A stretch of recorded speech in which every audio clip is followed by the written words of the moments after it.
Hello everyone, welcome to What If Deku Went to One Piece World and Joins Monkey D. Luffy Team Part 4. Before we start, please go support KingJoka for writing that awesome fanfic. Chapter 11. After successfully rescuing the women and children and warping the pirates to a marine base, Luffy, Izuku, Mei, and Melissa make their way back to the island. Currently, Izuku is treating the injured civilians while Melissa is talking to the town elder. Melissa, are you really sure? Can we really keep all these supplies for free? Elder. Yes, it's the least we can do to thank you. You saved us and decided to leave the treasure so we could repair the village. It's so nice to see that there are kind-hearted pirates such as yourselves out there. Melissa. Your kindness is much appreciated, good sir. Mei. Whoa, with this much material, we could probably build a bathhouse along with lodging. Izuku. Don't you dare touch any of that, Hatsum. Mei. Why not? Izuku. You know exactly why. It's because we have no idea what kind of devil fruit you ate. For all we know, you could turn everything you touch into dust, so you can just sit there until we get back to others and test your new abilities. Mei. Alright, fine. There's no need to be so grouchy. Izuku. I wouldn't be grouchy if you just paid attention to what you were doing. Luffy. Clank clank clank clank clank clank. Izuku. Are you still trying to remember, Luffy-senpai? Luffy. I know I heard the name of that devil fruit before, I just can't remember where. Izuku. Do you at least remember the previous user? Luffy. It's coming back to me, I think. While Luffy and Izuku are conversating and Melissa is busy with the materials, Mei is sitting bored by herself on a crate. She sighs as she notices a destroyed house. She walks up to it and places her hand on one of the remaining standing walls. Mei. What a waste. To think this used to be someone's house. This concrete chunk was a wall a few hours ago. Right as she says that, a purple mass emanates from Mei's hand and covers the broken wall and concrete pieces on the floor. Mei. Huh. Izuku. Alright, that's the last of the injured. You should all be fine now. Lady. Bless you, young man. Izuku. No need to thank me. We should get going now, senpai. Luffy. Yeah, I guess we should. Mei. Hey, Midoriya, I think you might want to see this. Izuku. Huh. What is it, Hatsune? Izuku turns around to see Mei standing in front of a two-story building reminiscent of their world. Izuku. Where did that come from? Mei. I think I made it from the rubble. Izuku. The heck are you talking about? Mei. Look. Mei picks up a small chunk of concrete and closes her eyes to concentrate. After concentrating for a few seconds, a purple mass covers the chunk of concrete. The mass disappears to reveal chunk to now be a ball. Izuku. What the? Luffy. Oh, I remember now, that's Bullet's devil fruit. Izuku. Huh. Who's Bullet? Luffy. He was one of Roger's old crewmates. I fought against him back at the pirate festival.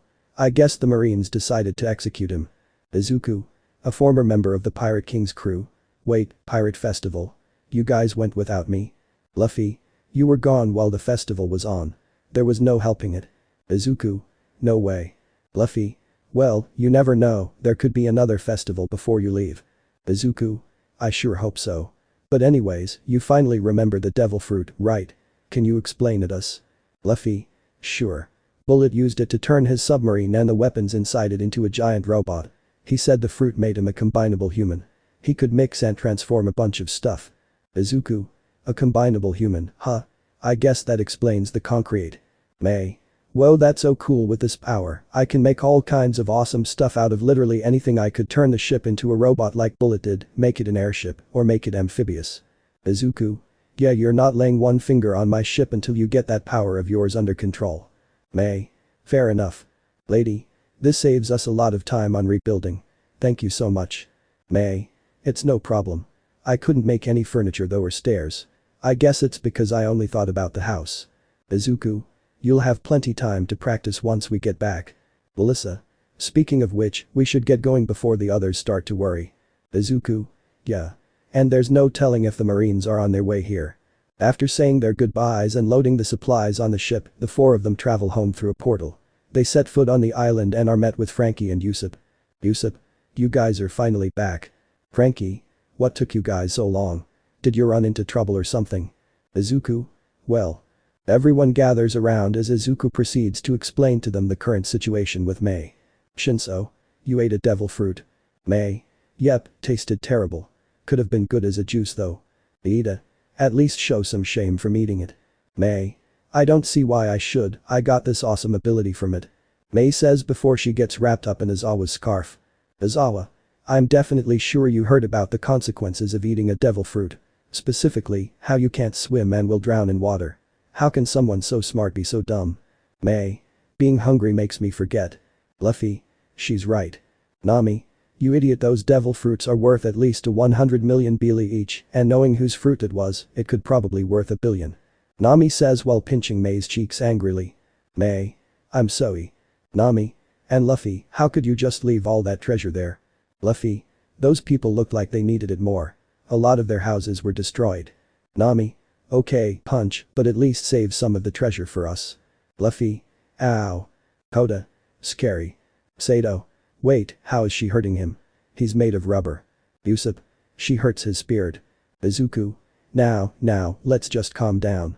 How about I get started on lunch? Robin. Oh, Sayu and Kendo already get started. I'm sure they could use some help. Izuku. Okay, in that case, excuse me. Izuku says as he excuses himself from the group and makes his to the outdoor kitchen setup. Izuku.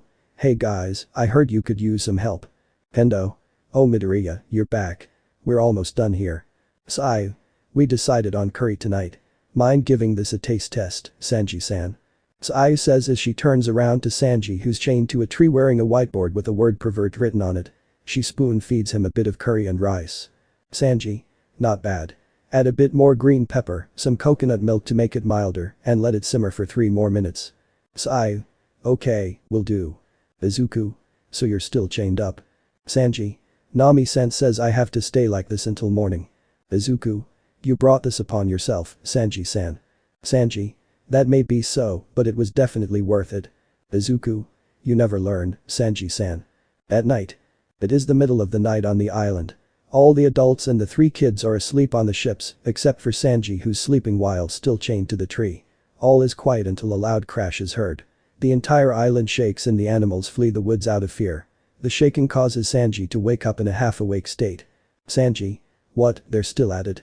Yawn, they need to learn to call it a day. Sanji says before falling back asleep. Meanwhile, deep in the woods, the students of class 1 and B are sneaking in the woods. Enki. You guys feel that too? Yui. How could we not feel that? Monoma. Remind me again why we're out here so late. Pitsuki.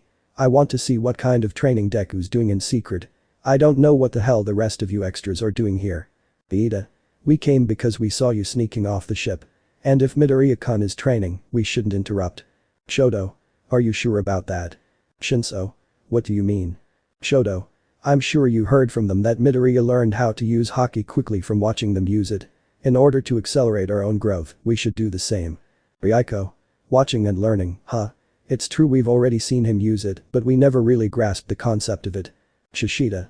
I still don't know if just watching will help. Furo. Yeah, watching doesn't really wait, what's that noise? A student stop moving as they hear what sounds to be raging winds. Shoto and Kitsuki's eyes are fixated ahead. Their eyes widen as they can see the trees ahead of them being blown their way. K and S. To the sides now. Shoto and Kitsuki yell as they both jump sideways. The others follow suit and jump along with the two. Immediately after, a strong blast of wind blasts through the spot they were standing and completely obliterates all the trees in its path. Once the wind stops, the students can see a path to the coast created by the blast. Mineta. Welp, there goes this pair of pants. Ibara. Sweet baby Jesus, what was that? Komori. I don't know, but it completely destroyed the trees. Hiroshima. You can see the coast from here now. Shoto. In any case, we can be sure of one thing. Pitsuki. That's the direction Deku's in. The group picks themselves up before following the path created by the blast. After a bit of walking, they find themselves in a clearing in the woods. They hide amongst the trees and can see a panting Izuku standing in front of Katakuri. Luffy. Oh, you guys are still up. The group looks up to see Luffy sitting on a branch above them. Ichako. Luffy-kun. Ida. What are you doing here? Luffy. Same as you guys, watching Izuku's progress. Luffy says while pointing to Izuku and Katakuri. The group watch the two fighters along with Luffy. Izuku hakifies his fist and leaps up to try and punch Katakuri. Katakuri, with his superior speed, dodges and punches Izuku into the face, sending flying into a nearby tree. Katakuri. Is that all you've got? Izuku. As if. Izuku gets back up and walks towards Katakuri. He cocks his fist back, but collapses face first onto the ground. Izuku. So tired, so hungry. Hatakuri. This is pathetic. Izuku. I know. I really need to work on my stamina. Hatakuri. I don't know if you know this, but you've fallen back in the crew's ranking. Izuku. Huh? Hatakuri. Your bounty is currently the 5th lowest bounty. Izuku. Seriously, I should have realized that though. Hatakuri. The deer has a bounty of 1 million, the child has one of 8 million, Puddings is 130 million, and the navigator has a 260 million bounty. You're just behind the rabbit's 450 million bounty. Izuku. Even Kara-chan, geez. Hatakuri. Answer me this, do you earnestly believe you earned that bounty of yours? Izuku. Honestly, no. I only got my first bounty because I landed one punch against an emperor. And my bounty only increased because the rest of the crew went to war with Kaido and Big Mom. I haven't proven myself yet. Ichako. Deku. Iida. Midoriya. Sayu. So he's been thinking that. Luffy. Keep listening. Izuku. Luffy senpai earned his 500 million bounty by defeating Doflamingo. I haven't even done something nearly as impactful as that. But I want to. I want to reach 1 billion. Hatakuri. You have potential and determination, I don't dislike that. Listen, there are 5 members of your crew that have bounties in the billions. Straw Hats is 5 billion, Rorano's is 1.92 billion, Yamato's is 1.52 billion, Blackleg's is 1.44 billion, and Jinbe's is 1.42 billion. If you want to reach 1 billion, you'll have to try and reach their level. Izuku. That's fine by me. Hatakuri. Good. I contacted my crew earlier and was informed that they'll be arriving here within 3 months. Starting from today onwards, I'll be training you to reach the next level of observation haki. Izuku. The next level. Hatakuri. You didn't think you'd actually reach the peak of observation now, did you? You can better it to new heights. But before we start though. Hatakuri says as he turns his hand to Machi and hakifies his fingertip. He then points to the students and fires his fingertip into the tree like a bullet. Hatakuri. I don't plan on giving the weak a free show. Begging or my next shot won't miss. The group gets the message and decides to leave before things get dicey. Luffy. Shishy, you really scared them there. Luffy laughs before he jumps off the branch and walks to the 2. Izuku. The others were there. I didn't even notice them. Hatakuri. How annoying. Izuku. So, what exactly are you planning to do? Hatakuri. It's simple. Luffy. We're gonna teach you how to see the future. 1 week later, extreme winter. Riskana is currently in extreme winter. It has been a bit over a week since the young heroes started training under the Straw Hats. After witnessing the scene between Izuku and Katakuri, they've really been picking up the pace with their training.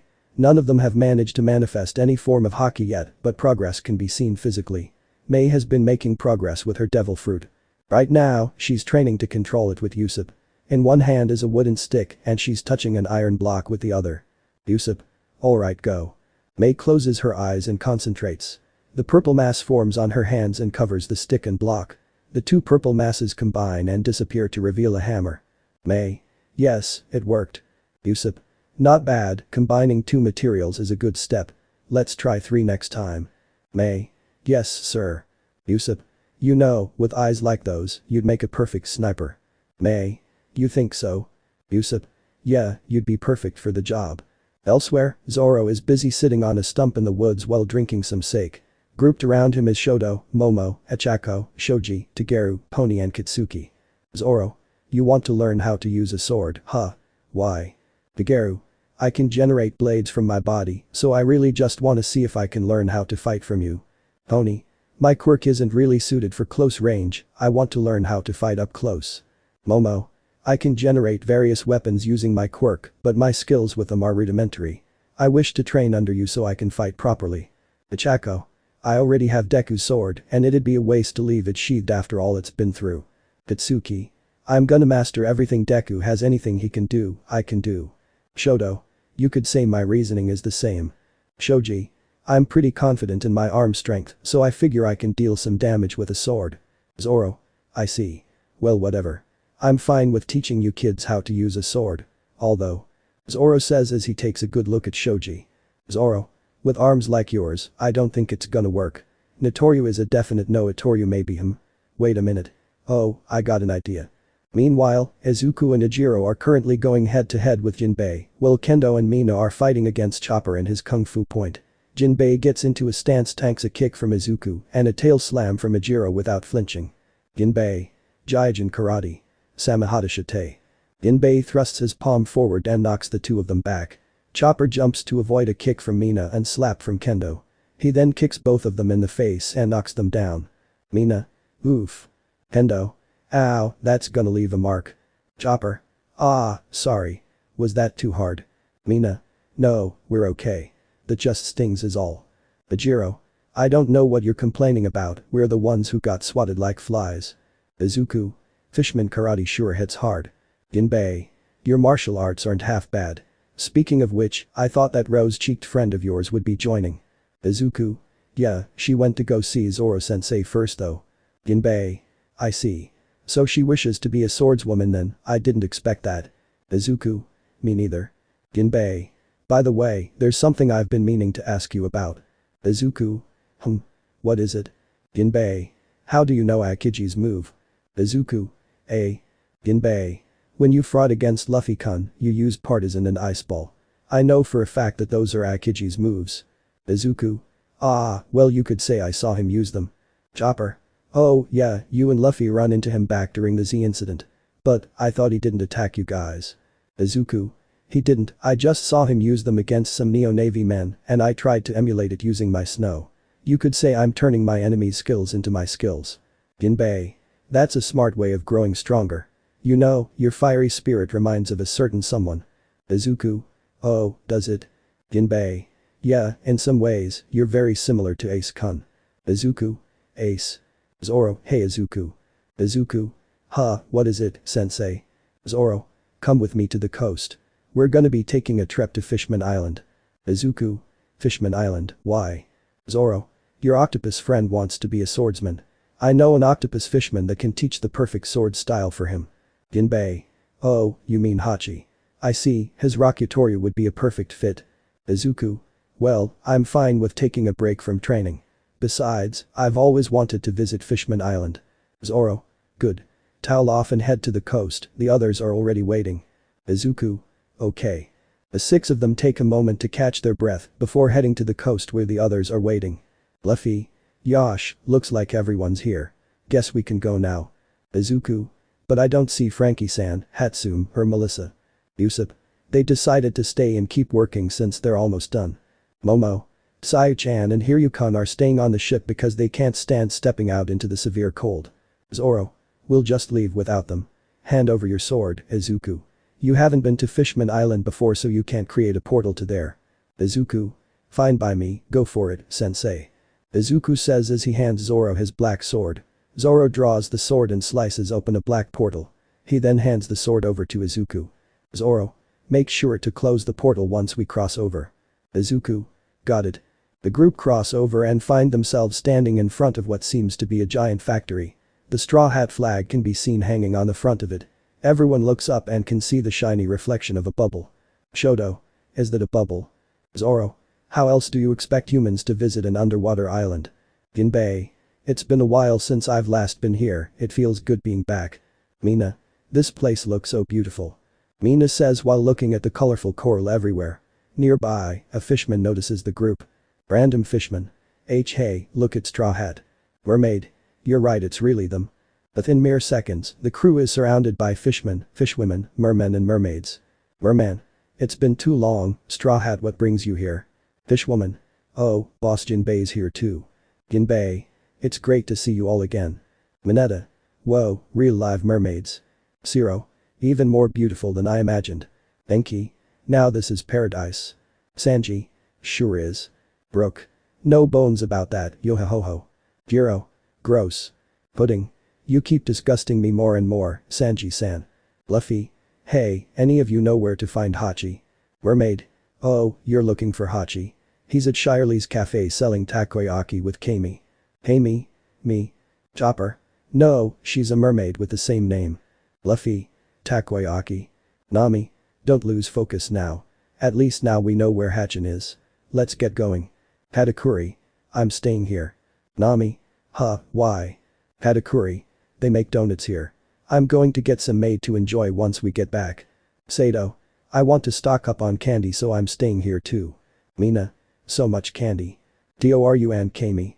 Chocolate. Chopper. Cotton candy. MIRUKO and carrot. And carrot cake. Nami. Fine, you can all stay. Just wait here until we get back then. Jinbe. I'm afraid I'll be heading off as well. Izuku. Huh, where are you going, Jinbe-san? Jinbe. I'm going to see the Sun Pirates. I asked them a while back to look for something for me. And they contacted me yesterday telling me they found it. Izuku. What did you ask them to find? Jinbe. It's something that belonged to Ace. Perhaps you can put it to good use. Luffy. Something of Ace's. Jinbe. That being said, I'll need to borrow your sword so I can send it to the island, Izuku-kun. Izuku. Sure, no problem. Izuku says as he hands Jinbe his sword. Jinbe. Thanks, I'll be back before we have to leave. Nami. That's enough distractions for now, let's get this over. I don't like the idea of leaving Mei alone with the ships. Shinso. Yeah, that's a recipe for disaster. Koda. Point what about them? Nami looks to where Koda is pointing to see Sanji, Brook, Dinky, Zero and Mineta running away with Pudding running after them. Sanji. Mermaid Cove. Brook. Here we come. The S&M. Mermaid Paradise. Pudding. Get back here, Sanji. Nami. They're hopeless. Luffy. Let's go already, I'm starving. Zoro. Alright, I'll lead the way. Nami. The hell you are. Nami says as Izuku uses Black Whip to grab hold of Zoro. Zoro. Hey. Izuku, sorry sensei. But the second we take our eyes off you, you'll somehow get lost. Zoro. I'm not that bad with directions. Shoto. I saw you get lost on the way to the ship from the coast, it's safe to say you suck at directions. But the pissed off Zoro tethered to them, the group make their way to Coral Hill. There they find Madame Shirley's Mermaid Cafe.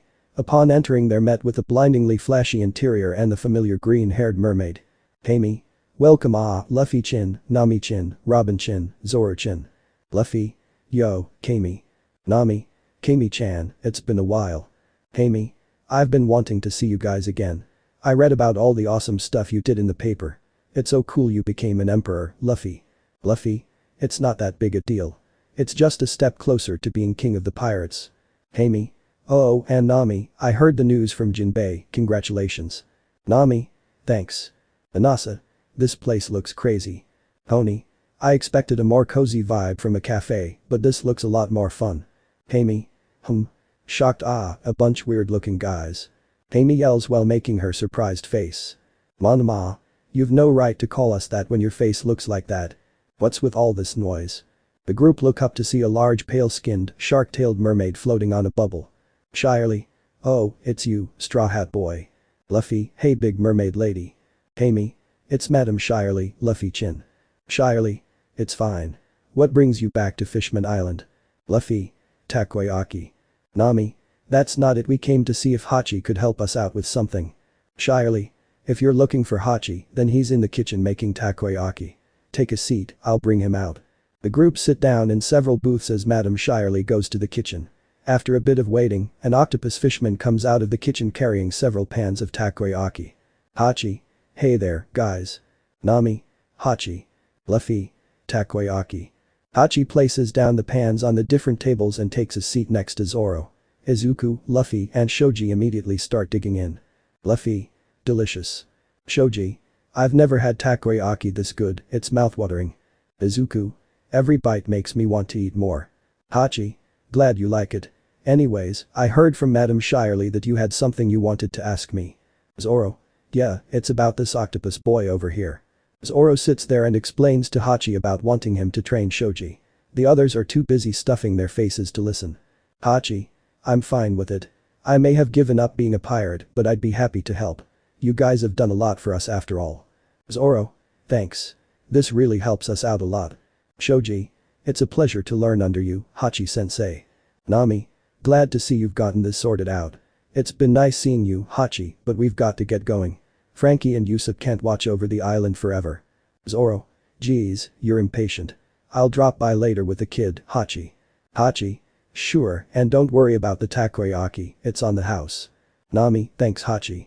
See ya, Kami, Madam Shirley. Kami. See ya, come back soon. Shirley. We'll save a table for you next time. The group finish gorging down on the takoyaki before heading for the exit.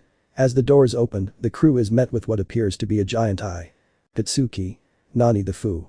Itsuki was saying before getting his mouth covered by hands sprouting from his shoulders. Robin. No swearing in front of children. Luffy-sama crying I'm so happy to see you again. Nami. That voice can it be? Robin. Shirahashi-chan. The group squeeze through the exit and find themselves standing before a giant mermaid and shark. Inasa. Huge. Koda. Shark. Eerie. Pretty. Mount Lady. She's almost as big as me. Nami. Shirahashi-chan, what are you doing here? Shirahashi. Megalo said he saw you all by the candy factory and I had to see if it was true. I came down here and could sense that you were in there. Crying I'm so happy to see you all. Izuku. So this is the mermaid princess I've heard about. Luffy. Shishishi, you're still a crybaby, Yohashi. Shirahashi. Luffy-sama crying you called me Yohashi again. Itsuki. I'm soaked in her damn tears. Ichako. Wow, she cries a lot. Iida. Almost as much as Midoriya-kun. Izuku. Well, I can't deny that. Luffy. I heard you went to the surface with your family. You've gotten stronger. Shirahashi. Luffy-sama. Luffy. Was it fun? Shirahashi. Smile yeah. Luffy. That's good to hear. Shirahashi. You haven't forgotten your promise, have you, Luffy-sama? Luffy. Of course not. I'm definitely going to take you to see a real forest. Najire. Aw, that's kinda sweet. Zoro. Save your promises for another time, these kids have got training to get back to. Izawa. A bit cold-hearted, but he's right. Luffy. I guess that's true. Shirahashi. Teary-eyed you're leaving already? Luffy. Yeah, but don't worry, smile I'll be back real soon. You can visit the island we're on and we'll have a party ready for you. Shirahashi. Smile I'll be looking forward to it. All Might. It's parties almost every other day with you all. But it sure is fun. Izuku. Yeah. Robin. If we're going to be leaving, then I'll go get Sanji and the others. I'll meet you back at the candy factory. Robin says before disappearing into a cloud of cherry blossoms. Mandalay. What the? Was she a clone the whole time? Izuku. It's hard to tell whether she's the real one or not without using haki. Nami. Let's head back to the candy factory. You can come with us if you want, Shirahashi. Shirahashi. Sure. The crew, accompanied by Shirahashi and Megalo, make their way to the candy factory. Once there they find Katakuri with a horse cart filled with large donuts, Chopper with a bloated stomach and fur covered in cotton candy, Sato carrying a large bag over his shoulder, and the others munching on candy. Right next to them, they find the bloody-nosed and beaten group who ran off to Mermaid Cove tied up with Robin and Pudding. Ibarra. It seems the indecent have received their divine punishment. Brook. It was well worth it. Enki. The mermaids were really friendly. Shirahashi. Are they okay? Sanji. Shirahashi-chan, did you come down to see me? Mineta. Wow, she's huge in many ways. Hiro. Be quiet. Hiro says while plugging her earphone jack into Mineta's ear. Mineta. Ow. Luffy. Huh, where's Jinbe? Katakuri. He hasn't come back yet. Luffy. But he's got our ride. Nami. Maybe he's run into trouble. Brook. But it is Jinbe-san after all, there's pretty much nothing he can't handle. Izuku. Still, to be on the safe side, why don't I go see if he needs help? Shishida-kun, mind helping me find him? Hirota. Leave it to me and my nose. Izuku. We'll be right back. And so Izuku and Hirota set out to look for Jinbe. After a while of walking, the still tethered Zoro decides to speak up. Zoro.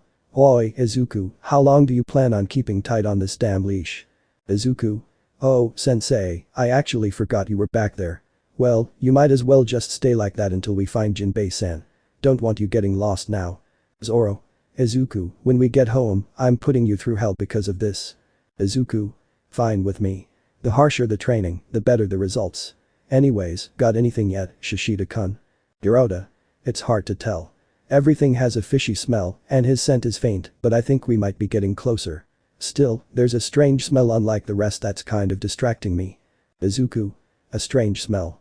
Hirota. Yes, it doesn't have the fishy smell associated with here, and it's been getting stronger even though there's no one around us. Zoro. It's probably just some smelly tourist in the distance. Nothing to be. Izuku and Zoro suddenly sense two fast-approaching presences heading their way. Zoro breaks free from Izuku's black whip and draws his Sandai Kitetsu. Izuku draws Nidai Kitetsu and turns around. Izuku deflects and pushes back a figure using a sword while Zoro blocks an attack from a Jid. Smoke fills the air as two familiar marines stand before them. Izuku. Smoker and Tashigi. Zoro. The hell are you two doing here? Smoker. I could ask you the same thing. The Shiggy. We Marines received a report 1 week ago stating that Straw Hat had been spotted infiltrating a Marine base in Paradise. After having stopped here on our way there, we found you two parading around. Izuku. 1 week ago. Ah, that's right, we sent those pirates to a Marine base. Zoro. How could you let yourself get spotted? Izuku. Luffy-senpai was the one who ran in there, I couldn't stop him. Smoker. Enough. Smoker points his jit at the two of them while Tashigi readies her sword. Smoker. You're going to answer 2 questions for me. According to Navy Captain Ground, you Straw Hats along with an unidentified ship were spotted in Dressrosa. How did you get from there to the Marine base in Paradise to here in just a week? As for my other question. Smoker hackifies his arm and jit while focusing his gaze. Tashigi follows suit and coats her sword in haki. Smoker. Where is Straw Hat? Zoro draws Enma and hackifies both his blades, while Izuku draws Raijin no Ha and does the same. Zoro. As if we'd tell you anything. Izuku. Stay back, Shishida-kun, this could get messy. Hirota. Got it. Tashigi. Sandai Kitetsu, Nidai Kitetsu, Enma, Wado Ichimonji, Gur plus Ndorigan no Kiba, Raijin no Ha, I'll be taking all those famous swords from you two before we send you to impel down. Izuku. Go ahead and try. Izuku leaps forward and clashes blades with Tashigi, while Smoker attacks and clashes with Zoro. Both clashes create small shockwaves that push back all nearby objects. Tashigi. Soru. Using Soru, Tashigi vanishes from in front of Izuku and reappears behind him. She tries slashing at his back, but she gets blocked by his haki. Izuku. Don't even try it. Izuku turns around and tries to slash at Tashigi with Nidai Kitetsu. She jumps back and readies her sword. Tashigi. Come at me without holding back. Using her extreme speed, Tashigi vanishes and starts attacking Izuku from all directions. Izuku blocks the attacks using his swords and haki. She reappears in front of him and tries an upward slash. Tashigi. Rangacho. Izuku jumps back while drawing and hackifying Gur plus Ndorigan no Kiba and placing it in his mouth. He crosses his arms against his chest as his blades spark with green electricity. Izuku. Supaku Onigiri. Izuku leaps forward and uncrosses his sparking blades to try and attack Tashigi. She uses Soru to vanish and avoid the attack. Izuku. You're fast, I'll give you that. Probably as fast as Edgeshot. But speed alone can't take me down. Izuku says while switching into second gear. Izuku. Let's see if you can keep up with this. While Izuku is busy with Tashigi, Zoro and Smoker are in the middle of their own fight. Zoro is currently dodging a barrage of smoke punches from Smoker. Zoro. What's the big idea coming after us? We were just going for a walk. Smoker.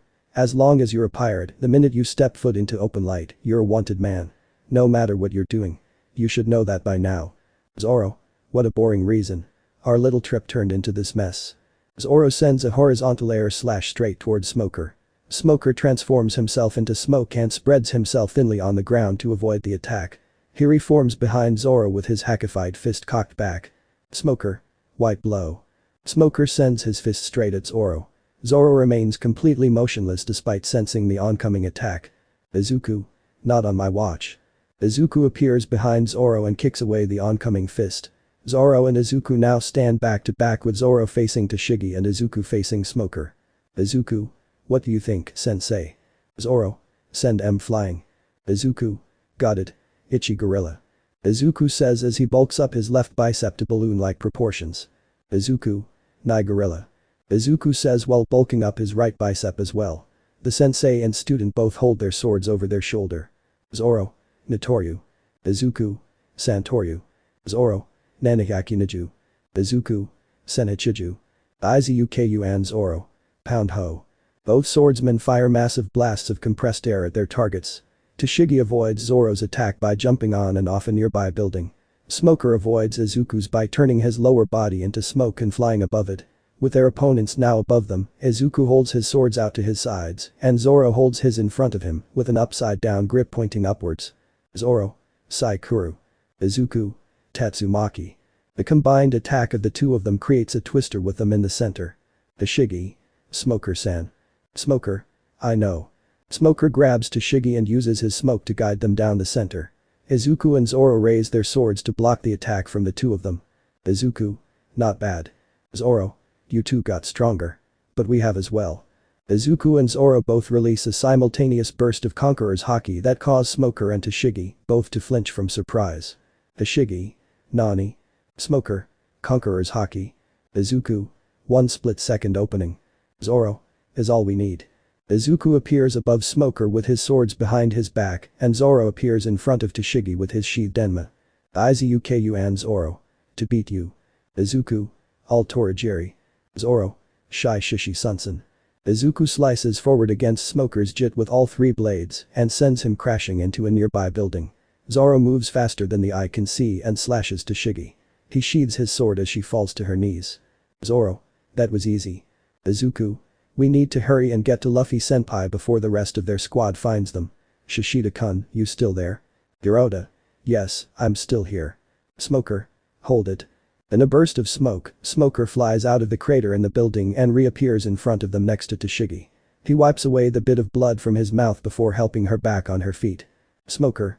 A puny attack from a kid like you isn't enough to end me. Tashigi. You use the back of your sword, I won't tolerate you holding back against me. Izuku. TCH, it wasn't enough. Zoro. They're damn persistent. Smoker. We're not stopping until you're both Smoker and Tashigi jump back to avoid what appears to be a trident being flung at them. Jinbe. Kairi Rapunzioi. Tashigi and Smoker are then shot at and dosed by a black liquid. Tashigi. Ah, my glasses, I can't see. Jinbe. Sorry I'm late. Izuku and Zoro look to see Jinbe, what appears to be an octopus fishman soldier and a merman. Izuku. Jinbe-san and. I'm the first prince of the Ryugu kingdom, Fukabashi. You could say I'm a friend of Straw Hats. Izuku. It's a pleasure to meet you, Fukabashi-san. Jinbe. Sorry, I ran into Prince Fukabashi on my back and we had a little chat. I didn't expect the navy to be here on the island. Izuku. Neither did we. We've got to get back to the others now. Let me just restrain those two. Izuku runs towards the ink-covered duo. He jumps into the air above them and points his hackified slingshot down at them. Izuku. Special attack. Vulcanized green star Sargasso. Izuku shoots a black pellet down on them that explodes into black seaweed that completely entangles them. Smoker. What the hell is this? Izuku lands on the ground and grabs his black sword from Jinbe using a black whip. He then slices open a portal in front of him. Jinbe, Hirota, Zoro and Fukabashi cross over while Izuku looks back at Smoker for a moment. Izuku. See, Smoker, say hi to the kids for me when you get the chance. Izuku says before jumping through the portal and reappearing in front of the others. Izuku switches out of second gear before sheathing his sword and closing the portal. Shinso. Sweet entrance. Ichako. Deku. Shirahashi. Elder brother. Luffy. Yo, Brahashi. Izuku. We need to leave now. Robin. Did something. Zoro. We just ran into Smokey and Captain Glasses. Nami. Them. You serious? Setsuna. Who are they? Nami. They're two marines who have been following us since we came to the Grand Line. But what are they doing here? Zoro. It's because our idiot captain and strategist got themselves spotted in a marine base. Katsuki. Deku, you idiot. Sanji. Luffy, what were you thinking? Izuku. This is no time for yelling and blame shifting.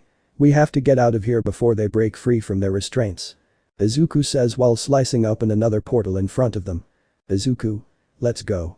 Luffy. Guess we'll see you later, Yohashi, Brahashi. Fukabashi. Till next time, Straw Hat. Shirahashi. We'll be waiting. The crew make through the portal and return to their snow-covered island. Izuku sighs and closes the portal. Izuku. Sigh, that situation went south real quick. Seems we can't go anywhere without getting in trouble somehow. Also seems like we can't go back to Fishman Island for a while. Katakuri. It's only to be expected when you're part of an emperor's crew. Usopp. Oh, it's you guys. You sure got back fast. Izuku. Well, we kinda ran into a bit of trouble. Usopp. That's so? Well, whatever. We just finished building accommodations, why don't you guys come see how it turned out? Izuku. Already? We haven't even been gone that long. Usopp. Mei's power makes building and developing gear a whole lot easier now. Come on, I'll take you to the spot.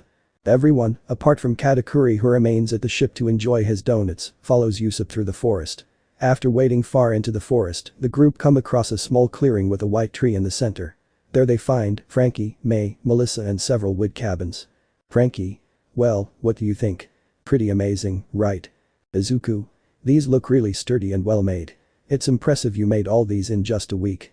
Frankie. Of course, you guys are training to be superheroes. It's only fair we work super hard to make a great place for you guys to rest in. One more time, super. May. Super. Melissa. S super. All three of them say while doing Frankie's signature pose. Sanji. Frankie, stop turning these young girls into you. Frankie.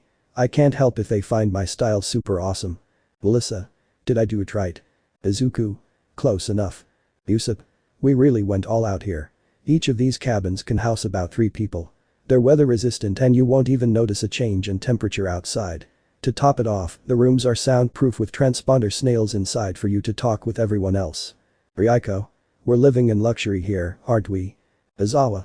At least I know I can get a good nap in there. Mandalay. Sure hope privacy is not a problem. Especially considering the pervs around here. Mineta. Are you talking about me or Sanji-sensei? Sanji. Who are you calling a pervert, you little grape brat? Melissa. All the doors have locks so privacy shouldn't be an issue. Usopp. We also hooked up a transponder snail on that tree over there. It's connected to the one on the Sunny and the Deku. All Might. I guess that'd be useful in case there were an emergency either on the ships or here. Frankie. And last but not least, we built an outdoor bathhouse not too far from here. Mineta. Outdoor. Sanji. Bathhouse. Usopp. Separated, of course. If we catch any of you peeping, you're being fed to Kuro. At this point, Mineta and Sanji notice the bird glaring at them from above in a tree. Mineta. Why do I feel like that bird has it out for me? Amy. So, who stays in which cabin? Usopp. I guess we forgot to decide that. Why don't you just draw lots to decide? Iida. Is it really alright to decide so haphazardly? Mina. Well, at least we won't have any reason to complain since the drawing is random. Niranjeki. Well, let's get to it. One random drawing later. Mineta. No, this isn't fair. Shoto. Stop complaining already. Mineta. But how is it you get stuck with Yaoi Rozu, Bakugo is stuck with Tokage, Midoriya has Tsu and Uraraka, yet I'm stuck with them. Mineta says while pointing at Aoyama and Sato. Sato. Ain't exactly a pleasure to be stuck with you either. Enki. Did you forget about me with Bakugo on purpose? Shoto. And Hiryu is with us. Mineta.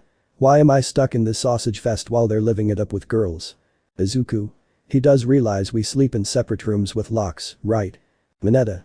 Let me in, let me in. Mineta yells while banging his hand against Midoriya's door. He then gets wrapped up by Aizawa's scarf and pulled towards him. Aizawa. If I catch you trying to break into someone else's room, it's straight to the bird with you. Caw. Mineta. Ah, understood. Izuku. Yawn. Now that the rooms are sorted, I think I'll take a little nap for a while. Using second gear against Smoker and Tashigi was kinda tiring. Izuku says while going into his cabin. He is stopped by Zoro grabbing his head from behind. Zoro. Did you forget what I said back on Fishman Island? I said I'd put you through hell, didn't I? Izuku. Ah. 1 month later, extreme summer. 1 month into the training, the students are adjusting to the harsh training the Straw Hats are putting them through.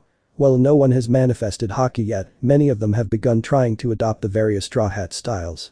In the forest, Brook is calmly playing music while Jiro, Monoma, Manga, Yui and Tokoyami are practicing fencing. Mei, Aoyama, Niranjeki are practicing sharpshooting with Usopp. Amajiki, Tsu and Itsuka are learning how to cook on the Sunny, while Denki, Iida and Kitsuki are fighting against Sanji on the deck. On the coast, Ejiro, Itsuka, Mina, Achako, Mirio, Hiryu and Sato are sparring with Jinbe and Chopper. Back at the cabins, Izuku is standing with his snow sword in front of Katakuri while Luffy lies next to the white tree. He holds the sword in front of him and closes his eyes. Snow surrounds the sword and changes the weapon into the shape of a trident like Katakuri's. He hakifies the trident and points it at him.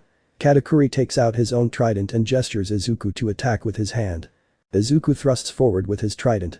Katakuri's eyes glow red and he uses his devil fruit to avoid the attacks without moving. Katakuri stabs the ground in front of him causing Izuku to jump back. Katakuri rapidly thrusts at Izuku. Izuku coats his body in haki to block the attacks. Katakuri. You're still not seeing it. Your observation is still weak. Katakuri thrusts his trident into Izuku's haki-coated gut and sends him flying into a tree. Katakuri stretches his machi arm and grabs Izuku while he's still against the tree.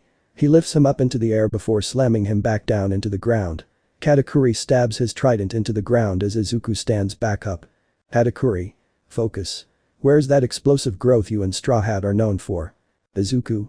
To be fair, you're asking me to do something humankind thought was impossible for decades. And I can't just learn to do it in a day like Luffy-senpai did. Luffy? You need to get caught up in the fight more, Izuku. That's when haki grows the most. Izuku? Easy for you to say, senpai. I can't really consider this an actual fight. Maybe I should go find some marines to fight or go out as a bounty hunter, or maybe. Katsuki. Aya, out the damn way Deku. Midoriya is snapped out of his trance as Katsuki comes flying out of nowhere and crashes face first into him. Izuku. Ow, Kakin what the heck. Sanji. Ah, sorry Izuku. I kicked him a little too hard there. Katsuki. You damn chef, you almost broke my jaw. Sanji. Suck it up, Pomeranian punk. Hatakuri. Hurry up and get out of here. You're getting in the way of our training. Sanji. Yeah, we're leaving. Ring ring ring ring. Sanji. Is that the transponder snail? Enki. Guess someone's trying to contact us. Ida. What kind of person would try to contact an emperor though? Luffy. Picks up receiver. Who the hell is this? Izuku. Senpai, you've got to stop answering the snail like that. Crying my admirable senpai, I cry as I hear your voice after so long. Sanji. Isn't that Bardo? Enki. Huh. Who's that? Hatakuri. He's the green-haired idiot who controls the second ship of Straw Hat's fleet. Luffy. Oh, Cresthead. What's up? Bardo. My great senpai, we've run into a bit of trouble here on Baltigo. Luffy. Trouble. Bardo. Yes, we were just minding our business when he suddenly showed up. Luffy. Bardo. Oh, right. I'm talking about hey, let go, I'm not done talking to Luffy-sen. It's been a while, Straw Hat ya. Luffy. Tra. Izuku. Law-san. Ida. That's the other emperor. Luffy. It's been a long time, what are you doing at Baltigo? Law. I came here because I knew it'd get your attention. Come to Baltigo, Straw Hat ya. I've got a proposition for you. After receiving Law's message, the Straw Hats travel through a portal with their 2 ships and arrive at the almost completely destroyed remains of the island of Baltigo. Shoto. So this is Baltigo. Izuku. I thought this place was under the control of the Revolutionary Army. Nami. It got pretty much destroyed by the Blackbeard pirates after the Dressrosa incident. After our fight with Kaido and Big Mom, we came across the island and Luffy decided to keep watch over it. Some time after, Bardo came, started fixing the place up and began using this place as the base of his fan club Grand Fleet. Robin. It's a real shame. This place used to look so much grander. Izuku. I see. I wonder what Law-san wants. Sai. What are those? Everyone looks over the railing to see what Sai referring to. In the distant sea, they see 9 pirate ships, each with a different flag being displayed, approaching Baltigo as well. Izuku. They are. Hatakuri. The worst generation. The Sunny and Golden Deku dock and everyone sets foot on the island. They're immediately met with a bunch of pirates led by Bardo bowing in front of them. Bardo. My honored senpais, I'm not worthy of seeing all of you together. Robin. If it isn't Nuwatori-kun. Bardo. Young Master Izuku-sama, I see you two have returned my humblest welcome back. Izuku. Stop calling me that, it's embarrassing. Luffy. Cresthead, what are they doing here? Bardo. I unfortunately don't know, my great senpai. But I'm certain Law is the one behind them being here. Luffy. Where's Tra now? Bardo. He's inside. Allow me to take you to him, Luffy senpai. Luffy. I see. Izuku, Zoro, Sanji, come with me. The rest of you stay here with the ships. Zoro. Got it. Sanji. Alright, Captain. Izuku. Understood. And so the 4 of them follow Bardo. The other ships dock on the island and their respective captains, along with some crewmates, enter the main building. The others catch a glimpse of all of them walking past. Eerie. They look really scary. Alyssa. Who are these people? They give off a completely different vibe from regular pirates. Robin. They're members of the worst generation. Hendo. Worst generation. Hatakuri. They're a group consisting of 12 notorious pirate captains and combatants, famous for their bold actions. Recently, they've been at the center of many major incidents. The members include Straw Hat Monkey D. Luffy, Pirate Hunter Urano Zoro, Surgeon of Death Trafalgar D. Water Law, Eustace Captain Kidd, Massacre Soldier Killer, Roar of the Sea, Scratchman Apu, Capone Gang Luke Beej, The Magician Basil Hawkins, Red Flag X Drake, The Glutton Jewelry Bonnie, Mad Monkey Rouge, and Blackbeard Marshall D. Teach. All might. I just heard the names of 4 emperors among them. 3 of which are right here. This is a pretty dangerous situation then, isn't it? Hatakuri. Indeed. Robin. Trakun's bounty is 4.7 billion and Kid's is 4.9 billion. If you just take their and Luffy's bounty into account, the combined total in there is over 13 billion. Mount L. I've got a really bad feeling about this. Inside the main building, said pirate captains are gathered and seated around a round table with their crewmates standing behind them. Law. I'm surprised you all took my invite and decided to come.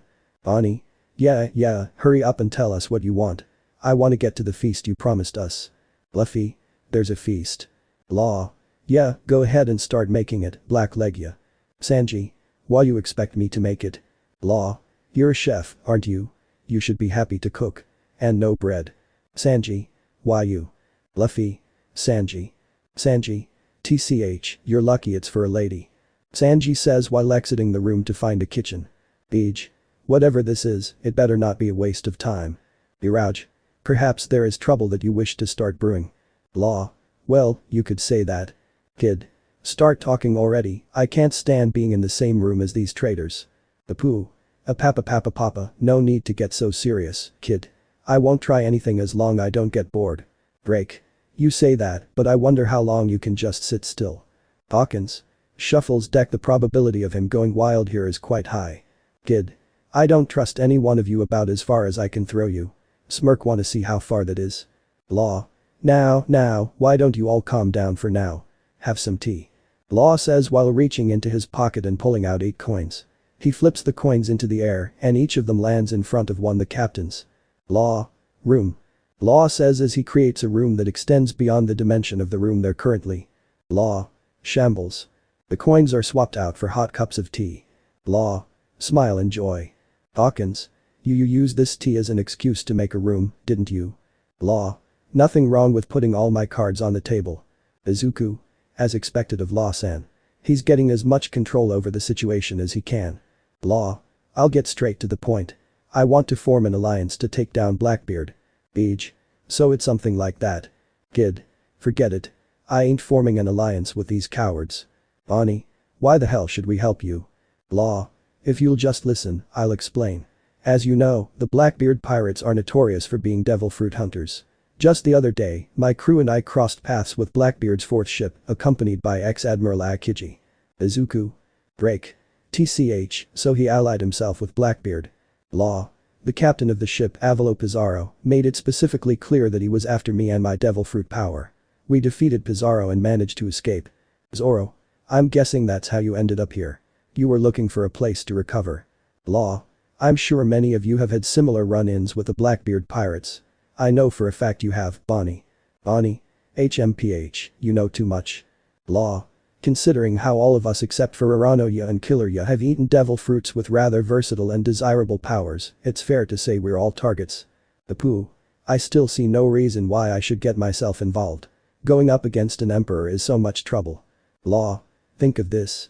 If Blackbeard wanted to, he could send his entire fleet after you just to get his hand on your power. Do you think you could survive that?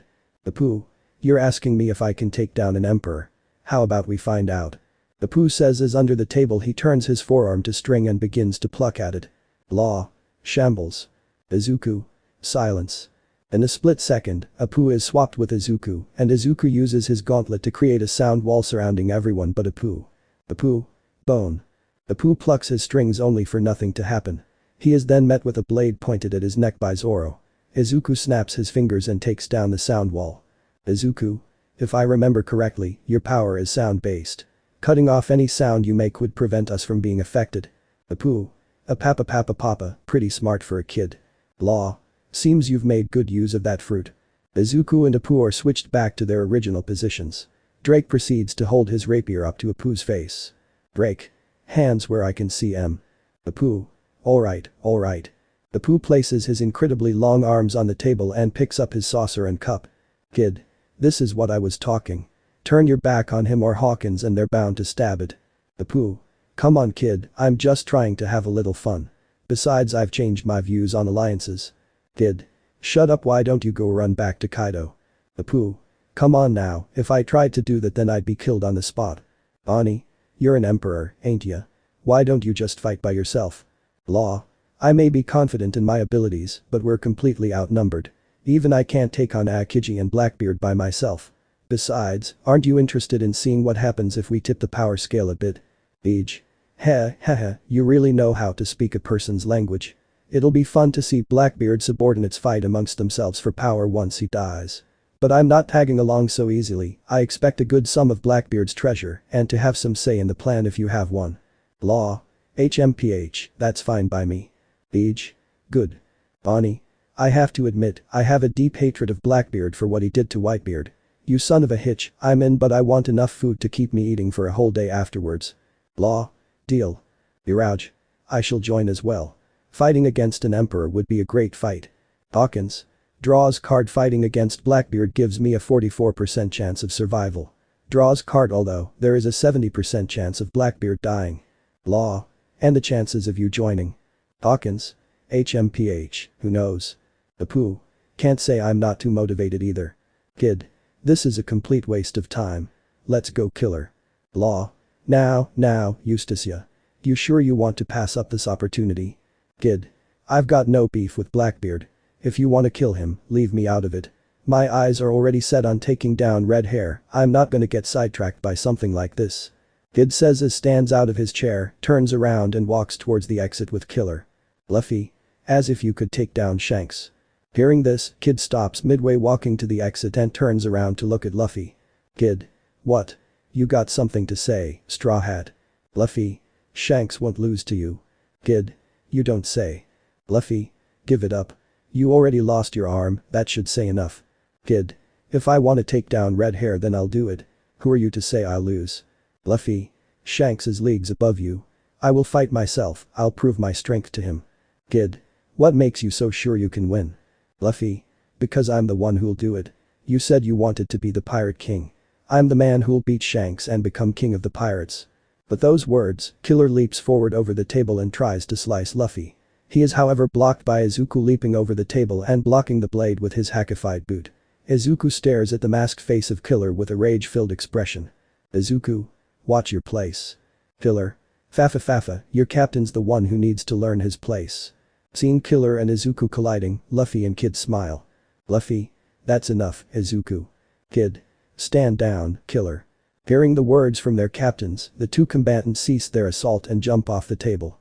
Luffy stands up as Kid walks closer. The two of them jump on the table and look at each other. Luffy. We're the captains here. Kid. If we've got a problem with each other. Luffy. We'll settle it. Kid. Ourselves. Luffy and Kid say as they both punch and collide fists with each other. The clash results in the room being filled with red lightning and cracks forming on the walls, while the clouds outside darken. Outside, everyone can feel the pressure. Katakuri looks up to the sky with an indifferent gaze. Katakuri. They say the sky splits in two when emperors collide. Everyone looks at Katakuri confused before looking up at the sky. The clouds themselves are being split down the middle. Back inside, the clash is continuing on while everyone is just sitting there calmly.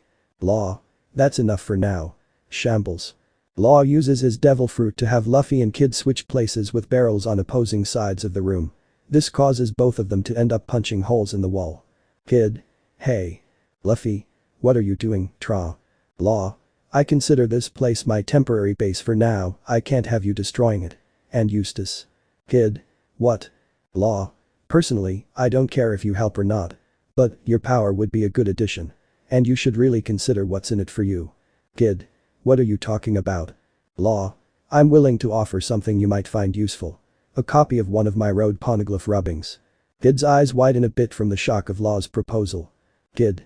Are you serious? Law. I already assume you've gotten your hands on a rubbing of Big Mom's road poneglyph. But I know you don't have one of the poneglyph in Wano. Work with us and I'll give you a copy. Kid. How do I know you actually have them? Why don't you give them now? Law. Do your part and you'll get it. Kid. Bullshit, I'll rather take my chances and go to Wano myself. Law. Well whatever. By the way Straw Hat ya. Luffy. I'm in. Law. Quick to decide as always. Luffy. I was already planning on fighting Blackbeard anyways. Besides, it's fun fighting alongside friends. But, I'll be the one taking down Blackbeard, got it? Law. Fine by me, all that matters to me is that he's dead. Break. If Straw Hat is joining in, then count me in as well. I owe Straw Hat a favor for back at Wano. Law. That's good. Scratchman, Hawkins, Kid, I'm willing to wait at most a year for you to change your minds. Know this though, if Blackbeard was able to obtain the powers of 2 devil fruits for himself, what's to say he can't obtain more? The longer we wait, the more powers he might gain. Apu. We done now? If so, then I'm leaving. Hawkins. HMPH, let's see which path the cards points towards. Kid. Let's go, killer. The 4 supernovas exit the room, leaving the remaining 7 in there. Law. Now then, for those of you who have agreed. Like I said, I'm going to remain here at this little vacation home of mine for a while. You can find pieces of my Vivre card taped to the bottom of your teacups. Use it to find your way to me if you want to discuss the plan. Once the year is over, or once the others change their minds, we strike Hachinosu. Small time skip. In front of the 2 Straw Hat ships, Luffy, Izuku, Kid and Bonnie are busy gorging on the food Sanji prepared. Beej. TCH, you guys eat like savages. Pudding. Chiffon Neeson, I'm so happy seeing you again. Lola Neeson, crying I missed you so much. Lola. I missed you too, Pudding. You too Nami. Nami. You really surprised us. I didn't expect you to be Big Mom's daughter. Katakuri. Chiffon, Lola, it's good to see you both alive. Chiffon. You too, Katakuri. Izawa. So let me get this straight, you wanted to form an alliance with Luffy and the rest of the worst generation to take down Blackbeard. Law. That's exactly right. The 7 of them here are the ones who agreed. Which begs the question, what are you doing here, kid? Kid. Nothing wrong with me enjoying free food. Hey, Straw Hat, hands off my meat. Luffy. I saw it first, Jaggy. Izuku. I started eating it first. Bonnie. Hey, bring me more pizza. Sanji. Love struck right away, mademoiselle. Law. I'm assuming you're all heroes from Izuyu's world. All Might. How could you tell? Law. Your haki is weak. It's even weaker than what I felt from Izuyu back when first meeting him. And most of them are wearing weird costumes. Although, despite having Conqueror's haki, you're much weaker looking than what I thought you'd look like, All Might. All Might. You know about me? And what do you mean I have Conqueror's haki? Law. Izuyu often talked about the greatest hero in his world and how his presence resembled Conqueror's haki. Seeing you in person however makes me think otherwise. All Might. Well, I am retired. And if you want me to look the part, bulk then look no further. All Might says as he bulks up only to immediately cough up blood and revert. Law. What's that? That's gross. If that's a disease, stay the hell away from me. Luffy. That's still weird seeing. It's a lot like what Lucci did. Law. If the rest of you plan to fight with us then you'd better get stronger. The way you all are now, you'd no doubt be killed. Hearing those words sends chills down everyone's spines. The sun begins setting as everyone silently fears the oncoming war. 1.5 months later, extreme fall. Almost 2 more months pass by. Everyone continues their training with new purpose to prepare themselves for the upcoming war. Among all of the trainees, there are only 2 of them who have manifested at least one form of haki. Deep in the forest, Zoro, Momo and Shoto are meditating. Shirtless Momo is wearing a sports bra, pervs under a waterfall with their eyes closed. Shoto remains completely unmoving with a calm mind. In a split second, he senses one individual water droplet before it makes contact with his skin. Shoto. Sensei. Zoro. You felt it again, didn't you, Shoto? Shoto, yes sensei. Zoro. Observation haki works best if the user is calm. Those with a calm disposition and analytical mindset are prone to awakening at first. Just like Izuku. I expect you to awaken observation soon as well, Momo. Momo, yes sensei. Zoro. What you 2 really need to be focusing on right now is armament. Shoto. Zoro. What is it, Shoto? Shoto opens his eyes to reveal them having a slightly red glow that disappears after a second. Shoto. Someone's coming. Back at the Sunny, Denki and Kitsuki are sparring against Sanji. Sanji. Come on, put those legs to good use. Only relying on your explosions and arms isn't gonna get you anywhere. Kitsuki. Damn you. Kitsuki uses his explosions to launch himself forward at extreme speeds. He brings his leg forward to try and kick Sanji in the face. The bottom of his boot shines a deep black. Sanji raises his leg to kick Kitsuki's foot away. Kitsuki. There it is again, hardening. Sanji. Heh, you still can't control it, can you? Kitsuki. It just pretty much shows up whenever it wants. Sanji. Yeah, that's how it is at first. Doesn't surprise me, a battle crazy brat like you manifested armament first. Denki. What about me? Sanji. You need to work a bit more on it. First let's get you into a suit. I see promise in you serving ladies. Kitsuki. Let's get back to training. Sanji. Calm your ass down, unless you do that observation haki is gonna stay out of your Is that? Back on the Golden Deku, Izuku is currently in his workshop working on something underneath a tarp. He is interrupted however, as Mei enters in. Mei, hey Midoriya. I finished working on your new gauntlet. Izuku takes his head out from under the tarp and takes off his welding mask to look at Mei. Izuku. Already? Thanks Mei. Mei. I added in the Fishman-like webbing you wanted and decided to put in a small water tank. You'll be able to coat your glove in water, seawater to be precise. Izuku. Smart thinking, that'll be particularly effective against devil fruit users. Good job Mei. Mei. You're welcome. You still working on that thing there? Izuku. Yeah, it's the latest to my ship soldier dock system. Channel 2. The Thousand Stormer. Mei. Can I see it? Izuku. No, I'm not finished. If I need your help, I'll ask for it. Mei. Aw, you're no fun. Izuku. Yeah. Mei. Oh, by the way. Izuku. What is it? Mei. There's a pirate ship outside. That's kinda the other reason I came here to see you. Izuku. You know you really should have started with that. Mei. Yeah, I guess I should've. Izuku places his mask on a nearby table before going topside with Mei. There they see a sweet-themed pirate ship with the word tart on it and familiar skull painted on the sail. They join the others gathered in front of it on the coast. Izuku.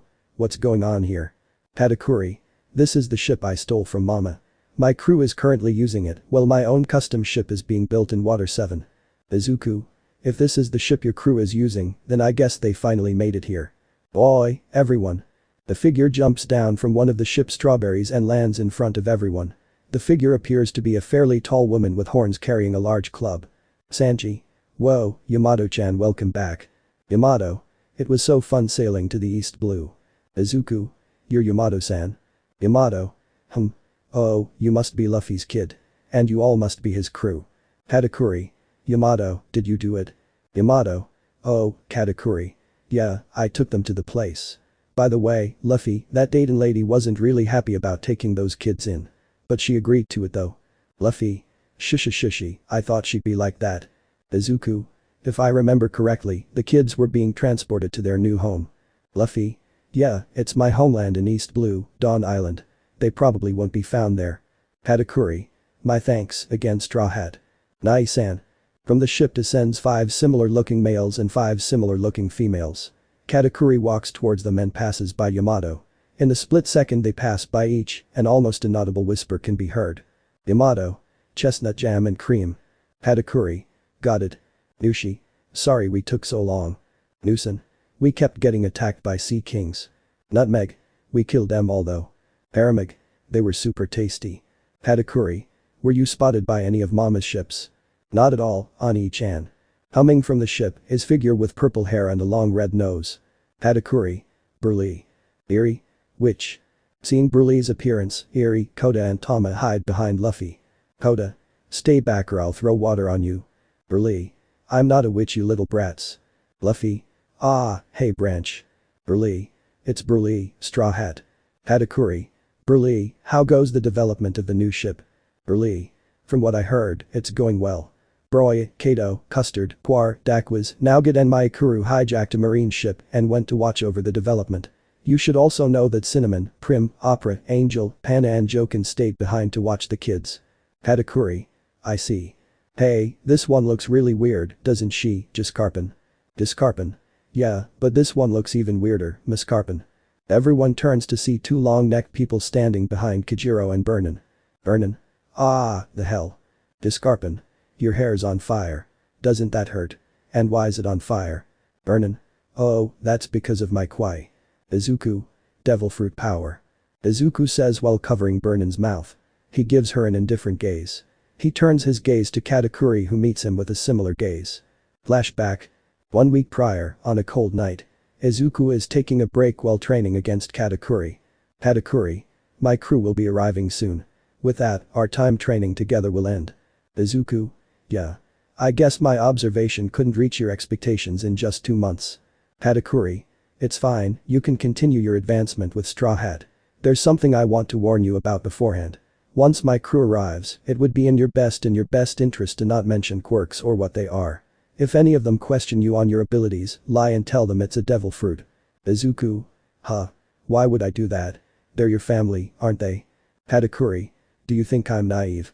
It should be obvious that there's a possibility that at least one of my crew is a spy. Izuku. But they're your family. Katakuri. That's exactly the reason why I believe there's a spy. As I said before, I'm considered a traitor to the family. As such, it's only natural Mama wants me dead. She'll use any means necessary to do so. And my siblings would be more than willing to play the role of spy if she tells them to. Izuku. No way. Katakuri. We siblings will sell out or even attack anyone we consider a traitor regardless if we share blood, and Mama is willing to kill us without a second thought. We're that twisted a family. Izuku. Katakuri. The children and siblings who joined me are considered traitors as well. To protect them, I had Yamato sail with my crew so she could determine which of them would possibly be a spy. Izuku. Couldn't you have just done that yourself? Katakuri. It's more effective if someone without attachments to them were to do the search. Izuku. I see. What do you do if you find a traitor? Will you kill them? Katakuri. I will sever my ties with them and cast them aside so they can fend for themselves. I won't kill them, I'm not Mama. Izuku. Okay. But, why do you not want me to reveal what quirks are? Katakuri. Mama is constantly seeking power. If she, through a spy, learns of a race of humans naturally born with powers resembling devil fruits without the weaknesses, she'll do anything she can to obtain them for herself. She may even try to create her own using your DNA. Izuku. Oh. I get what you mean. Katakuri. At any rate, choose your words carefully. Don't give away too much information. End of flashback. Izuku. She ate the blaze fruit. It's fire-type paramecia. Right. Vernon. Sure. Boy, Katakuri Nai. Sitting atop one of the ship's strawberries is a woman wearing a sun hat and holding a sword. Amand. Let's get going already. I don't like spending too much time in sea king-infested waters. Katakuri. HMPH, perhaps we should go. I have no reason for staying here any longer. Take care Pudding. Pudding. I will. Just watch yourself out there, Katakuri Niacin. Katakuri. Straw Hat, I thank you for accommodating me for this long. Luffy. Don't mention it. Nothing wrong with helping a friend. Katakuri. Friend, huh? Katakuri turns around after uttering those two words. His siblings reboard the ship one by one. Just as he's about to board, he stops as he hears Izuku's voice. Izuku. Katakuri-san. Katakuri. What is it? Izuku looks Katakuri in the eyes before bowing in front of him. Izuku. Thank you for training me. It has certainly helped me and I'm grateful for that. Katakuri. Think nothing of it. You simply helped me pass the time. Izuku. Smile sure, but what are you going to do now? Katakuri. Who knows? Perhaps I'll become an emperor myself. I hear a spot will be opening soon. And with that, Katakuri departs from the island with his crew. Everyone watches the paddle ship cross the sea until it's completely out of sight. 5 days pass, Riskana enters the season of extreme winter. Having lost Katakuri as a training mentor, Izuku started training with Yamato, oftentimes getting sent flying into the ocean due to her monster strength. The days have continued normally, that is, until the night of the 5th. Izuku is currently on night watch duty and is meditating on the kitchen roof. Izuku. The power of the 7th, the power of Nanashimura, float. How can I bring it out? I unlocked Black Whip because it was necessary for the situation, but I don't know if I can wait for something like that. I've had visions of the first before, maybe I can do the same with Nanashimura. Focus, nothing. I suppose it can't be that easy. Izuku opens his eyes and stands up to stretch. Feeling a bit hungry, he decides to go to the kitchen. In there, he finds Luffy headfirst in the fridge. Izuku. Senpai. Luffy. Oh, Izuku. You want a bite? Luffy says while holding a piece of meat up in the air. Izuku. Sure. I forgot that Luffy senpai doesn't sleep much. Luffy tosses Izuku the piece of meat and takes a seat with a whole plate full of food. Izuku starts tearing into the meat and Luffy starts gorging down. Ring. The two take their eyes off their food and turn to the transponder snail. Izuku. Contact, now. Luffy. Picks up receiver. The hell do you want? I'm eating. Izuku. Senpai. Straw Hat. Luffy's eyes widen a bit hearing the voice. Anger can be seen on his face as his grip tightens on the receiver. Luffy. What do you want, Big Mom? Izuku's eyes widen as he realizes who Luffy is talking to. Big Mom. You know exactly what I want, Straw Hat. I want your head. Luffy. I'd like to see you try and take it. Big Mom. Mama, I plan to. I'm heading right towards you as we speak. Luffy. What? Big Mom. With this beaver card of yours, I know exactly where to find you. Izuku. Senpai's beaver card. How did she get that? Big Mom. I'm coming for you, Straw Hat. I'll take your head, as well as the heads of all those brats you're keeping on that island of yours. Izuku. And she knows about us. Katakuri-san, could this be what you were talking about? Big Mom. Maybe on my way there, I'll wreak some havoc on Fishman Island just for the fun of it. Luffy. Big Mom. Holding your tongue. Fine. I'll cut you a deal, Straw Hat. I'll hold off my attack for now if you tell me the locations of Katakuri and my children he kidnapped. What do you say? Luffy. Punk Hazard. Big Mom. Luffy. I'll be waiting for you on Punk Hazard. If you want to fight, then I'll give it to you. I'll fight you with everything I've got. Big Mom. Fine. I guess I can't call you a coward like this. You better not keep me waiting. If you do, the water will turn red in the east blue. Plank. Luffy places the receiver down. His eyes are being shadowed by his hair. Izuku. Senpai. Luffy. Go wake up the others, Izuku. Izuku reluctantly follows the orders of his captain and wakes up everyone. After explaining the situation to all of them, everyone goes into action. Before the sun had even risen, the ships were set to sail. On the Sunny, Zoro, Sanji, Frankie, Brook, Usopp, Chopper, Jinbe, Yamato, and Luffy fully suited for battle. The others were gathered on the Golden Deku without the appearance of being ready for battle. Luffy walks up to the Sunny's figurehead to take his rightful seat but stops hearing a yell. Izuku. Senpai. Luffy turns around to look at Izuku fully geared up and ready for battle. Izuku. Please, let me fight with you, I can help. Luffy. No, Izuku. You're not fighting this one. You're not ready to go against an emperor. Izuku. But. Zoro. That's Captain's orders, Izuku. Give it up. Izuku lowers his head as he's unable to speak against his captain. Luffy stretches his arm and grabs Izuku's warp sword. He then slices open a large portal big enough for the ship. He hands the sword and sheath back to Izuku. Luffy. Izuku, you have to protect your crew. Nami, Robin, take them to Sabati. You know who to find after that. Robin. Roger that, Captain. Nami. Luffy. Luffy. Big Mom knew about everyone. She probably knows about this place. It's not safe here. Izuku jumps back onto his ship with his sword in tow. As the ship moves through the portal thanks to winds produced by Inasa, Luffy raises his arm up in the air. Luffy. We'll be back soon, smile, let's hold a feast after we win. With that declaration, the ship passes through the portal.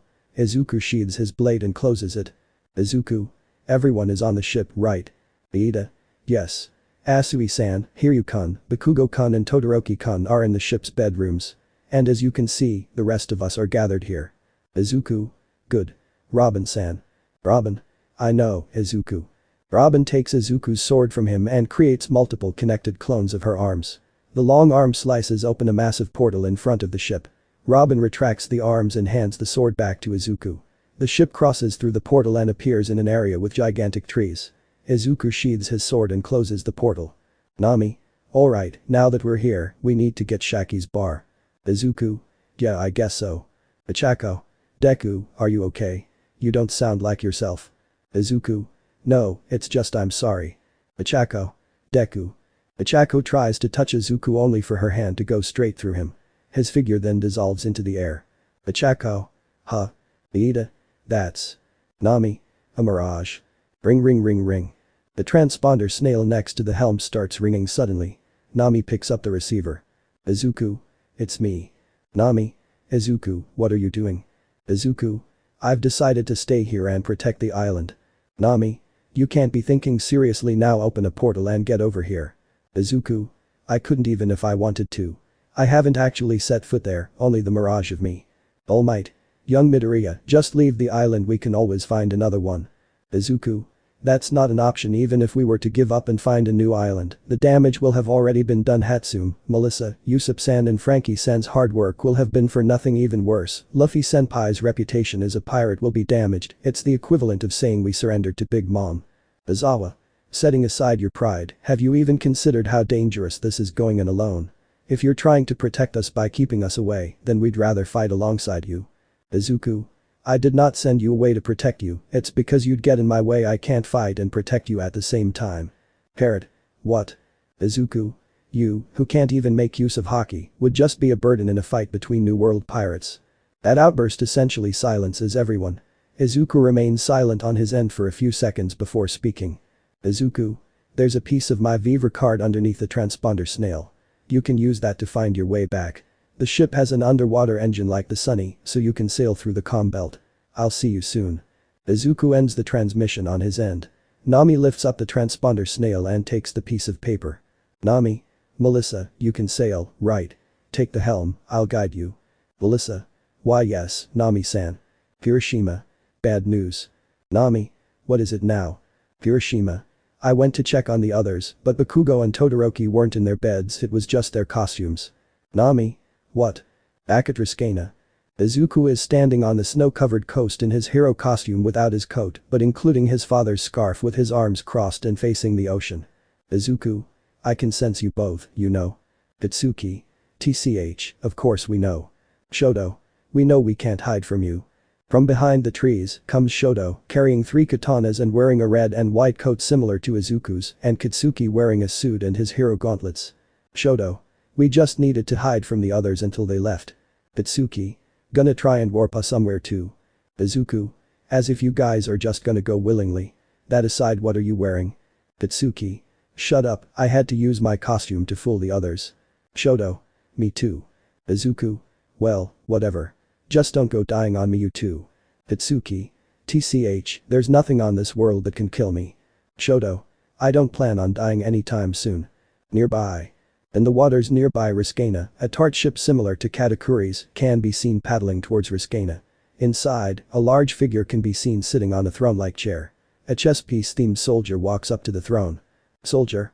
The island has come into our line of sight, sweet General Sama. Good. The figure stands up and picks up the Naginata leaning against the throne. The figure steps outside the ship to find a long-tongued man with a large candy cane. Seems there's only 3 of them guarding the island, Perrin. Straw Hat underestimating us will be his downfall. Don't get rough though. We should at least bring their dead bodies back so Mama can hold it against Straw Hat. Don't worry.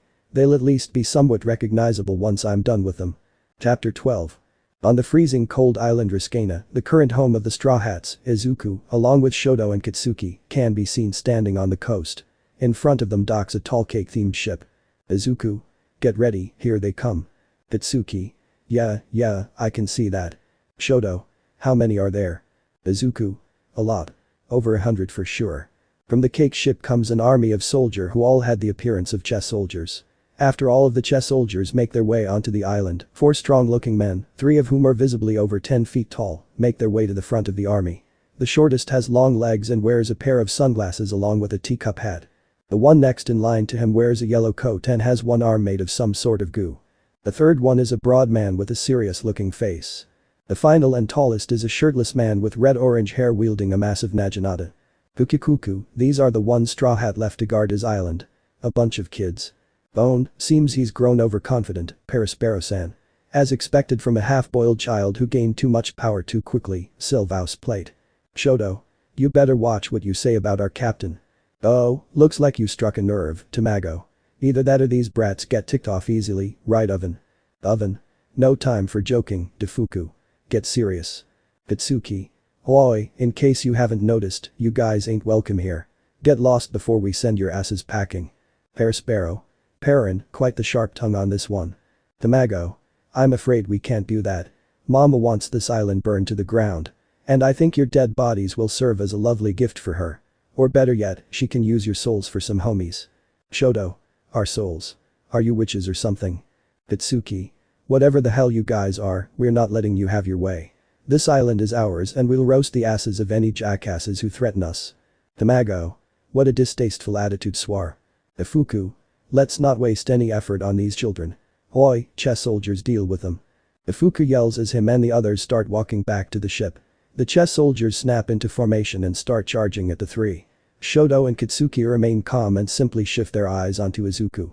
Izuku, staring seriously at the army, simply widens his eyes and unleashes a wave of Conqueror's haki. The soldiers all fall to the ground and the 4 Big Mom pirate members stop and turn back around. Izuku. I won't be stopped by weak little toy soldiers like these. Katsuki. TCH, show off. Perospero. Ho, the color of the Supreme King, eh? This just got interesting. Tamago. If I remember correctly, that one has a bounty of 440 million. Ifuku. This brat's bounty is higher than ours. Perospero. Maybe yours, but the same can't be said for the 2 of ours. Oven. Let's get started. Shoto. Looks like they've decided to fight. Shoto says while drawing 3 swords and puts one in his mouth. Explosions spark from Kitsuki's palms as he gets in a fighting stance. Izuku reaches for his black sword and powers up full cowling. Izuku, you two take care of the blue guy and the egg. I'll deal with the other two. Kitsuki. Huh. Where the hell do you get off telling me who I can fight? I'll fight whoever the hell I want. Izuku. You can't use observation haki yet, so you can't see how strong they are, Kaken. Tamago. Seems like 2 of them don't have proper mastery of haki. Shoto. Great, they figured that out. Kitsuki. Damn it Deku, why the hell did you have to say that? Perospero. Let's make this quick, shall we? Candy wave. Perospero points his arm at the 3 of them and sends a large wave of green goo at them. The wave gets slashed clean in half and Izuku reappears behind the 4 of them. Izuku sheathes his sword which causes Oven and Perospero to get warped away. Izuku. Watch your backs. See ya. Izuku says while slashing open a portal and jumping in before immediately closing it. Kitsuki. Ah that bastard he just hogged all the fun for himself. Shoto. Stop being a child about it. You shouldn't try to bite of more than you can chew. Kitsuki. Shut it icy hot I'll kick anyone into next year if they try and underestimate me. Shoto. No wonder you haven't mastered observation yet. Kitsuki. What did you say? Tamago. What a strange ability that child has. Did he take them somewhere? Ifuku. It doesn't matter, we're more than enough to deal with 2 children. Shoto. The fight's starting now. Save your yelling for when we're done. Kitsuki. GRR, whatever it's time to show these bookers what happens when you mess with heroes. Meanwhile. The members of the crew left on the Golden Deku are sailing on their way back to Riskana. Nami is standing at the front of the ship holding Izuku's Beaver card, Melissa is steering the ship, and Inasa is pushing the sails by manipulating the wind. Nami. Melissa, 30 degrees northwest Inasa, we need more wind power. Melissa. Roger. Inasa. I'm doing my best considering the ship's size and number of sails, but I'll do even better. Sai. Izuku, when did you become so reckless? Ichako. Nami-san, do you think Deku, Todoroki and Bakugo are going to be okay? Nami. I can't say. If Big Mom did in fact send someone to the island, let's just hope it's not one of her sweet commanders. Iida. Katakuri-sen was a sweet commander before he left the crew if I recall correctly. Are the other commanders at his level? Nami. No, Katakuri was the strongest amongst all of them. But that's not to say that the others aren't ridiculously powerful. Cracker alone was enough to push Luffy into 4th gear. And then there's Smoothie who was strong enough to almost destroy the ship from a large distance at sea. All Might. If that's really true, even all 3 of them working together wouldn't be able to beat them. Babara. It seems at this point, all we can do is pray. Pudding. I doubt Mama would send Smoothie Niacin and Cracker Niacin just to destroy an island. She'd probably send Perospero Niacin or maybe Snack Niacin. Parrot. Perospero. Nami. If it is one of them, they can take them down if they all rush them at once. Izawa. They'll survive. Even if they can't win, those 3 will definitely find a way to survive. Is joke. Oh, what's this? It sounded like you just said you believe in your students. Izawa. That's a teacher's job. You should know that. Midnight. Hey, is it me or is the ship rocking a bit too much? Lad. Huh. Everyone can suddenly feel the ship heavily rocking. Nami looks over the ship's railing and can see something in the water. The water rises and a massive sea king that rivals the size of the ship emerges from the ocean. Mina. Ah. Mineta. What is that? Robin. It's a sea king. Zero. Don't speak so calmly. Nami. What a pain. Parrot. I'll take care of this one. Robin, mind lending me a hand? Robin. Sure actually, that might not be necessary. Parrot. Huh. A sea king rushes forward and tries to attack the ship but stops suddenly. The crew looks at it confused before a massive slash occurs causing a shockwave that which sends water splashing up in the air. The splashed up water drizzles down on the surprised crew.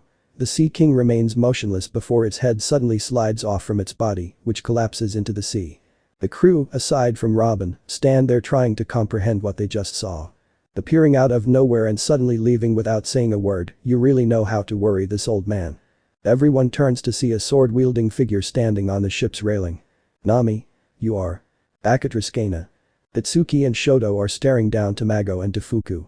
The 2 heroes look combat ready, whereas their opponents seem lax. Itsuki. Whisper that egg bastard with the long legs, he's probably the speedy type. And that cane, it's probably a sword like the one that Afrojack Skellington uses. The white ass doesn't look like he's got arm strength or speed. If anything, he might be durable if nothing else. Shoto. You shouldn't judge based on appearances. You don't know if these guys have eaten devil fruits or not. While the two of them are busy speaking with each other, Defuku starts rubbing himself with his hands. The two young straw hats soon take notice of what he's doing. Shoto. What is he doing? Is he rubbing his body? Itsuki blasts forward with his explosions, completely catching Shoto off guard. Shoto. Bakugo. Itsuki. I ain't just gonna sit still while he gets ready to attack. Shoto. Bakugo, wait.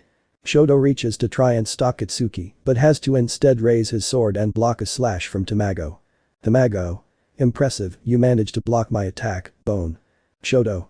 Damn it, we've been split up even further. Itsuki heads straight towards Defuku, who continues to rub himself. He reaches his hand out and tries to launch an explosion at him. Blue smoke then suddenly pops out from the Defuku's belt buckle. Kitsuki doesn't flinch and pushes his arm through the smoke. He launches an explosion but is shocked to see it being blocked by a Basento. Ginii. From the blue smoke appears a massive blue humanoid creature holding the Basento. Kitsuki. What the hell? Defuku. I ate the puff puff fruit and became a lamp human. Strike him down, Genie. Genie. Genie, you in rage hunt. The genie yells as it strikes down at Kitsuki with its Basento. Kitsuki manages to avoid the attack by blasting backwards. Kitsuki.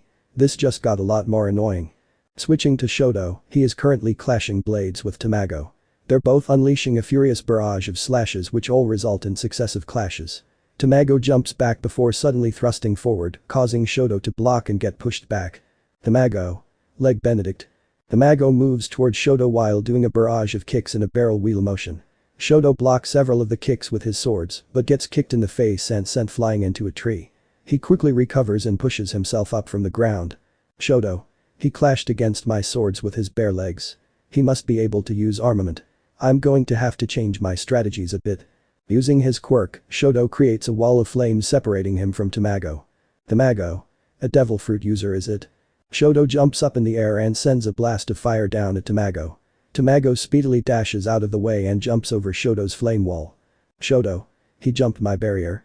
Tamago lands in front of Shoto and takes a sip of tea from his teacup hat. Tamago. You have talent and power, but you're raw if you think you can win without haki or proper skill. Shoto. TCH, we'll see about that. Going back to Kitsuki, he's avoiding the genie's slices with help of his explosions. Defuku only continues to rub himself and give orders to the genie. Kitsuki. I can't keep dodging this bastard slices. That white ass said he was a lamp man.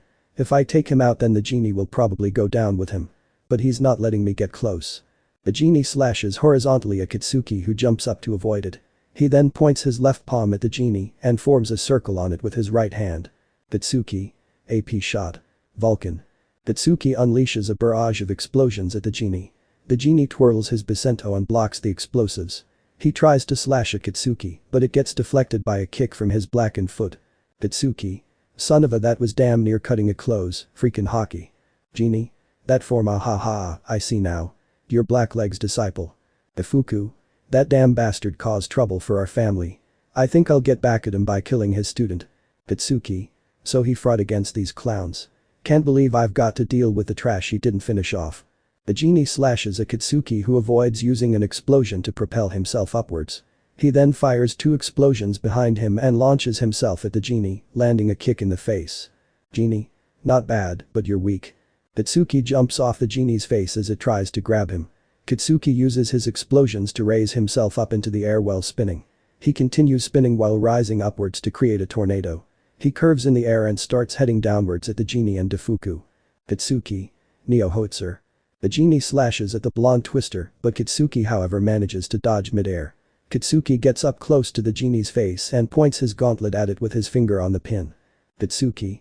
Impact. Kitsuki pulls the pin and launches a massive point-blank explosion. Kitsuki lands back on the ground with a smirk on his face. His expression quickly changes once the smoke clears. He can clearly see the genie to be perfectly fine and much larger than before. Genie. Nice try, boy. But your wimpy fireworks can't hurt me. Defuku. You should be seeing right now just how big the difference in power is between us. Kitsuki. Damn it. While Kitsuki gets back to his fight, Shoto's battle continues to heat up. His fire blasts continue to be evaded by Tamago's speedy sprinting. Tamago flips onto his hands and starts spinning with his legs outstretched like a top. Tamago. Sunny side legs. Shoto blocks the kicks with his 3 swords and manages to push Tamago back. Tamago jumps back onto his feet and thrusts his sword forward. Shoto narrowly avoids the attack, getting part of his ear sliced in the process. He fires at him, causing Tamago to jump back. Tamago tries to move forward to attack once again, but is unable to. He looks down to see his feet and legs frozen to the ground. Tamago. Ice. Shoto. Over the 9 mountains, across the 8 seas, there is nothing I can't cut. Tamago looks up to see Shoto standing there spinning 2 of his swords. Shoto. Santoryu Ogi. Before Tamago can guard himself, he gets slashed clean in half by Shoto. Shoto. Sansen Sekai. Cheap. Before Shoto can relax, his attention is brought to a loud chirping sound. He turns around to see what appears to be a giant egg yolk in the snow. Cheep cheep cheep. Before Shoto's very eyes, the Yolki abomination transforms into yellow-feathered dual dagger-wielding, chick-human hybrid creature. Shoto. What is this? Hiyoko. Through the power of the egg fruit, I've evolved once more into Viscount Hiyoko. Let me give you a taste of the sword skill that surpasses my previous form. Hiyoko says before rushing at Shoto. He rapidly stabs at him, managing a few cuts and piercing his shoulder as well. Shoto. He's so much faster now. Shoto knocks Tamago back using his ice and puts his hand swords over his shoulders. Shoto. Torajiri. Shoto brings his blades forward but misses his mark. He is then kicked in the face by Hiyoko and knocked back. He bumps back into Katsuki's back. Katsuki. Hey, watch where you're going, icy hot. Shoto. I'm fighting a giant sword-wielding chicken here, you can't exactly expect me to be mindful of my surroundings now. Katsuki. Screw that, it's just a glorified big bird, I'm the one who's taking on a giant Godzilla-sized genie. Shoto. This guy is fast. And his movements are too erratic. Honestly, I'd rather take on someone large and predictable. The sudden realization hits both of them, and they both gain astonished looks on their faces. Tamago and the giant take the opportunity to rush them both. They try to attack them, but Tamago gets kicked in the face by Katsuki, and the giant gets his Basento blocked by a wall of ice. Shoto. How about we swap opponents for a while? Katsuki. Fine, just don't expect me to save you. Shoto blasts fire at the genie through the ice. The genie twirls his Basento to deflect the flames. Shoto uses the genie's distraction to slide close to Defuku. He creates an ice spike that grazes Defuku's face, causing it to bleed. Defuku. You little brat, slice him in half, genie. Genie? Yes, master. The genie moves in front of his master and stabs his Basento into the ground, nearly hitting Shoto. Using his quirk, Shoto creates an ice path and uses his flames to boost himself. He quickly appears behind Defuku. Shoto releases a large burst of flames and launches himself at Defuku. Before Defuku can even turn around, his back gets slashed by Shoto. Shoto. Hirameki. Katsuki and Hiyoko clash with each other in a furious barrage of kicks. Katsuki. I'm going to hard-boil your ass. Katsuki jumps back and tosses several of his mini grenades at Hiyoko. The grenades explode and create a cloud of smoke. Tamago wipes the smoke out of his face, only to be met with both Katsuki's boots to his face. Katsuki then jump flips off his face and points his left palm at Hiyoko, with right forming a circle on it. Katsuki. AP shot. Columbiad. Katsuki fires a powerful explosion that pierces and shatters Tamago's body. Another yolk emerges from the shattered chicken. Haka-doodle-doo. Katsuki. Oh no, you don't, I ain't letting you transform again. Katsuki aims his gauntlet and fires another explosion at the egg yolk. The blast, however, gets blocked by the genie's Basento. Katsuki. You again. Shoto. What? When did he? Defuku. You should keep your eyes on who your real opponent is, boy. Genie. Genie. I'm on it, master. The genie increases in size along with his weapon. He punches his fist in the ground, causing both Katsuki and Shoto to jump out the way. While in the air, Shoto gets kicked in the back by Defuku. Defuku. You're finished. Genie. This is the end for you, Genie. Guillotine. The genie readies his blade that darkens in color. Shoto's eyes widen as he quickly uses his blades to defend himself. The genie swings his blade horizontally and shatters both of Shoto's blades, while also cutting into his stomach. The force of the attack sends him crashing straight into the ground. Giant. Here's the finisher. The genie slashes Shoto diagonally, cutting across his arm and chest. Shoto's eyes wide out from the pain. Katsuki. Icy hot. Katsuki reaches his hand out to try and blast Defuku. He is, however, stabbed through the hand by a large sword. Katsuki. Ah, the buck. You forgot about me, didn't you? Katsuki looks up to see what appears to be a giant man-chicken hybrid wearing a pink suit. Nuatori. On my name as a true knight, I, Count Nuatori, shall end your feudal fight. Katsuki. Damn you, you bird bastard. Itsuki pulls the sword out of his hand and tries to rush Nuatori. Nuatori uses his superior speed to appear behind him. Itsuki. He's even faster now. Nuatori. My skills are far beyond your level now, cluck. Nuatori kicks Kitsuki in the back, sending him flying forward. He then appears again in front of him and kicks him in the face. Using his two daggers, he slashes the side of Kitsuki's face twice. Kitsuki turns around and is met with a barrage of kicks to his midsection that send him flying. He lands next to the injured Shoto. As they both lie there, the blood from both of their injuries stains the snow red. Ifuku. That's enough for now. We need to keep them alive so Mama can take their souls. Nuatori. Very well. I'll go fetch the sea prism stone cuffs from the ship. Ifuku. TCH, this damn brat actually made me bleed. I'll never hear the end of this from Oven and Perospero. While the two invading pirates decide to tend to themselves, Kitsuki and Shoto lie there in the snow motionless. Shoto. Damn, I lost. My wounds sting and I've lost a lot of blood. This wouldn't have happened if I'd kept my eyes on that genie. Now these two are gonna wreak havoc on the island. All because I couldn't handle that attack. My blades got shattered because of it and my blades. Itsuki. Ugh, damn that bird bastard, how in the hell did I lose to a bucking chicken?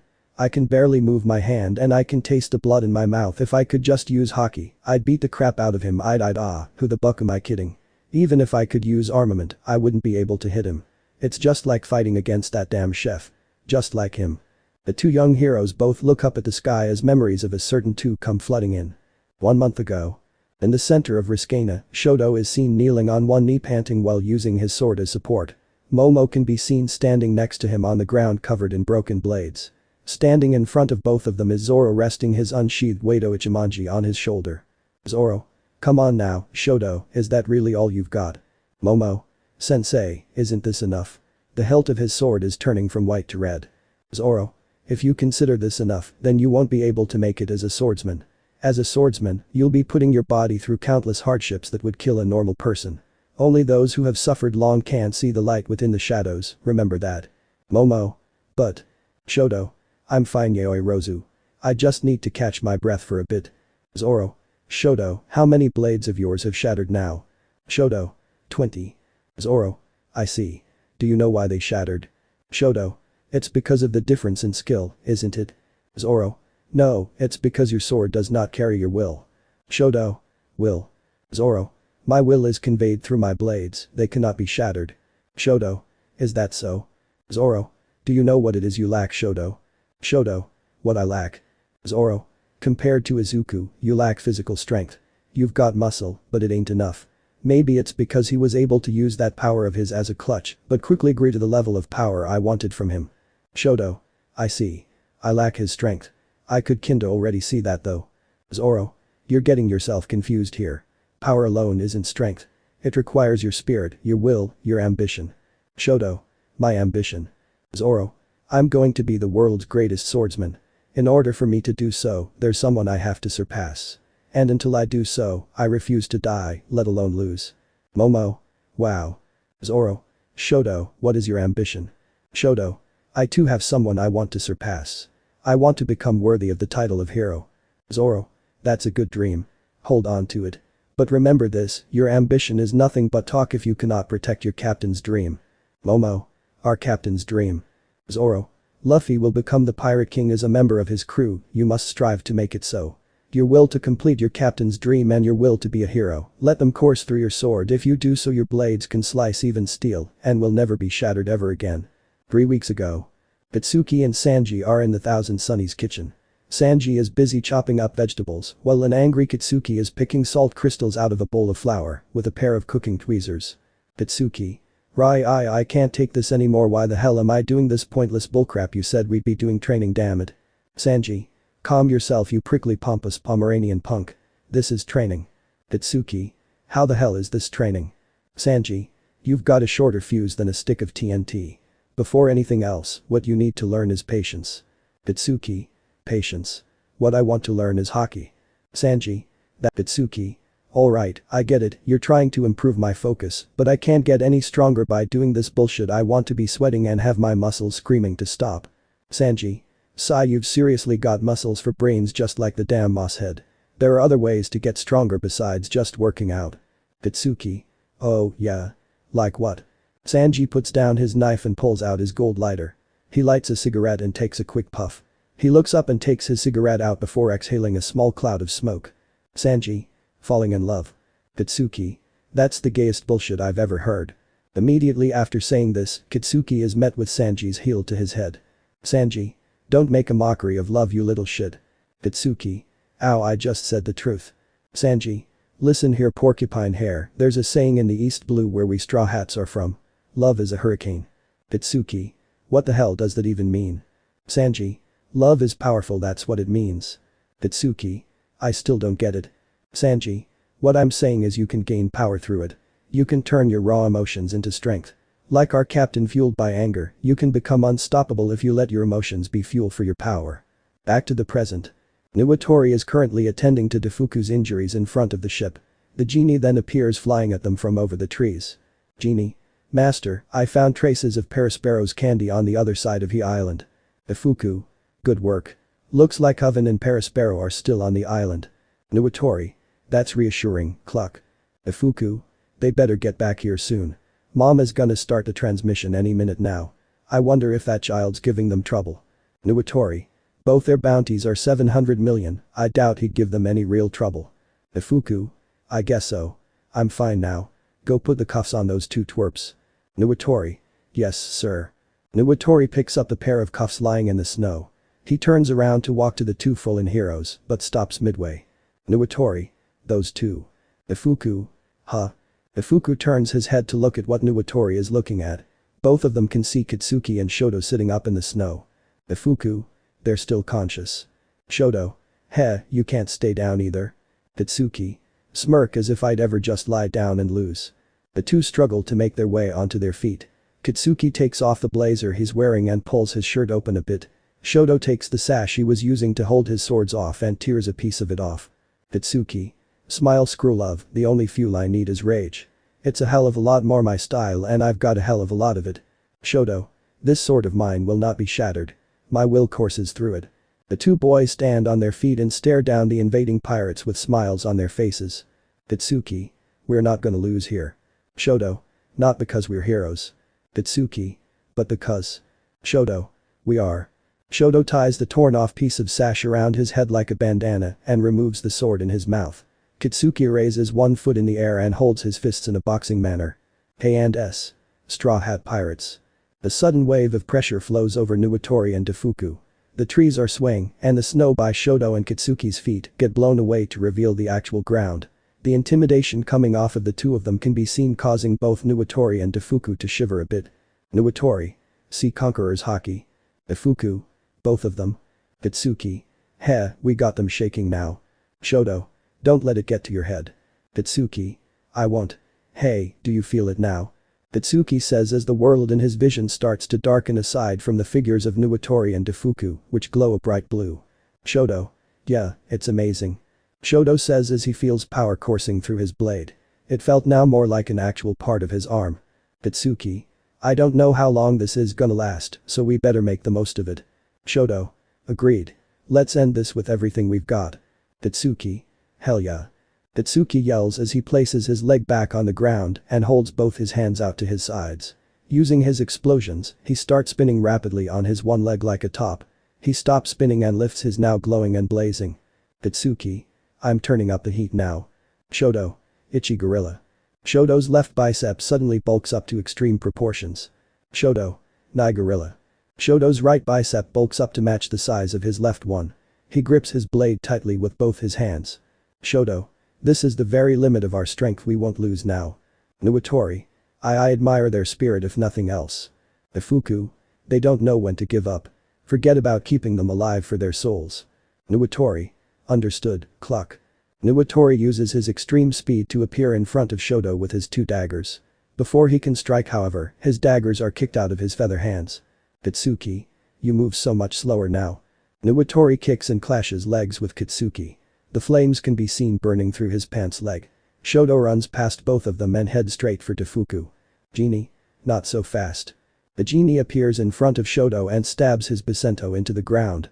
Shoto avoids the attack and freezes the weapon onto the ground using his quirk. Shoto. Gotcha. Genie. What? Shoto stomps on the ground and freezes it along with Defuku's lower body. Defuku. You little. Nuwatori draws his sword and tries to slash Katsuki. Katsuki blocks and shatters his blade using his leg. Nuwatori unleashes a barrage of kicks, but Katsuki manages to dodge each and every one. Nuwatori. He's reading my movements, cluck. Katsuki dodges one last kick before setting off an explosion in Nuwatori's face. He sweeps his legs before kicking him in the back and knocking him up in the air. Katsuki points his palm to the ground and launches himself up into the air with a massive explosion. He kicks Nuwatori in the back and launches him even higher into the air. Katsuki. Let's go icy hot. Shoto. Yeah. Shoto creates a giant ice ramp in front of him. He boosts himself on the ramp using his fire as a thruster and launches himself into the air in front of the genie and Defuku. Katsuki uses his explosions to fly up higher in the air. Katsuki. I'm gonna crack you into pieces. Katsuki pulls the pin on his gauntlet while pointing it to the sky. The resulting massive explosion sends him flying down at insane speeds. While rocketing down, Katsuki starts spinning with his blazing leg outstretched. He slams his blazing heel into Nuwatori's stomach. Katsuki. Concass. Nuwatori is sent crashing into the ground creating a large crater. Katsuki. Here's the finisher.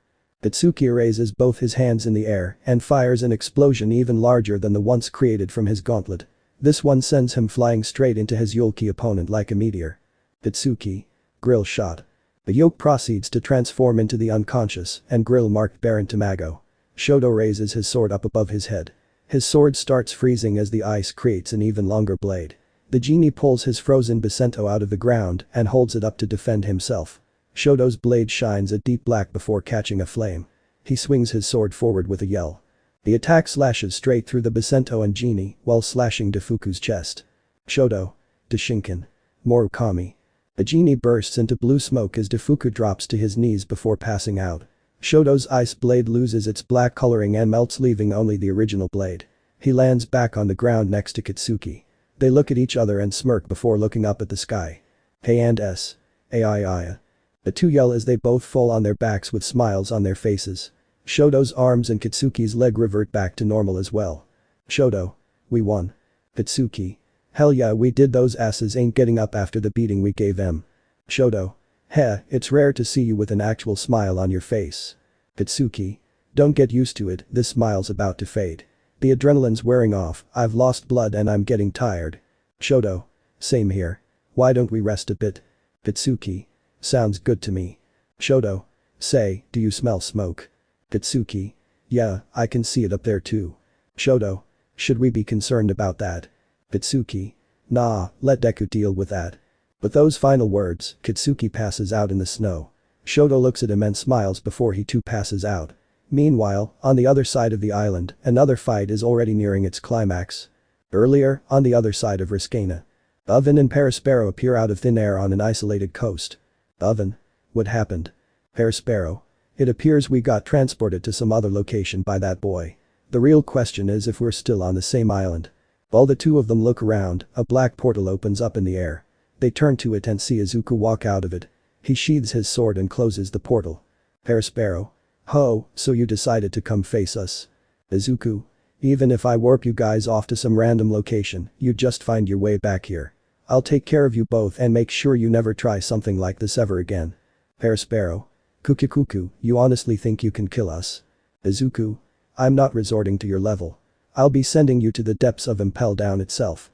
Perospero. Perrin, it's amusing that you can even think that. Oven, why don't you go scout the area? If we are still on the island, then there's probably a base of sorts in the forest. There may be others hiding there, so go ahead and destroy that first. Oven. Fine. Just take care of the brat. Perospero. No worries, I will. Oven turns his back on Izuku and starts walking into the forest. Izuku. Do you think I'll let you do as you please? Izuku says as he dashes towards Oven. He is however cut off by a giant pink wall forming behind Oven. Perospero. I won't let you do as you please either, Perrin. If you want to stop Oven, you'll have to get past me first. Izuku ignores Perospero for a second and walks up to the pink wall. He places his hand on it and oddly enough sniffs it. Izuku. This is candy. Perospero. Yes, it is. I ate the lick fruit and became a candy human. I can create and mold my candy into brilliant artistic creations. It's quite delicious. Well. I'll allow you to eat some. It'll most likely be your last meal after all. Izuku ignores Perospero and focuses mainly on the candy. He angrily clenches the hand touching the candy into a fist. He turns around and looks at Perospero with an angry glare. Perospero? Not a candy person I see. Izuku? No, I've got nothing against sweets. It's just that they taste bitter coming from someone like you. Perospero? Kuku, what a sweet candy boy you are. I like your attitude. Candy wave. Perospero twirls his staff in the air before planting it in the ground. A large wave of candy comes out from the staff and heads straight to Izuku. Izuku simply raises his left gauntlet and points it at the oncoming candy. Izuku. Special attack. Weapons left quadruple firebird star. Izuku fires 4 flaming stars from the slots on his gauntlet and melts through the candy. Izuku pulls back 4 of his fingers and flicks them to fire concentrated blasts of compressed air. Izuku. Delaware Smash Air Force. Perospero creates a candy wall to block the blasts. The wall is however broken down by Izuku punching through it with his hackified fist. Perospero. That's some power you've got there. But it won't be enough to win. Aim Yumiyushi. Perospero emits candy from both his arms and molds it into a giant slug abomination. The giant slug makes its way to Izuku rather quickly for a slug. Izuku simply jumps over the slug to get out of its path. Perospero. Candy hammer. Izuku looks up to see Perospero atop a giant candy staircase holding a giant candy hammer. Izuku hardens his arms and tanks the hit from Perospero's hammer, causing him to get knocked down. Perospero. Candy sting. The back of the candy slug transforms into sharp hardened spikes. While falling, Izuku turns around and cocks his right fist back. He punches one of the spikes and completely shatters the candy slug. Izuku lands back on his feet and squeezes his left fist. Water flows out from the band around his wrist and coats his glove. Izuku.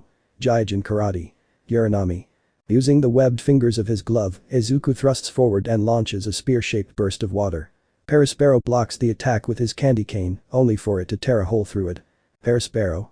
Interesting, I see Jinbe has managed to keep himself busy with this crew. Izuku. Yeah, he taught me quite a lot. Let me show you. Izuku says as he runs straight at Perospero. Perospero launches several blasts of candy at Izuku to try and keep his distance. Izuku manages to sidestep out of the way of each blast and continues running. He stops a bit ahead of him and cocks his fist. Izuku. Samegawara Seiken. Izuku punches forward causing a shockwave to travel through the air. Perospero creates a candy wall that is immediately shattered by the shockwave. Perospero. Candy Maiden. Perospero creates what can only be described as a goldish yellow Iron Maiden made out candy. The Iron Maiden starts falling atop of Izuku. Izuku places his 2 wrists against each other and points his palms at the Iron Maiden. Izuku. Ninja art. 1000 sheet pierce tenfold. Then thin black whip needles fire from Izuku's fingers and pierce through the Iron Maiden. A condensed ball of black whips forms in Izuku's palms. Izuku. Black cannon. Izuku launches an extra large black whip that pierces through the center of the Iron Maiden. This final blow causes cracks all over the Iron Maiden and eventually shatters it. Upon shattering it, Izuku feels something wrap around his ankles. He looks down to see what appears to be some sort of gum sticking him to the ground. Perospero. Kuku, you fool. You fell for it. Perospero walks up closer to Izuku with a cocky grin on his face. Izuku simply stands there unamused and watches him. Perospero. You've got a strong fighting spirit. I'm sure Mama will be ecstatic to turn your soul into a homie, so I'll just restrain you instead of killing you. Perospero starts emitting candy from his hand like a stream. The candy starts spreading up Izuku's leg and encasing them. Perospero. You're rather calm for this. Your crewmates were in tears and begging me to stop, Perrin. Izuku. Yeah, I know about that. I've been aware of your abilities after hearing about what transpired on Whole Cake Island from Brooksand and Carrot. Perospero. Oh, you've done your research. Yet you still got caught. You're more foolish than I thought. Izuku. Are you sure you're not the one who's been caught? Perospero. Trying to bluff your way out, are you? You do realize my candy has reached your shoulders, right? Izuku. Let me show you. Izuku says as his legs suddenly ignite in flames and melt through the candy. Perospero. What? Izuku. And just like that, I've stopped your candy from spreading. As for the rest of me. Izuku closes his eyes and switches into second gear. Cracks start forming on the remaining surfaces covered in candy. Izuku opens and widens his eyes and completely shatters the remaining candy coating. Izuku. When using second gear, my body will bulk up. Izuku says before returning his body back to normal. Izuku. You cannot trap me, but I can trap you. Right as he says this, several small human-like root plants pop out from under the ground and grab hold of Perospero. Izuku. Special attack. Weapons left human Drake. Perospero. What is this? I can't break free. Izuku. These special pop greens are triggered when my opponent steps on them. They will bind and restrain. I planted them when I used my Delaware smash. I was just waiting for you to let your guard down and approach me. Perospero. TCH, I've been had. Izuku. Hey, I've got something I want to say to you. Perospero. If you want to gloat about your victory, I'd rather not care to listen. Izuku. Several weeks ago, Kuri-chan asked me to take her back to zoo so she could visit Pedro-san. I was happy to oblige because I was hoping to thank him for helping the crew rescue Sanji-san. The last thing I expected was that I'd be visiting a grave. Perospero. Kuku, were you attached to him? It's a real shame what happened to him. Izuku. He was a good man. He protected our crew in zoo. He volunteered to guide Luffy-senpai and the others to Whole Cake Island despite his past with Big Mom. And he sacrificed himself to stop you from preventing the others from escaping. Izuku says as he angrily squeezes his right fist. A black liquid flows out from the band around his wrist and coats his glove. Perospero. He was a fool to place his trust in Straw Hat's hand. He should have enjoyed what little time he had left in this world and live a peaceful life into a peaceful death. Izuku. There is no such thing as a peaceful death for pirates. Pedro-san died honorably as a pirate for our sake as a fellow pirate. I cannot let him be mocked by you, and beyond that, I cannot forgive anyone who would dare hurt my crewmates in any way. Kuri-chan's shed tears will not be that of pain anymore. Sparks fly from Izuku's right fist. The oil-covered fist suddenly ignites in flames after coming in contact with the sparks. Perospero's face suddenly goes pale seeing the flames. Izuku. If my memory serves me right, your candy is weak to heat. Consider this. Izuku punches his blazing fist into Perospero's gut. Perospero's eyes wide out as the flames pierce through him. Izuku. My Red Hawk. Izuku pulls back his fist and releases the human drakes from Perospero. Perospero then falls to the ground unconscious. His arm and the candy wall blocking off the forest turn to goo and shatter respectively. Seeing as how his opponent is finished off, Izuku throws his arm to the side. White steam comes out from the band around Izuku's wrist and extinguishes the flames. Izuku. Seriously May, what were you and Melissa thinking while adding this upgrade? Well, I guess I shouldn't complain since it came in handy. Pedro-san, I hope this lets you rest a little easier. Izuku walks away leaving Perospero lying there. He pulls up his scarf as he enters the forest. Izuku. One left. Izuku walks through the forest following the trail of shattered branches and footprints. After a bit of walking, he comes across blood on a torn down tree. Izuku. What the? The sound of howling rings out through the forest. Izuku runs in the direction of the cries and finds many of the island's animals injured. He stands there with his eyes wide in shock. He could feel the pain of the animals laid before him. He furrows his brows in rage and uses his observation haki to try and search for living beings. He spots a malicious aura nearby and immediately runs towards it. After running for a moment, he spots Oven ahead of him. Izuku. Diable Jam. Izuku coats his legs in haki and ignites them both. He leaps forward and readies his kick. Izuku. Cross strike. Izuku brings his right leg forward for a flaming front kick. Oven however turns around and grabs Izuku's leg. Oven. So Perospero lost to you. Izuku. He stopped my kick with his bare hand. Full cowl. Izuku powers up with One for All and starts pushing Oven's arm back. Oven lets go of Izuku's leg and moves out of the way. Izuku lands back on the ground and draws Yamajiri and Nidai Kitetsu. Izuku. How could you do that to those poor animals? You had no business to attack them. Oven. They jumped out and attacked me. I merely defended myself. Izuku. They were protecting their home that you invaded. The same thing I'll be doing. Oven. Grow up. Animals are killed every day. The only reason you find this intolerable is because you grew to like them. Izuku. It doesn't matter if it's personal anger, I still can't stand it. Who the hell do you think you are? Oven. If you need to know, I am Charlotte Oven. Fourth son of Big Mom and Sweet Commander of the Big Mom Pirates. Izuku. A Sweet Commander? This guy. He's strong, but he's nowhere near Katakuri-san's level. Commander or not, I'm taking you down. Oven. HMPH, go ahead and try. Oven raises his Naginata and slashes down at Izuku. Izuku raises his two swords and blocks Oven's slash. While they're clashing, Oven's blade suddenly catches aflame. Izuku. What? Fire. Izuku bulks up both his arms and pushes Oven's blade off. Izuku. That fire, you've eaten a devil fruit, haven't you? Oven. I ate the heat fruit and became a high heat human. I can generate heat that will burn through anything. Oven says as he stabs his Naginata into the ground. The nearby snow around him instantly melts and vaporizes. Izuku. Shit, that's some serious heat. My blades would melt from direct contact. Izuku says while sheathing both his blades. Izuku. Hand-to-hand combat with you probably isn't a good idea either. So in that case. Izuku says as he starts drawing his snow sword. Oven thrusts his Naginata forward and tries to stab Izuku. Izuku jumps back onto a nearby tree branch and places the blade of his sword in between his teeth. He bites down and shatters the blade. The shattered pieces of the blade form a blizzard around him. The trees wave from the harsh wind formed by the mini-storm. Oven stands there unfazed as any branches and snow that get blown at him immediately get incinerated. The small snowstorm subsides to reveal Izuku in his black snow-cloaked form with his swords and scarf. Izuku. Gear 3rd. Dragonman. Oven. Is this your trump card? Covering yourself in hackified snow. Izuku. Trust me, it's not a good idea to underestimate the power of the cold and snow. Oven. Whatever, bring it. Izuku. With pleasure. Double Shiro Culverin. Izuku punches forward with both his fists and stretches them both straight at Oven. Oven simply leans to avoid both of the fists. He is however caught off guard as two more fists form from both arms and punch Oven in the face and gut. Oven. What? Izuku. I'm not done yet. Izuku yells as Oven gets punched in the back of the head by two more fists. Two more fists form and try to punch Oven. Oven however manages to catch both of the two fists. Oven. Heat wave. Oven's body heats up and creates a blast wave of hot wind. The hot wind causes all of the arms created by Izuku to melt and fall to the ground. Izuku. You melted the snow through the haki. You're hotter than I thought. I'll have to rethink my approach a bit. White blow. Izuku punches his right snow arm forward and detaches it to launch at Oven. Oven heats up his arm backhands Izuku's flying fist away. He looks back to Izuku only to see another white fist heading his way. Oven. Haven't you learned by now?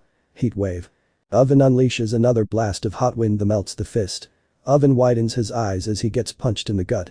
He looks down to see a gauntlet attached to a black tendril coming from Izuku's melted arm. Izuku. I've got more than one trick up my sleeve. Oven. PFFT, you'll have to do better than that. Izuku pulls back his black whip and gauntlet and reforms the snow around them. Oven. Heat beating. Oven heats his arm and jumps up to punch Izuku in the tree. Izuku jumps off the tree branch and lands back on the ground. Izuku. I can't fly or use my giant attacks here. There's no open space here in the forest. I need to fight carefully here Iceball. Izuku breathes out freezing air at Oven's direction. Oven simply heats his body to prevent himself from freezing. This causes a light steam to flow over him. Oven. Is this the best you've got? I was expecting more from the one Katakuri himself trained. Right as he says, Oven feels something wrap around his neck. The steam clears to reveal Izuku standing with his back to Oven and holding both ends of his scarf which is wrapped around Oven's neck. Oven grabs the scarf and tries to burn it but it doesn't ignite. Izuku. My old man's ability gave him the power to breathe fire. Thanks to that, he had to get special fireproof clothing custom made for him. He always told me it was a real hassle, but I'm pretty sure he'd be happy to see me use it like this. Izuku pulls down on his scarf and slams Oven down on his back. He pulls his scarf back and wraps it around his neck again. Izuku. Sweet commanders, all-stars, titanic titans, they are the ones subservient to the emperors. They are below them. With that being the case, let me say this. You should consider us Straw Hats emperors ourselves, we are the ones subservient to the Pirate King, Monkey D. Luffy our familial bonds are stronger than any other pirate. Izuku turns around and positions his fingers in the dragon claw formation. The fingers meld together to resemble those of an actual dragon. Izuku. Get up I know you're not done. Oven lies there for a few seconds while Izuku stands there battle ready. Oven soon gets up and walks towards his Naginata implanted in the ground. He pulls it out and turns to face Izuku. Oven. An emperor? Do you realize the gravity of what you're claiming? You have no idea of the level of power it takes to be an actual emperor. Oven yells as his Naginata's blade catches a flame. He slashes his blade at Izuku who jumps out of the way. Oven. Emperors are unstoppable monsters, they are feared by the world. Oven slashes rapidly at Izuku.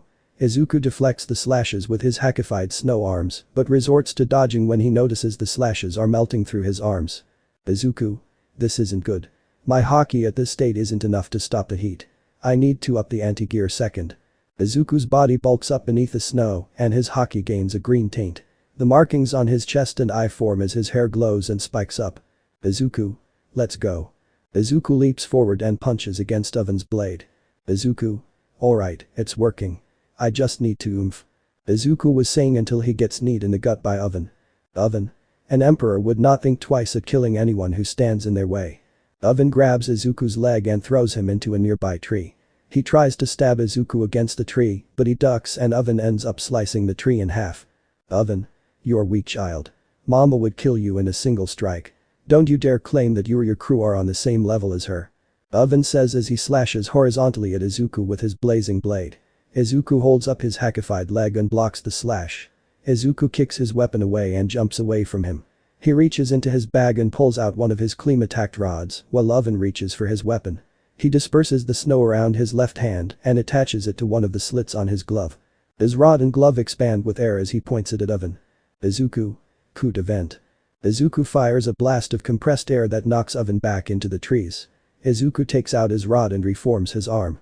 He then jumps up into the air at Oven with his right hand like a dragon's claw. Izuku. True dragon claw. Izuku's attack gets blocked by Oven's hackified arm. He is then punched in the face by Oven's heated fist. Izuku. Ow, hot. Izuku lands back on his feet and covers part of his face with snow. Oven. What a weakling you're, child. Izuku. Call me weak if you want, this fight will end with my victory. Shirohydra. Izuku stretches his left fist at Oven and branches off 8 more arms. Oven swings his blade and slashes through all of the arms. Izuku. Gomu Kenpo. Oven looks down to see Izuku with his right arm thrown back. Izuku slams his sparking fist into Oven's gut. Izuku. Green Crow. Oven gets sent flying back by Izuku's attack. Izuku proceeds to rocket after him and cocks back both his arms while he's flying above him. Izuku. Smash Gatling. Izuku punches rapidly with both his arms into Oven's gut. He ends the barrage with 2 open-palmed blasts in the stomach. Izuku. Smash Bazooka. Oven gets sent flying even further. He ends up crashing into a rock lying in the forest. Izuku draws 2 of his swords and holds them over his shoulders. Izuku. Snow Veil. Izuku says while covering his 2 blades in snow. Izuku. Nanihaki Niju Pound Ho. Izuku fires a blast of compressed air that slices Oven's chest. Izuku sheathes his swords and runs at Oven with his arm cocked back. Izuku punches forward and stretches his fist at Oven. Oven pulls himself out of the crater in the rock and punches through Izuku's fist with his heated fist. Just then, the 2 of them hear what sounds like to be a giant explosion. They both look up over the trees to see a massive explosion followed by another one. Izuku. Smirk looks like Kaken's going all out. I'd be worried about your crew if I was you. Those 2 are serious threats once they break through their limits. Oven. So we are on the same island. In that case, I can get on with our original mission. Izuku. Your mission. Oven. We mentioned it before, didn't we? We came here to burn this island to the ground. Oven says as his eyes turn wide and his body heats up. Izuku puts his arms up in a fighting stance. His attention shifts behind him though as he starts smelling smoke and hears the crackling of burning wood. He turns around to see the tree behind him on fire. Izuku. What the hell? Izuku places his hands on the tree and covers the flames with his snow. The tree right next to it immediately catches fire as well. Izuku quickly uses his snow to put out the flaming tree. Oven. Let's see if you can protect the island you call home. Several more trees catch fire around Izuku. The flames quickly spread to the trees in nearby close proximity. Izuku. Stop it. Izuku launches 3 snow lances at Oven before running to try and put out the trees. Oven simply walks through the snow lances and melts them with his heat. He walks up behind Izuku while he's trying to extinguish the flames and coats his blazing blade in haki. Izuku quickly turns around to see Oven behind him holding up his naginata. Oven thrusts his naginata down at Izuku. Izuku grabs the blade with his hackified snow gauntlets. He struggles to hold the blade for a few moments. In order to end the struggle, Oven turns up the heat and melts through Izuku's snow. Izuku. Shit. Izuku tries to jump back and avoid the blade, but to no avail. Oven's blade pierces through the right half of Izuku's torso, slicing through his ribs and organs and narrowly missing tattoo. Izuku drops to the ground due to the blade pushing him down. Izuku. Aye. Meanwhile, the crew sailing on Izuku's ship are entering the calm belt. Nami is seen readying her weapon. Robin. You really shouldn't be fighting in your current state, Nami. Nami. Our crewmate is in danger, I can't sit still and watch you all fight on the sidelines. Inasa, that's enough. You can take a break. Inasa. Got it. Nami. Boys, raise the sails. May fire up the underwater engine. Zero. We're on it. May. I'll get right to it. Iida. Would it not be faster to use the coup to burst? Nami. We don't have enough cola for a full burst. Besides, the engine is more efficient when it comes to coal usage. Ichako. Nami-san. Nami? What is it, Ichako? Ichako. It's about Deku-kun's card. Ichako says as she holds Izuku's card in her hands. Nami takes the piece of paper from Ichako's hand and widens her eyes when she sees the paper is burning by the edges. Nami? Oh no. Back at Riskana. Izuku is frantically screaming and twitching from the blade going through him. Izuku grabs the blade with his frozen gauntlets and tries to pull it out. Oven. It's strange that you're still alive. Your organs should be roasting by now. Oven looks down to see the part of his blade through Izuku's side extinguished and snow around the outside of his wound. Oven. You used snow inside your body to extinguish the fire. Resourceful but foolish. You're going to cause your organs to fail. You're making your death worse than it already is. Oven says as he stomps down on Izuku's right foreleg and breaks it. Izuku yells out even more in pain as he coughs up blood. Oven looks down pitifully at Izuku. Oven. I can't believe Katakuri chose to train a child as soft as you. He is better than this. Izuku looks up weakly at Oven and narrows his eyes at him. Izuku. What do you know? Oven pushes the blade deeper down, causing Izuku to cough up more blood and loosen his grip. Oven. Katakuri was the one we all looked up to. He was the one all we siblings idolized.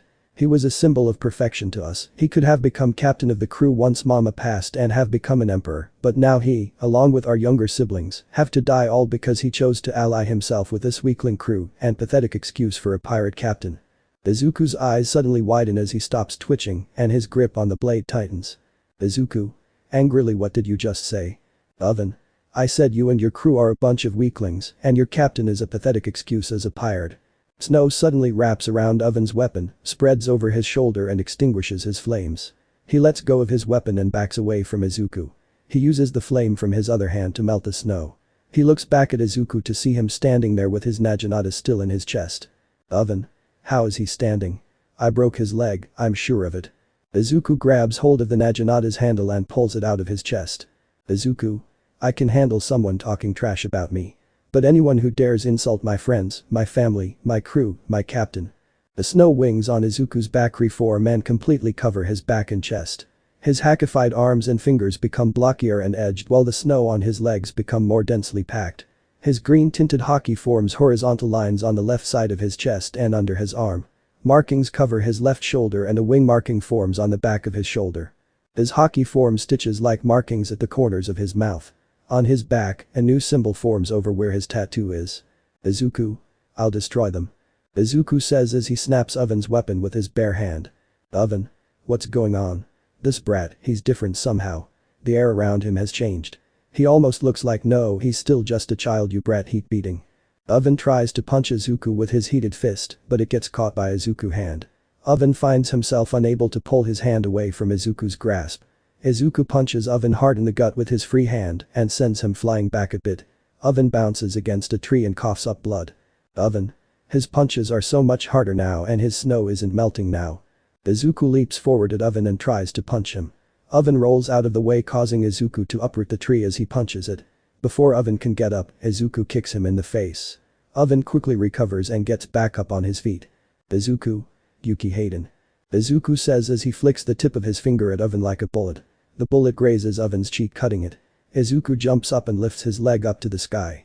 Snow gathers around Izuku's leg and forms long whip-like appendages with feet at the ends. Izuku. Yanagi-yuki. Izuku slams his legs and appendages down. Oven dodges a few of them but gets hit by the majority of them. Izuku. Katakuri-san cares about his siblings more than anything else, he only wishes them to have freedom, the real problem here is your screwed up family morals. Izuku uses Skywalk and to rush down at Oven. Oven tries to punch Izuku as he gets close. Izuku avoids the punch and lands on the ground in front of Oven, with both his fists cocked back. Izuku punches rapidly in Oven's gut with both his block fists. Izuku. Naguri-yuki. Oven finds himself unable to move as he's stuck on the receiving end of the barrage of punches. Izuku stops for a moment and cocks his right fist far back. He punches Oven square in the face and sends him crashing through the trees behind them. Izuku. Yuki no Yoru. Izuku yells as snow accumulates in his hands and takes the shape of a crucifix blade. He holds the blade above his head before swinging it with all his might. The force of the swing creates a massive shockwave that heads straight for Oven. Oven quickly jumps out of the way of the shockwave and manages to avoid it. The shockwave continues on and completely demolishes all the trees in its path. Oven. That attack. It's just like Mama's. Oven looks back at Izuku to see him running at him. Oven panics and grabs several of the fallen trees. Oven. Burn in hell. Oven piles the fallen trees on top of each other and sets them ablaze to form a flame wall. Feeling secure, Oven takes a moment to breathe and calm himself down. Izuku. Zanjiriyuki. Oven quickly looks up to see Izuku burst through the wall of flaming trees. His right arm was outstretched to the sky with his hakified forearm being much larger and covered in spikes. Izuku. You're finished. Izuku yells as he slams his forearm down onto Oven. While Izuku's arm descends on him, Oven can only stand there completely unable to move out of the way. Oven. I am possible. Izuku's spiked forearm slams down on Oven. The power of this attack creates a massive crater beneath the two of them. The now unconscious Oven gets hurled down straight to the bottom of the crater at a rocket-like speed. The snow from Izuku's arm falls off, leaving his arm out. Izuku starts falling into the crater but manages to grab onto the edge and pulls himself up. He manages to get on his feet and looks up to the sky. He pants for a moment before smiling. Izuku.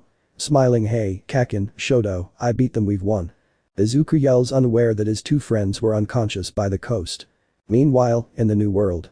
On the half-cold half-hot island of Punk Hazard, the Straw Hat Pirates are currently waiting on the cold side near the center of the island. Luffy stands ahead of his crew with his arms crossed and facing the water. Usopp. Oh oi, Luffy, did we have to wait on the CC cold side? I'm freezing. Brook. Indeed, the cold air here is bone-chilling, yo-ho-ho-ho. Sanji. Suck it up, the other half is a literal hell zone. Chopper. It's not that cold, you know. Usopp. You've got a natural fur coat, there's no room for you to speak. Frankie. Still can't believe there's not even a single trace of that poison gas left here. Zoro.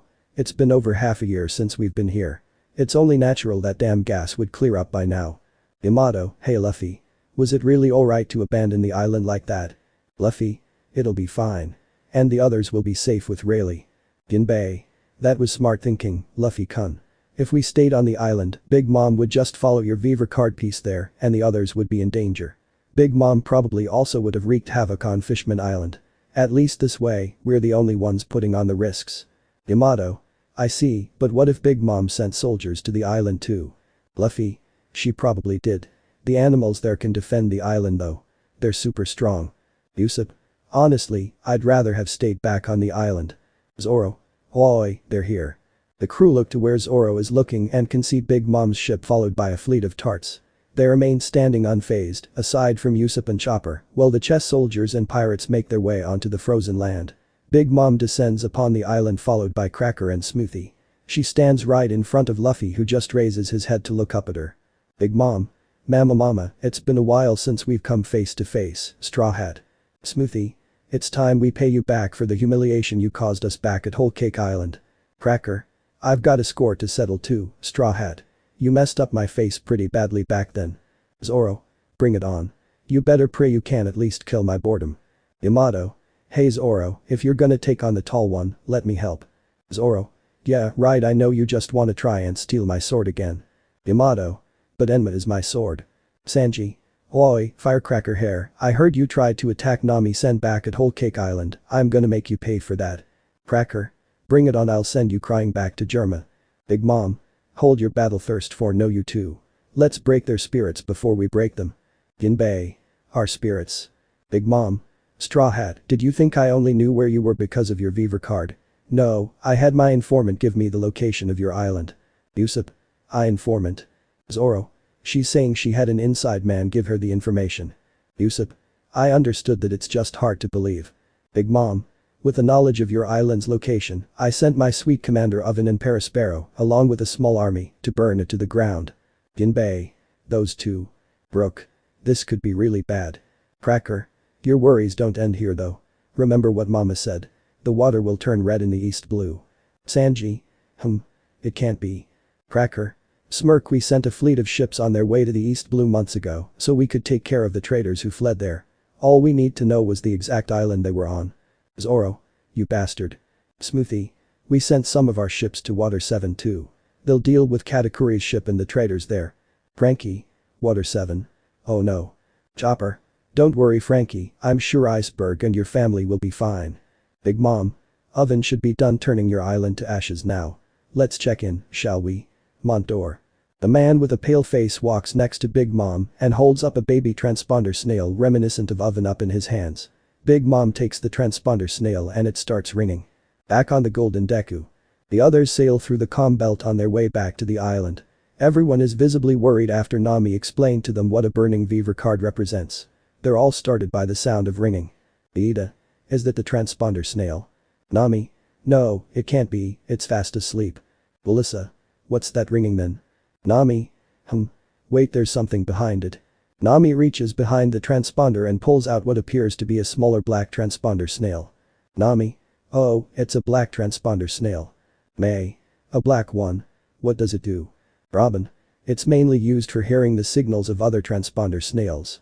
The snail stops ringing and makes a sound as if it's being received. Big Mom. Oven. Nami. Ah. Parrot. No way. Pudding. Mama. Midnight. Mama. As in Big Mom. Robin. The sunny snail must be intercepting the signal and connecting it to this one. Back at Punk Hazard. Big Mom. Oven. Report in. I want to hear about how you destroyed the island. Big Mom. Oven. Respond already. Izuku. This is Big Mom, right? Big Mom and the Charlotte Pirate members gain a confused look on their faces while Luffy and the others are more shocked. Luffy. That's. Izuku. If you're looking for your sweet commander, I'm afraid he's not gonna be waking up for a long time. Same goes for your Candyman. Mondor. What? Cracker. He beat them both. Not only Perospero but Oven as well. Izuku. They were both pretty strong, I'll give them that. Kakin and Shoto went wild here from the looks of it. They took care of your egg guy and serious looking one. Smoothie. Tamago and Defukunai as well. Sanji. Smirk tch, that blonde punk. Zoro.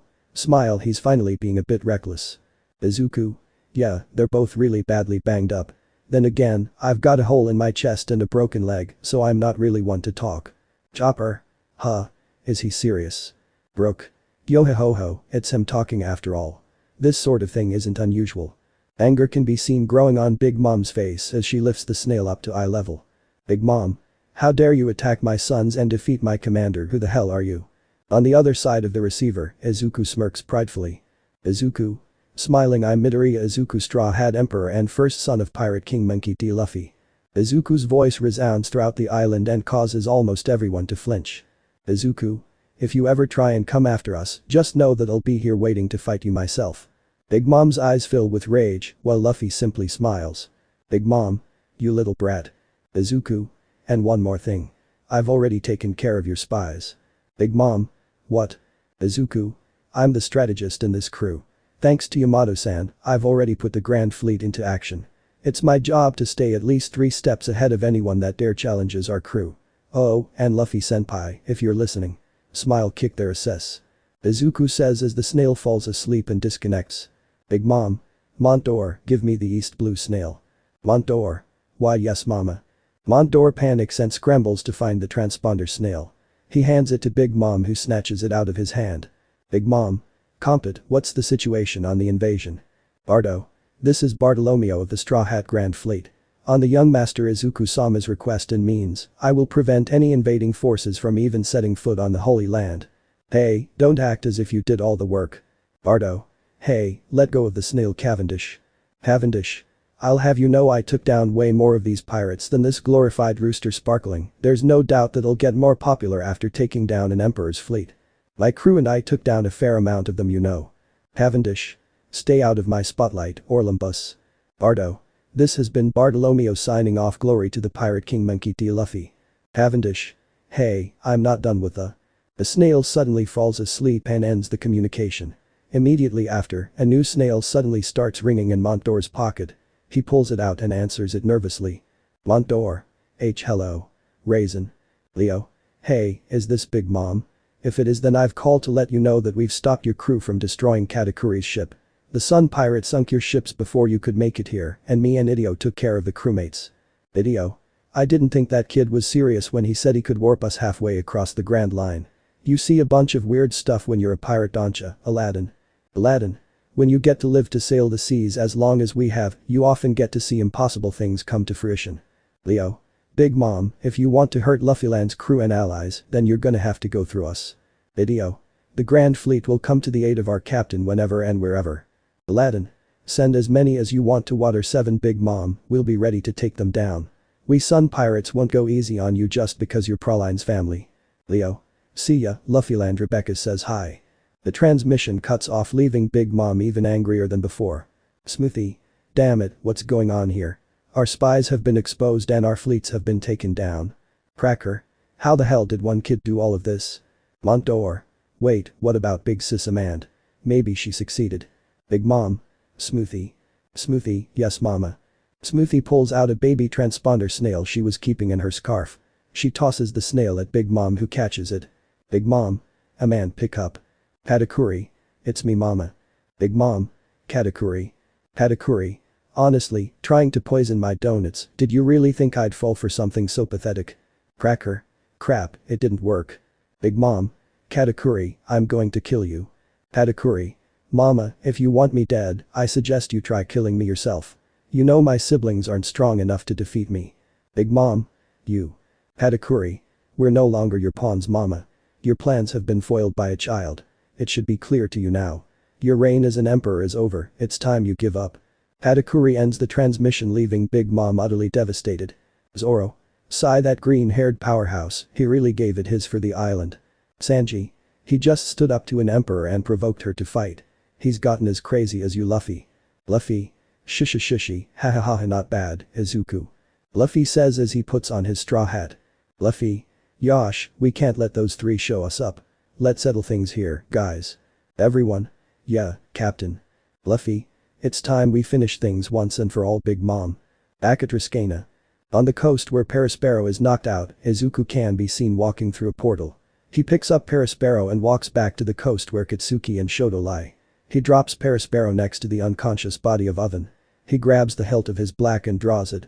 He tries to slice the air, but stumbles a bit as he coughs up blood. Izuku.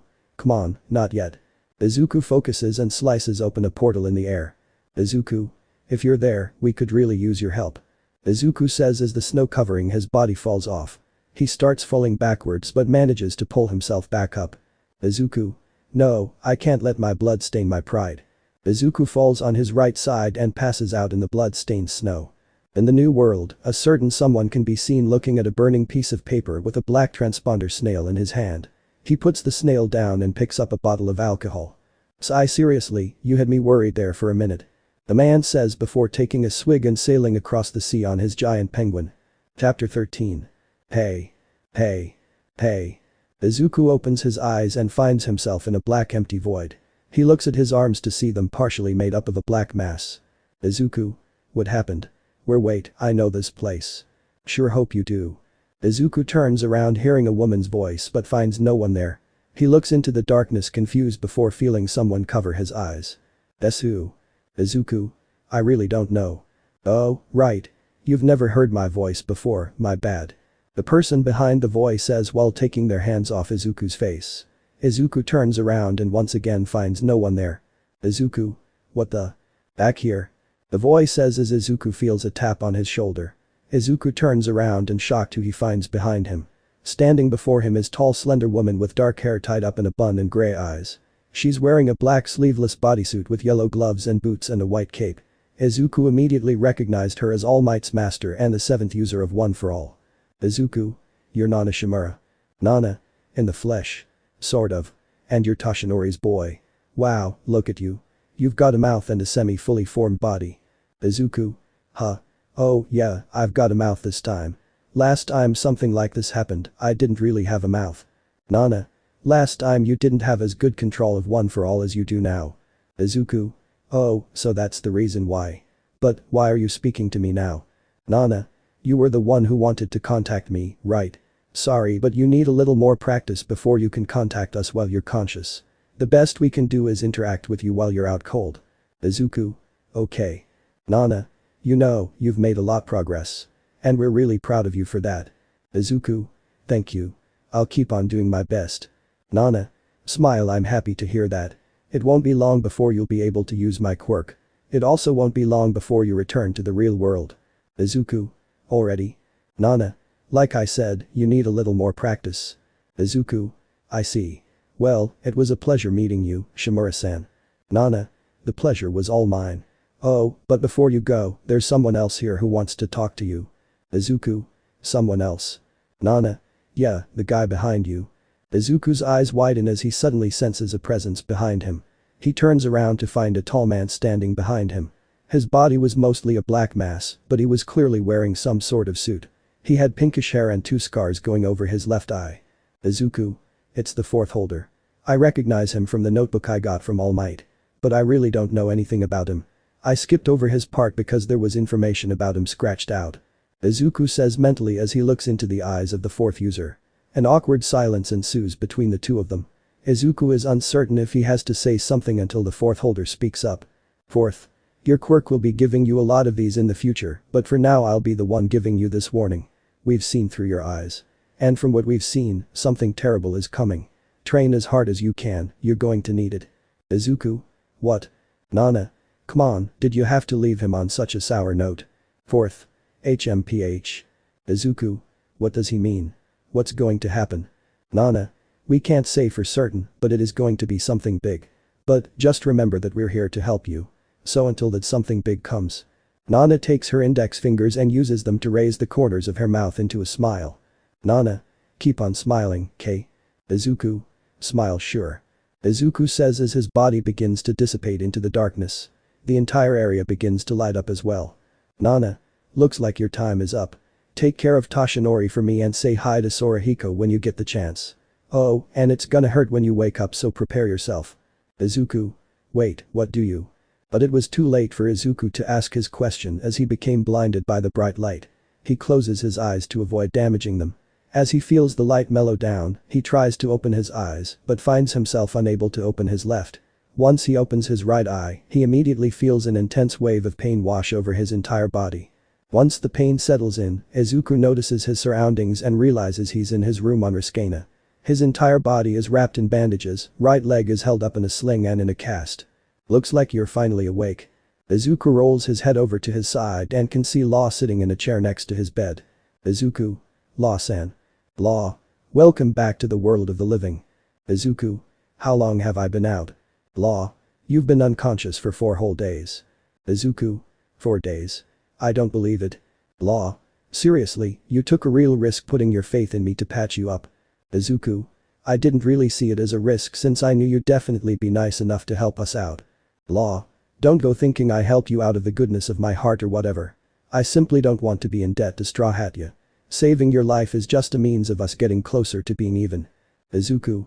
Shishy, whatever you say, Law-san. Law. Sigh whatever. At any rate, you really did a number on your body this time. Breaking your tibia and fibula in your right foreleg is something in itself, but the rest is on a different scale. Your right lung was damaged beyond being sustainable, you lost about 40% of your liver, your right kidney was sliced in half along with your gallbladder, major damage to your small and large intestine, minor damage to your stomach caused by mechanical injury and the cold, you lost your pancreas due to organ failure caused by the snow in your body. Honestly, if I hadn't arrived when I did, you'd be dead. Even before going to surgery, I could see your heart beating through the hole in your chest. Izuku? Law-san, how did I not die? Law. I'm not quite sure myself. Although, it seemed as if your power was what was keeping your heart beating. Izuku? My power? Law. You could say that your power served as a lifeline of sorts. I've never seen anything like it to be honest. Nana? We're here to help you. Izuku? Smile, she really did mean that I see. Wait, if my injuries were really that serious, how is it I'm still alive after internal damage like that? Law. Smirk, I was lucky enough to find willing and compatible donors amongst the members of Big Mom's crew that your fleet took care of. Izuku? I have a feeling that your definition of willing might be off. Law. Perhaps it is. Anyways, I used my devil fruit for the transplanting life-threatening operations. Of course, I did the more meticulous and delicate operations the traditional way. Izuku? Okay. That makes sense, cough. Izuku's speech is interrupted by a sudden violent coughing fit. He looks at his hand to see that he'd coughed up a good amount of blood. Izuku? Law-san. Law. An after effect from your surgery. Don't worry, you'll get used to it. Izuku? Oh god. I'm becoming All Might. How should I feel about this? Law. Despite how it may seem, you're actually rather lucky. If that blade had been a little bit higher, you would have lost your arm. A little to the right and it would have gone through your heart. Oh, that reminds me, here. Law says while tossing Izuku a small brown bag. Izuku catches it with his left hand and holds it up to his face. Law. Consider it a victory prize. Izuku. What is it? Law. Oven's heart. Law says as the thing in the bag pulsates. Izuku's eye widens and his face turns pale. Izuku. Aye. Izuku screams while coughing up blood. Law simply rolls his eyes and knocks the heart out of Izuku's hand with his sword. Law. Oh please, it's just a heart. Law says while picking the heart up from the floor.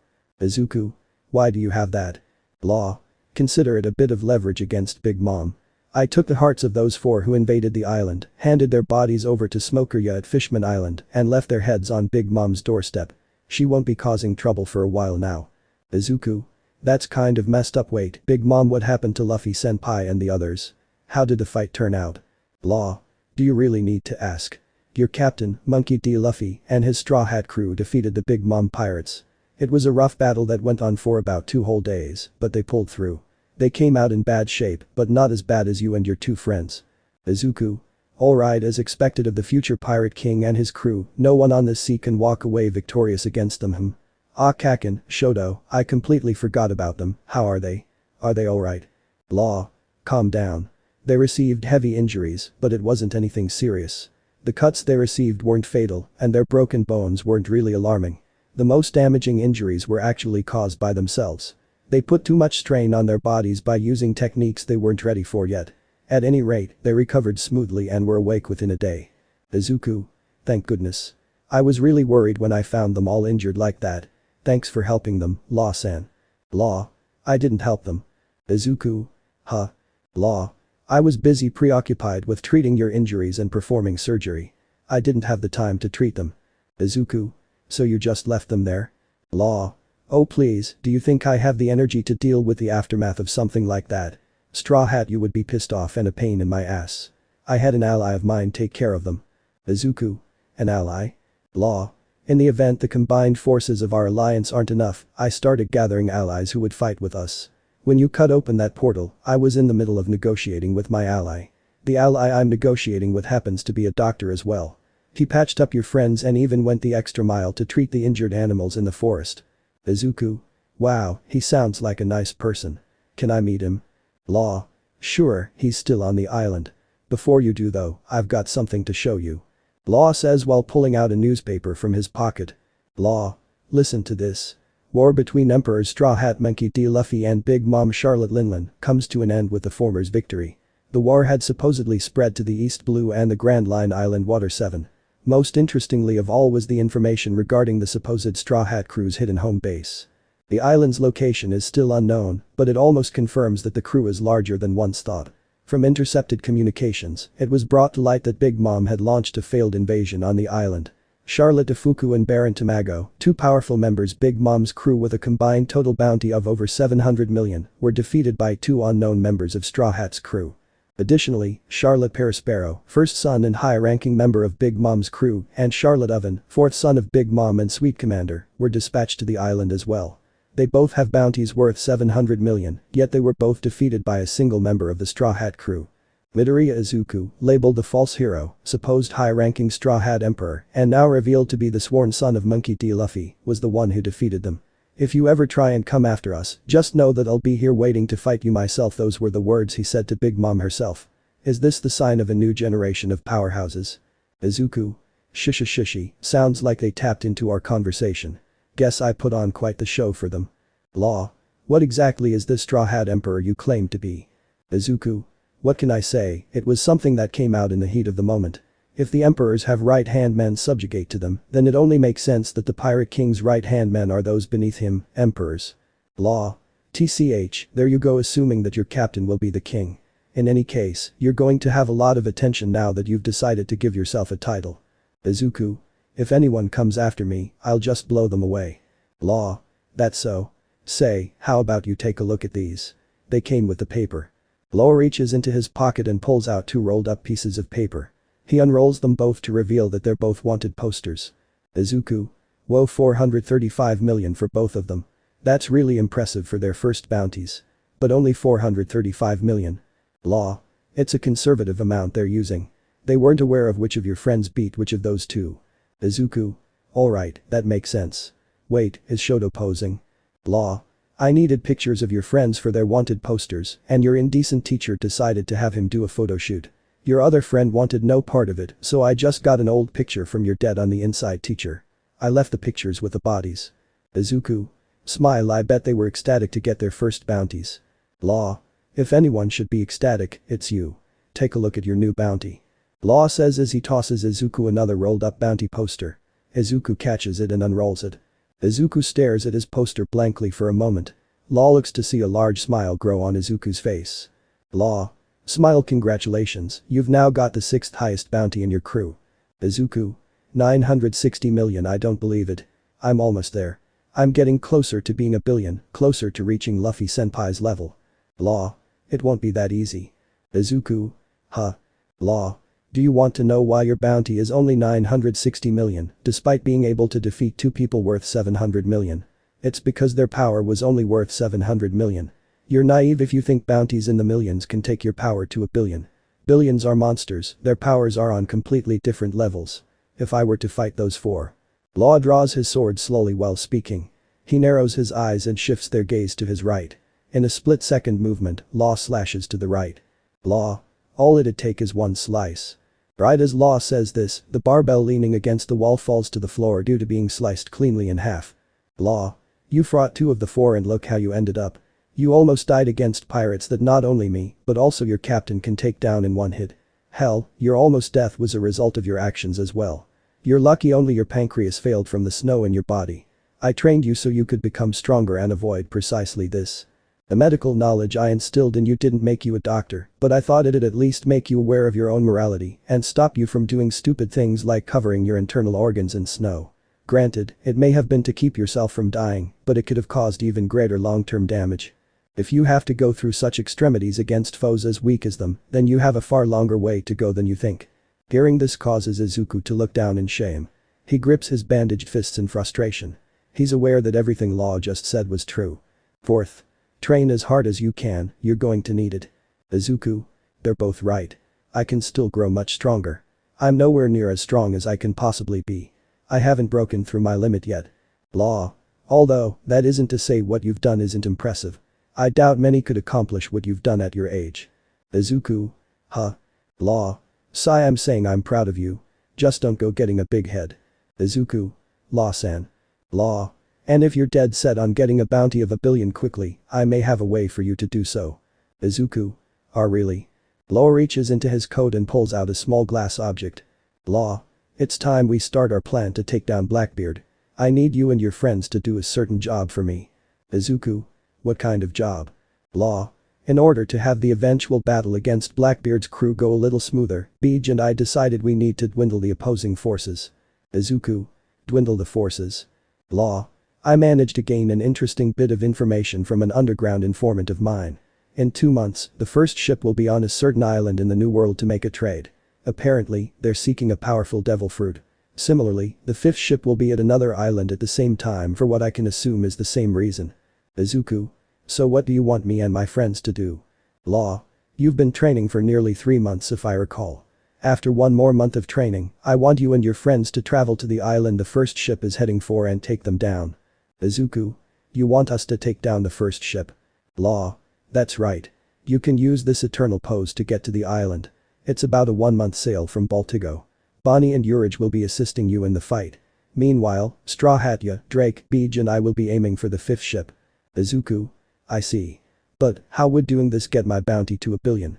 The captain of the first ship, Jesus Burgess, doesn't have that high a bounty if I remember. Law. Heh, that's where the fun starts. You see, a certain someone with a bounty worth 1 billion has recently been sighted near the island. If you manage to run into and beat him, you'll definitely have proved yourself. Izuku. Someone with a bounty of 1 billion. Who is it? Law. You've never met them, but I'm sure you're quite familiar with them. They did quite the number on Zoo after all. Izuku. Zoo. It can't be. Law. The drought himself, Jack. Izuku. No way he's still alive. I thought he was killed by Zanesha. Even if he wasn't, he should have drowned. Law. He turned out to be a fishman. He survived the attack and waited at the ocean floor to be rescued. At any rate, if you beat him 1 billion Beely bounty is guaranteed. Think you can handle it? Izuku looks at Law for a moment. He looks down at his hand and stares at his open palm. His arm bulks up as he charges it with one for all. He clenches his fist with newfound determination and looks at Law. Izuku? Of course. Law. That's what I like to hear. Law says as he reaches for the transponder snail on the nightstand next to Izuku's bed. He picks up the receiver and proceeds to hold it up to his mouth. Law? Oi. He's awake. Law says before immediately placing the receiver back down. Law. You'd better prepare yourself. Izuku. For what? Right as he says this, Izuku's bedroom door bursts open to reveal the majority of Class 1 are rushing in. Everyone. Midoriya. Izuku. Guys. The group run up to Izuku and start pinching, slapping and pulling on him. Tenya. What on earth were you thinking, Midoriya-kun? Toru. Chop, we thought you were gonna kick the bucket. Mineta. Do you have any idea how badly you scared us? Momo. Pinch your Arrakis and fainted when you said you had a hole in your chest. Sato. Punch All Might nearly had a heart attack. Ajiro. Chop, why as you always do stuff like this? Zero. Are you even aware of how many organs you lost? Hyoka. Your heart stopped like 3 times during surgery. Mina. Slap, are you trying to get yourself killed? Izuku. Ow, ow, ow, ow, stop, that hurts, I'm still injured here. Everyone. We know. Izuku. Come on guys, you're overreacting, I'm okay, there's no need to be mad, cough cough. Izuku's speech is interrupted by him coughing up a bit of blood. He nervously looks back to his friends to see them staring back down at him with an even more intense glare. Hyoka. Perfectly fine, eh? You liar. Gira yells while jabbing her earphone jack in Izuku's ear. Izuku. Ow. Enki. Shock, you are literally coughing up blood here. Izuku. Alright, I'm sorry, I shouldn't have done something so reckless and left you guys alone, it was really stupid of me, but I'm just happy that none of you got caught up in this or hurt. Everyone stops antagonizing Izuku. They look at him with their angry faces for a moment before their expressions mellow down into saddened ones. They all then simultaneously give Izuku a big group hug. Toru. Crying, we're glad you're safe too. Tokoyami. The angel of death cannot claim you soul yet. Mina. Crying, never do that again. Iida. Crying, remember that we're together here, don't forget to rely on us. Izuku. Ow, my ribs. Law. Oi, don't go breaking those ribs after I replace them. Izawa. That's enough, you lot. All Might. He's still recovering, so go easy on him. The 2 senseis say while walking into the room. Iida. Oh, of course, how thoughtless of us. The group calmly releases Izuku from the squeeze of friendship. Izuku. Thanks, All Might, Aizawa-sensei. That was really. Izuku is interrupted by Aizawa planting his heel on Izuku's head and All Might poking his fingers into Izuku's eyes, even going through the bandages on his left. All might and Aizawa. You massive idiot. Izuku. Ah, my eyes, why? Aizawa. There's a difference between being heroic and being foolish, what you did here was the most foolish thing you've ever done. All Might. You're lucky we decided not to tear up your provisional license as a punishment. Izuku. Oh, thank goodness. Aizawa. We instead decided on a more physical punishment. Izuku. Wait, what? Aizawa. Release your gravity. Aizawa yells out the door. In the next instance, Ichako bursts in with tears across her face. Ichako. Crying Deku. Ichako jumps ahead of the group and lands knee first in Izuku's stomach. This knocks the wind out of him and causes him to spit up a bit of blood. She wraps her arms around his neck and pulls him into a hug. Ichako. Crying, I thought you were going to die, I was so scared of that happening, why do you keep worrying me like this? Izuku. Ah, Ichako, you're digging your knees into my guts, this hurts much worse than the others. While Izuku is writhing in pain, he feels an invisible force pinch the spot on his face where he got burned by oven. He looks over and the invisible force reveals itself to be Tsuyu. Izuku.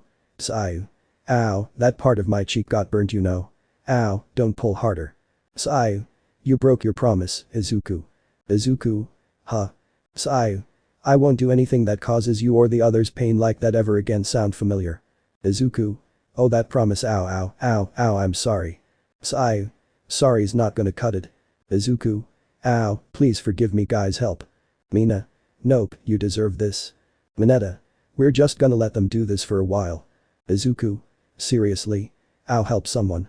Right as Izuku says this, a blur rushes into the room and removes Ichako and Tsuyu from Izuku.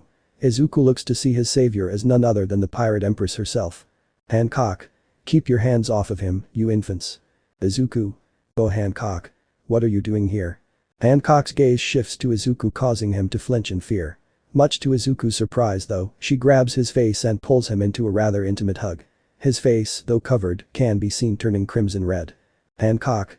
Are you alright? Were they being mean to you? It's okay, Mama's here. Izuku. Blush huh? Jinbe. Sorry. Holding a Chaco back was hard enough, but Bo Hancock managed to get past me. Izuku. Jinbei-san, what's going on? Jinbei. She found out you were Luffy-kun's sworn son. That being said, she found a way to fit you into her fantasy married life with Luffy-kun. Izawa. This woman's obsession with love puts Pixie Bob to shame. Izuku. Hancock-san. Hancock. You can call me Mama. Izuku. But I already have a mom. Hancock. That doesn't matter. As Luffy's wife, I'm your mama. Izuku. I'm only 3 years younger than Luffy-senpai. Hancock. Age isn't relevant. Izuku. I feel as if I've heard that before, we aren't even blood related. Hancock. Sworn relations are just as meaningful. Izuku. Okay, I can't argue with that.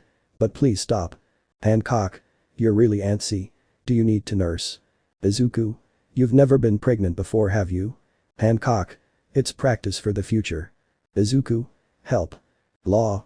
Shambles. Before she can even blink, Hancock switches places with Law sitting in the chair. Hancock. What do you think you're doing? How dare you interrupt my bonding time with my son? Law. I don't care about your weird fantasies, but I'd prefer you not to do them in front of me. To the others and you all. If you're mad at Izuku for doing this, blame your own weakness that forced him to step up. If anything, you should be thanking him for defending your home. The group lowers their heads shamefully. Ida. He's right. Sorry, Midoriya-kun. And thank you. Izuku. It's fine. I was the one who jumped the gun. Law. That's not always a bad thing. Sometimes jumping the gun is unavoidable and even leads down to a beneficial future.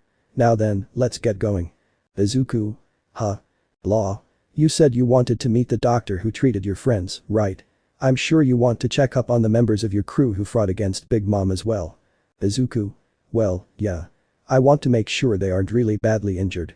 Law. Well, if you're going to get up, you're gonna be needing these. Law says as he hands Izuku a pair of crutches he picks up from the ground. Law. Be glad I'm not restricting you to a wheelchair. With a little bit of help from his friends, Izuku manages to get on his feet with the crutches. He makes his way outside with everyone. The snow-covered island that was Riskana is now sunny and covered in blooming flowers.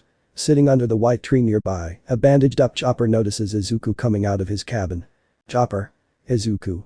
Chopper gets up and runs towards Izuku. He hugs his unbroken leg with a smile on his face. Izuku. Chopper-san. Chopper. I'm glad you're alright, you really had all of us worried back there. You know you almost didn't pull through. Izuku. Sorry about that. But I couldn't just let our home get destroyed. Brook. Yo-ho-ho, finally back to the world of the living, Izuku-san. Humming from the path to the coast, the injured group of Brook, Yamato, Usopp, Frankie as well as Nami, Robin and Carrot. Izuku. Guys. Usopp. Look at you, your body's as badly wrecked as Luffy's. Robin. Like father like son after all. Frankie. You should expect nothing less from our super strategist. Nami. Hey Izuku. Izuku. Nami-san. Nami casually walks up to Izuku and smacks him across his face. Izuku. Ow. Nami. That's for nearly getting yourself killed. Nami says before grabbing Izuku and pulling him into a hug. Nami. And that's for coming back alive. Izuku. Shishi. Boa. How dare you slap my child. Nami. Pretty sure he's not your child. Izawa. We just went over this, no argument is going to work. Robin. You're looking to see Luffy, aren't you Izuku? Izuku. How do you know? Robin. Smile, it's just the kind of thing you do. Yamato. Luffy's back on the sunny. We were gonna head back there after checking up on you. Izuku. We might as well head there together. What's that light coming from the coast? Usopp. Yeah, that's better seen than explained in words. Let's just go and you'll see. Soon enough the group make their way out of the forest. There they can find the others and the Kuja pirates gathered around what appears to be the source of the light. Izuku. What's going on over here? Hendo. Ah, Midoriya, you're awake. Eri. Deku. Koda. Big bro. Hama. Big bro Izuku. The three children all run up to Izuku with tears in their eyes and hug him by his legs. Izuku smiles and pats all three of their heads. Izuku. Sorry, I made you guys worry. Boruko. Worry is an understatement. Kids are more saddened by stuff like this than adults. Izuku. I'll be sure to make it up to you guys later. By the way, what's with this light? Monoma. Go ahead and see for yourself. Manama says as the group gathered around the light makes a small opening. The light shines through brighter causing Izuku to cover his eye. He looks back after having adjusted to the light. He can now clearly see the light source to be Aoyama and Cavendish posing fabulously. Cavendish. Dazzling now Somes magnifiques, all eyes are on us. Aoyama. Sparkling Ui, we're too fabulous to look away from. Mount L. The French is strong with these ones. Vernon. They're burning my eyes. Ardo. Oi, Cavendish, turn of the damn lights. Idio. It's hard to relax like this. Izuku. Oh, it's you guys. Leo. Izulan, good to see you still alive. Bardo. Ah, young Master Izuku-sama, I'm pleased to say that our mission to protect Katakuri's ship and the sacred island that is Luffy-senpai's homeland was a success. Izuku. That's great to hear. I knew I could count on you guys. Idio. Well, wouldn't we be much of a grand fleet if we didn't come to the crew's need when they call on us for help. Orlumbus. I consider it an honor to strike down those that would dare to oppose the captain. Cavendish. Yeah, whatever. All that matters is my popularity is bound to skyrocket after this. Suleiman. Your ego truly knows no bounds, does it? Cavendish. Is that any way to talk to your captain? Izuku. Shishishi, you guys are a riot. Just then, a wave of pressure washes over everyone and catches their focus. Hiroshima. What was that? Bardo. That was probably Zoro-senpai and Sanji-senpai down by the ships. Tiger. They've both been arguing for the past 2 days. Mirio. You'd think they'd give it a rest considering they're both injured, but no. Izuku. Let's go see what they're arguing about. Curious, the group head towards the coastline where the ships are docked. In front of the Sunny, they can see that there's a large bonfire. In front of the bonfire, Zoro and Sanji can be seen arguing while drinking at a small table with Shoto and Kitsuki sitting next to them respectively. Zoro. I'm only gonna say this one more time, curly brows, my Shoto is definitely the stronger one. Sanji. You've definitely got moss for brains too, this punk of mine is 1,000 times stronger, he's the one that took down the egg bastard worth 429 mil. Zoro. That's only cause Shoto beat him so hard your little pup wouldn't even have to try to finish him off. Meanwhile, he couldn't even take down that genie bastard worth 300 mil. Then again, it's no surprise considering he got trained from the perv who almost died from a nosebleed. Sanji. You mossy bastard. Sanji yells as he stands up and ignites into a ball of flames. He raises his leg up angrily with killing intent. Zoro. Pervy second-rate chef. Zoro yells as he too stands up and ignites in a ball of blue flames. He draws Enma and points it fiercely at Sanji. Shoto. They both found a new reason to argue with one another. Kitsuki. This argument is pointless. I'm clearly the stronger one here. Shoto. Go ahead and believe that if you want. Kitsuki. Huh? Are you suggesting that you're stronger than me? Shoto. I wasn't really suggesting. Kitsuki. You wanna go icy hot? Nami. That's enough out of the 4 of you. Nami yells as she punches all 4 of them to the ground. Zoro. Ow, what was that for? Nami.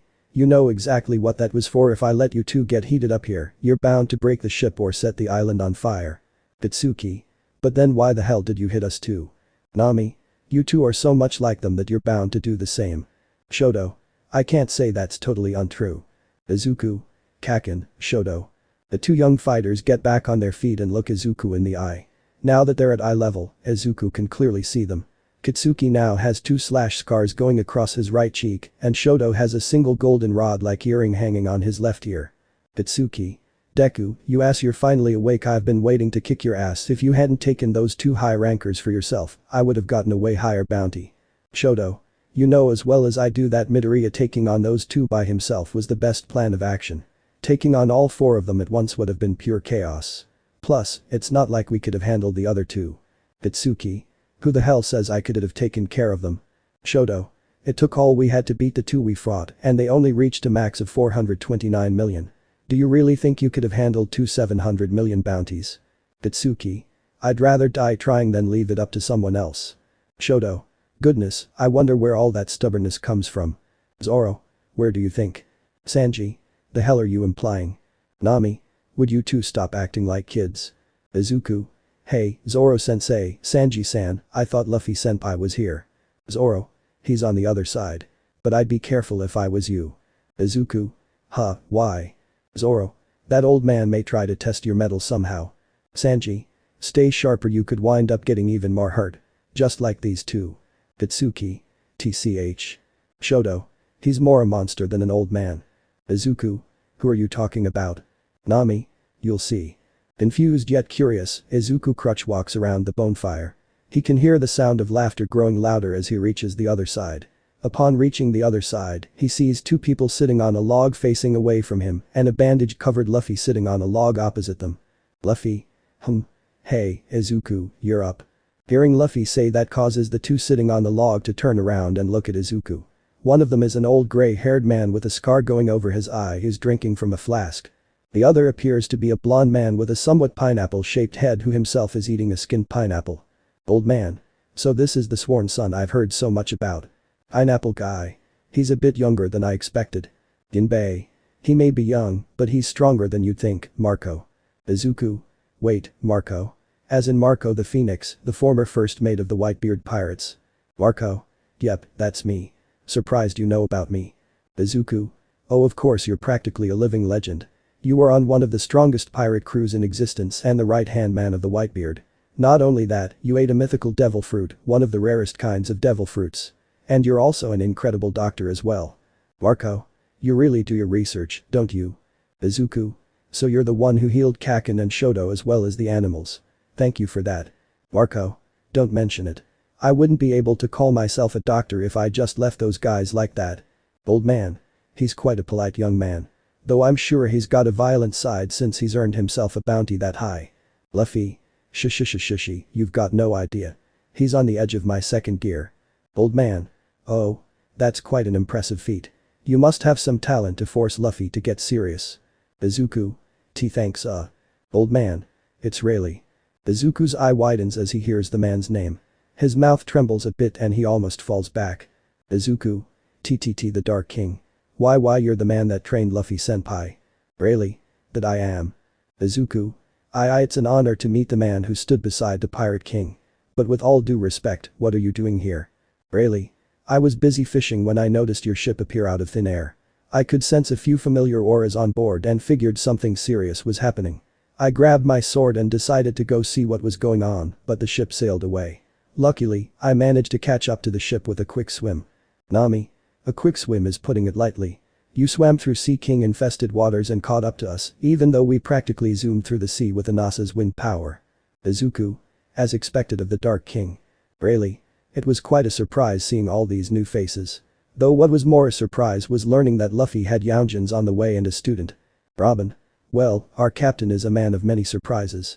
Rayleigh narrows his eyes and looks Izuku over. Rayleigh. You're indeed very strong. And from what I've heard, you seem to be very proficient in observation haki. Izuku. Well, it is true that I unlocked observation haki first and was able to master it easier that armament. Rayleigh. That's so. Rayleigh says as a smile grows on his face. Suddenly, Izuku feels an overwhelming sharp pain in his head. Izuku. What's going on? What is this? It hurts. Izuku tries to clutch his paining head but can't move his body. His surroundings turn into dark nothingness with him standing in a dark void alone. In the endless darkness, Izuku can't see something shine in the distance. The shining object approaches Izuku at inhumane speeds. Every fiber of Izuku's body was telling him whatever it is dangerous. Izuku manages to raise his crutch and hackify it. The object clashes with Izuku's crutch and explodes into a blinding light that fills the area. The light dies down to reveal to Izuku that his surroundings were back to normal. His crutch is still raised and hackified. The only thing different being that Rayleigh was standing in front of him and his sword was less than an inch away from Izuku's crutch. Rayleigh's sword clashes with Izuku's hackified crutch. The clash results in a massive wave of pressure and red and green lightning, along with fierce winds that resemble a storm. The bonfire gets snuffed out and several people are blown off their feet. The trees sway with some of them actually getting uprooted. Violent torrential waves form and shake up the ships. The ground around Izuku and Rayleigh cracks and the soil they're standing on sinks. Izuku tries his best to keep his ground, whereas Rayleigh looks as if he isn't putting in any effort. Izuku has about reached his limit and is at the point of falling over. Before he can though, Rayleigh pulls his sword back and ends the clash. Rayleigh. Impressive, you blocked by catching a glimpse of the future, didn't you? Izuku. Rayleigh. You wouldn't have been able to see that coming with regular observation haki. Luffy. Not bad, Izuku. But, it's no good if you hold back that much Rayleigh. Rayleigh. If I went even a little bit harder, I would have broken through his haki and his crutch. Hancock. Pinch, what are you doing to this injured child, Rayleigh? Rayleigh. I was just testing him a bit. I wanted to see how advanced his observation haki is. I must say I'm pleasantly surprised. Conqueror's haki from another world isn't something you get to see every day. Izuku? Did I really just see into the future? Was that thing I saw a premonition of his attack? But what was that pain? It seemed to trigger my observation haki. Zoro? What the hell is going on back here? You made me spill my booze. Boruko? What was that big blast? That was awesome. Sanji? Ah, the fire, I was still roasting Sea King meat on that. Luffy? What, really, you ruined the meat? Really? Sorry, I really wasn't expecting a conqueror's clash. Zoro? Shoto? Shoto? I'm on it. Shoto says while relighting the fire with his quirk. Luffy? Yay, you saved the meat, Shoto. Sanji? Nope, the meat got blown away. Luffy? No. Really? Hahaha, my bad, Luffy. I'll go fish up a few Sea Kings for you later. Mineta? This man just casually said he'd fish up Sea Kings. He's definitely crazy. Really? I must say, Luffy, you've assembled yourself quite the crew. 5 conquerors haki users aside from yourself is impressive. Izuku? 5. All Might. That's right, I suppose you wouldn't know because you were busy fighting. Young Bakugo and young Todoroki unlocked their conqueror's haki during their fight. Izawa? It's still hard to believe Bakugo and Todoroki actually awakened it. Itsuki? It ain't no surprise I'm the one who'll come out on top after all, it's only natural. Shoto? I strive to become stronger and achieve new heights. In order to do so, I must reach past the barriers that separate me from the power. Awakening Conqueror's haki is just reaching past the first barrier. Izuku? Shishi, our crew's strength just keeps growing. With 2 more conquerors, we're bound to take down Blackbeard. Really? I like your confidence. Though, I wonder if you'll be healed in time for the war against Teach. Izuku? Oh, I'll be ready. I can just ask Princess Manchuri to heal. Law? I don't think so. Law says as he grabs Izuku by the skull and turns his head so that he's facing him. Law? I'm not letting you heal yourself just like that. Izuku? Huh? Why not? Law? If you heal yourself, then you'll just become desensitized of getting injured and become even more reckless. Bardo? Hey Tra, get your hands off of the young master. Hancock? I'll break your fingers if you keep your hands on my Izuku. Marco? As a doctor, I'd say that's the best course of action. But he will be a key fighter in the war against the Blackbeard pirates. Law? TCH, that's true. To Izuku, listen here Izuya. You're going to spend 2 weeks on recovery. I'll return after those 2 weeks and take you to Manchuri personally. But if I hear from her or come back to find you healed, I will cut off your legs and sterilize you. Understood? Izuku? Why yes. Law? Good. Mineta? That last threat is one that every man would fear. Brook? Not me though. Nami? You don't need them to be as big a perv as you already are. Brook? Harsh as ever, Nami-san. Your words send a chill down my spine, Yohoho. Frankie? See what you've done, Pra, you ruined the mood. Izuku, you could use a drink. Have some cola. Frankie says as he places down a barrel of cola in front of Izuku. Izuku? Thanks Frankie-san. Sai? Hold on a sec, let me get you a mug, Izuku. Sai was saying before she sees Izuku grab hold of the barrel. Everyone watches on surprised as Izuku proceeds to chug the whole barrel. There's an awkward silence as Izuku continues drinking without breaking for a breath of air. After a short moment, Izuku slams the empty barrel of cola onto the ground. Izuku? Smile, that hit the spot. Zoro? I've taught him well. Mandalay? What exactly have you been teaching a minor? Really? You'll make a fine drinking partner in a few years. Luffy? Let's keep this going.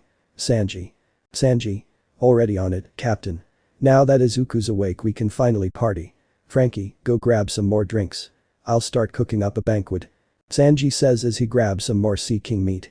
Frankie grabs a few more barrels of cola from the ship. While Sanji cooks the meat, everyone grabs a mug of cola and raises them in the air. Luffy? Yosh, it's time to celebrate our victory over Big Mom and the 3 heroes of Riskana. Cheers. Everyone. Cheers. At night. After partying for several hours, everyone returns to their beds. Marco and Rayleigh return to their islands and the Grand Fleet go their separate ways. The Kuja pirates return home after hours of trying to convince Hancock and Law returns back to Baltigo. Everyone is currently asleep except for Izuku on his ship. He crutch walks towards his workshop. He turns on the light and is surprised to find Melissa and May in there sleeping on 2 of the work desks. Izuku? So this is where you 2 have been. Hearing Izuku's voice causes Melissa to stir awake. She puts on her glasses and her eyes widen seeing Izuku. Melissa? Deku? Melissa gets up from the desk and hugs Izuku, much to the displeasure and pain of him. Izuku. Melissa, my ribs. It still hurts. Melissa. Oh my goodness, I'm sorry. May. How was it? Oh, hey Midoriya, you're alive. Izuku. That's quite a way of greeting someone, May. Anyways, what are you two doing in here? Izuku was saying before he notices something in the corner of the room. There were a bunch of tools lying beside the object under the tarp. Izuku. Were you two working on my stormer? Melissa. Sorry. I wanted to finish it for you while you were recovering. I figured it was the least I could do to help. Izuku. Thanks Melissa. You too, May. May. The pleasure was all mine. I understand why you've been keeping this thing away from me. This thing runs on your bioelectricity and even works as a sleeping space. I would have modified this so much had Melissa stopped me. Izuku. Yet again, thank you Melissa. Melissa. You're welcome. Izuku. And if you two are still up for it, I could use your help. Melissa. Help. With what? Izuku. I'm not going to be able to train for the next 2 weeks. If I can't get stronger the traditional way, I might as well upgrade my gear. May. Sounds fun. I'm in. Melissa. Do you really need our help for that though? If it's just upgrades then you can definitely handle them yourself. Izuku. Normally I'd agree that that's true, but I've got some big projects planned. Melissa. What do you mean by that? Izuku. Let's just say that our crew's firepower is going to skyrocket. 2 weeks later, extreme fall. 2 weeks have passed since the war against Big Mom. With only 2 weeks remaining until they set sail, everyone trains passionately. Katsuki and Shoto are vigilantly working on mastering their haki. Among the other trainees, only 5 others have shown signs of haki. Ichako, Tetsutetsu and Kirishima have manifested armament from time to time, whereas Shinso and Sayu have scratched the surface of observation. True to his word, Law took Izuku to see Princess Manchuri. She managed to heal his body of his injuries. He now bears a large vertical scar on the right side of his body that stretches from his shoulder to his waist and a small burn scar on his chin. It is currently night time. On the side of the island far away from the cabins and ships, Izuku in his hero uniform, Luffy, Tama and Carrot are lying on the grass and stargazing. Izuku. Ah, I love that fresh night air. It's so cool and relaxing. Luffy. Yeah, doesn't get much better than this. Tama. Look, a shooting star. Carrot. Wow, it's so bright. Izuku. You don't get clear skies like this back home in the city. I really miss this. Tama. Yawn. Luffy. You getting sleepy, Tama. Tama. Sorry, I played a lot with Eri and Kota today. Luffy. It's alright. We'll just turn in soon. Hey, if you guys are gonna do it, now's the time. Carrot. Aw, I wanted to watch the stars a bit longer. Izuku. It can't be helped. Let's get started. Carrot. Okay. Carrot says while she gets up on her feet and stands on a nearby large rock. She looks up to the night sky as some of the clouds part. Her eyes become fixated on the full moon. Her body starts to glow and is covered in electro. Her hair turns snow and grows longer along with her tail fur. The fur around her neck thickens and forms a sort of collar. She roars at the sky with her eyes shining red in the dark of night. She takes a moment to compose herself before turning around to look at Izuku. Carrot. Well, shall we have some fun? Izuku. Yeah, let's get fired up. Izuku says as he too gets up and draws his snow sword. Haki covers his body and he bulks up with second gear. He places the blade in his mouth and bites it into pieces. The pieces of the shattered blade turn to snow and circle around Izuku in the air. Instead of turning into a blizzard like usual, the snow spreads and encases Izuku in a snow mound. The snow seems to turn greenish-black and cracks can be seen forming on the surface of the mound. The mound bursts into pieces that are sent flying in different directions. Standing at the center of where the mound once was is Izuku in the densely snow-packed and blocky form he took against Oven. He punches his fists against each other before getting in a fighting stance. Izuku. Gear 3rd. Powerman. Carrot. Is that really the name you're going with? Izuku. I'm still deciding between this and Machiman. Carrot. This'll be the first training you've done since your recovery and gaining your new bounty. You really sure I'm the one you want to take on? Izuku. Yeah. This form of mine is suited for close combat. I've wanted to test it out for the past few weeks. You're one of the strongest members of the crew and you're at your peak like this. You're a perfect match for me. Carrot looks down at Izuku in silence for a moment. She closes her eyes and flashes a heartwarming smile. Carrot. I'll try not to disappoint, Izuku. Izuku. Smile, let's go, Carrot-chan. Carrot. Yeah. The two both leap straight towards each other. Izuku throws forward a punch which clashes with a front kick from Carrot. Sparks literally fly between the two clashing attacks as the two fighters both get knocked back from the force of their blows. Izuku. Nagoriyuki. Izuku slams his hand onto the ground and covers it with snow. The snow covering the ground rises up and tries to grab hold of Carrot. Carrot skillfully dodges the strands of snow trying to attack. Izuku uses her distraction and runs up close to her before jumping into the air. He starts spinning with one leg outstretched. Izuku.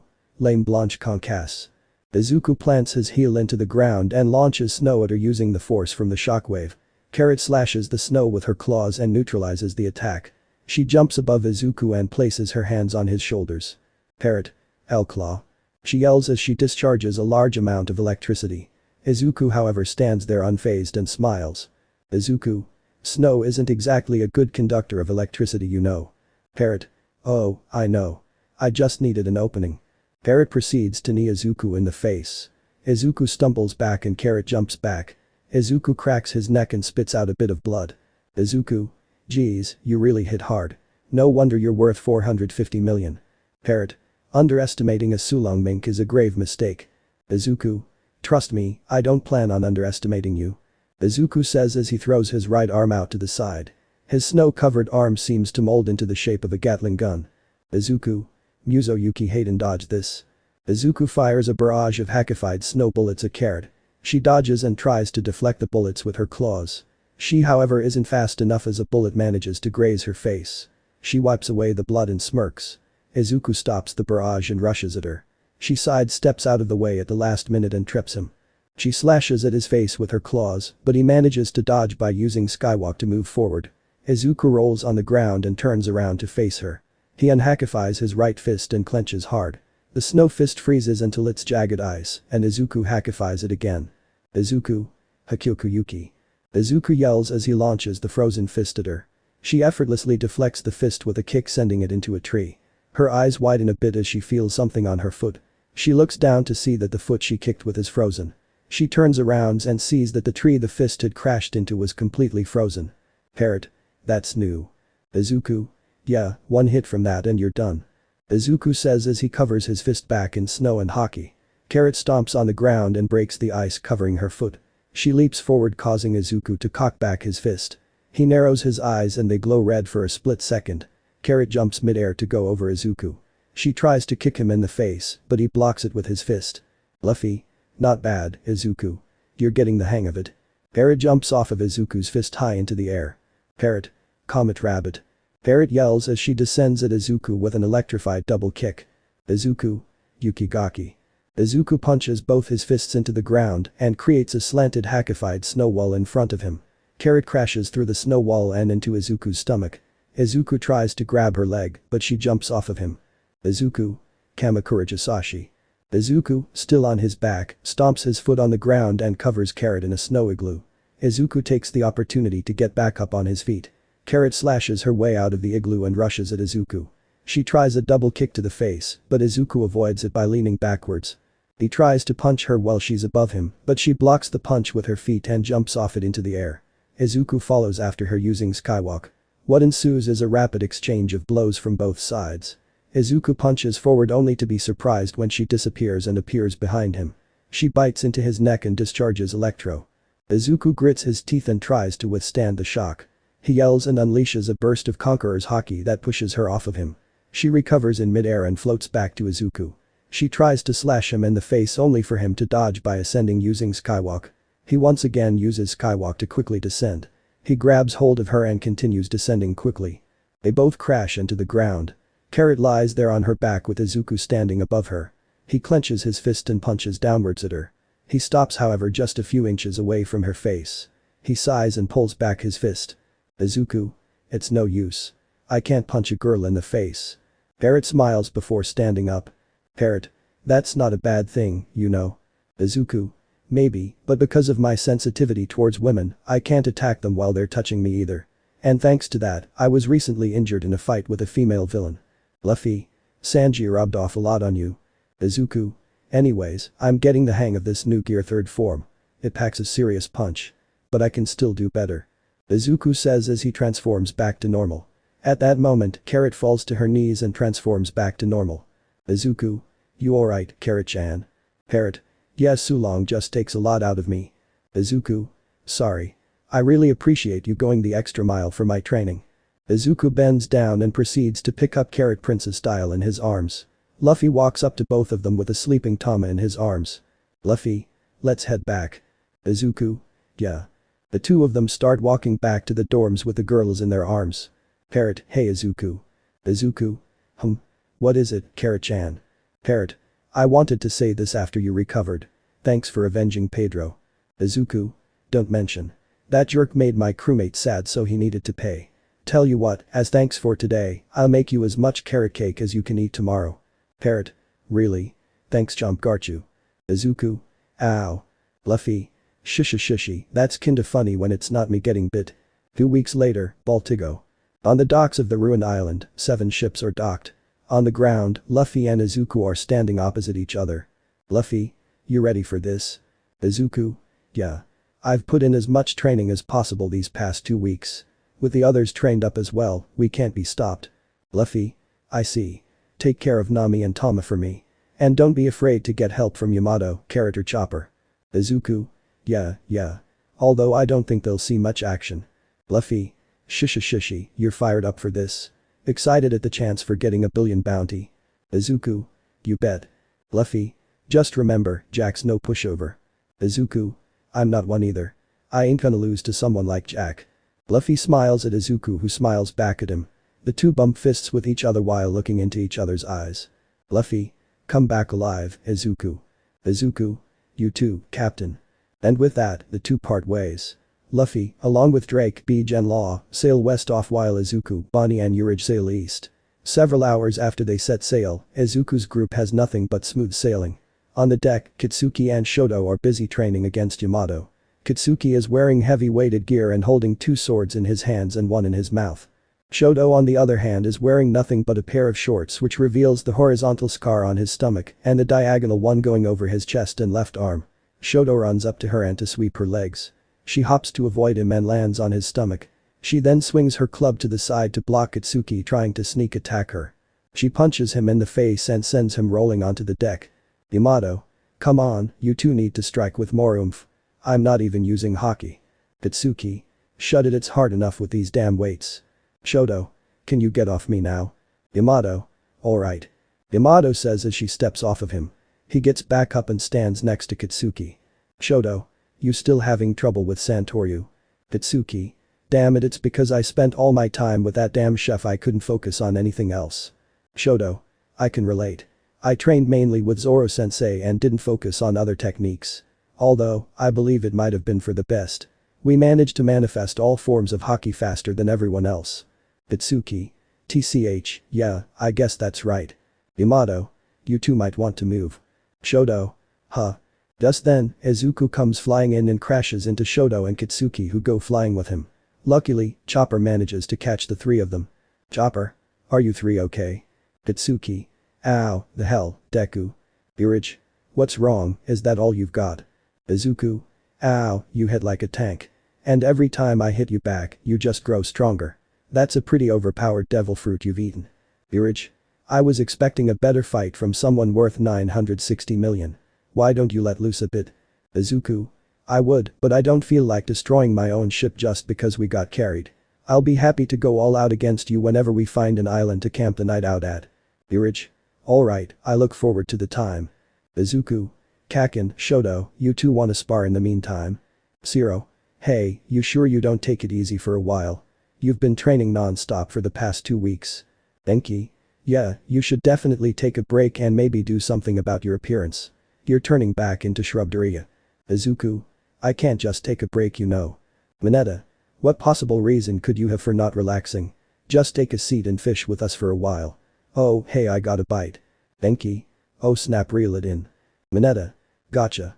Mineta says as he begins to reel in a line with excitement on his, Denki and Zero's faces. Suddenly the water rises and massive sea king emerges from the ocean. Zero, Denki and Mineta maintain their excited expression for a moment before they turn pale. S&M. Aiya. Denki. Not again. The Sea King tries to eat the 3 screaming teens. It is however punched back into the ocean by Urage. Izawa. Well, that came out of nowhere. Mineta. Dang it, we can't even fish in peace. Enki. Well, at least it's over. Shoto. No, it's not. Zero. What? Shoto points to the front of the ship with a neutral expression on his face. A small distance ahead of the ship, a school of Sea Kings led by a Sea King even bigger than the ship can be seen. Midnight. Oh dear God. Enki. Why are there so many of them? Chopper. That's weird, Sea Kings don't usually travel in groups. Mina. What do we do? They're gonna eat us. Nami. We'll just have to blast them. Melissa, Hatsum, ready the gun cannon. May. On it. Melissa. Okay. Izuku. Wait, Nami-san. That'd just be wasting cola. I have a better idea. Nami. Izuku walks past Nami and starts heading to the front of the ship, all the while drawing. Izuku. Mineta-kun. Mineta. Huh? Izuku. You ask me why I couldn't just relax. It's quite a simple reason actually. It's cause I can still grow stronger. Izuku says as he places the blade in his mouth and bites down on it. He transforms into his yet-to-be-named form of third gear. While he's walking, he remembers the words Katakuri once told him. Katakuri. Mastering mole is simple. But what I'm about to show you should expand your perception of power. Let's see if you can make it your own. Izuku. I realized this while I trained with Katakuri-san and while I was recovering. Much like third gear and this attack, I am yet to be perfected. Izuku says while walking onto the ship's figurehead. He holds his hand out to the side and creates a crucifix-shaped blade. Meanwhile, the biggest Sea King had made its way to the front of the ship. It roars at them and scares most of the others. Izuku however remains unimpressed. He activates second gear and lengthens and hackifies his blade. He breathes out slowly before holding the sword over his shoulder. The way he was holding the sword caused a certain two members of the crew's eyes to widen. Parrot. No way. Nami. That form. Izuku yells before bulking up his arms. Izuku. Ikoku sovereignty. Izuku slashes forward with the blade and creates a massive shockwave. The shockwave tears a hole straight through the giant Sea King and causes the sea itself to split. The giant Sea King falls to the side dead. The other Sea Kings look at Izuku in fear and swim away. Everyone else stares in awe and shock at Izuku. Izuku. There are many more ways for me to get stronger. Izuku turns around with his sword resting on his shoulder to look at the others. Izuku. Even the emperors themselves only add to my arsenal. Meanwhile, Hero World. In the lab of All for One's doctor, Yujiko can be seen looking proudly at Tamura in the vat. He's interrupted however as a portal opens up behind him. Through it walks Dabi, Toga, Twice, Spinner and Compress. Yujiko. Well, what have we here? Dabi. How's he doing? Yujiko. Things are going rather smoothly. Surprised you decided to check up on him out of the blue. Compress. That's not exactly the reason we came here. Dabi. I've waited almost 2 weeks, are any of the high-ends ready yet? Yujiko. You want a high-end? What's the occasion? Dabi. I need it to kill the brat. A clone isn't good enough. Yujiko. Sorry to burst your bubble, but I'm not wasting any high-ends for something so tedious. Spinner.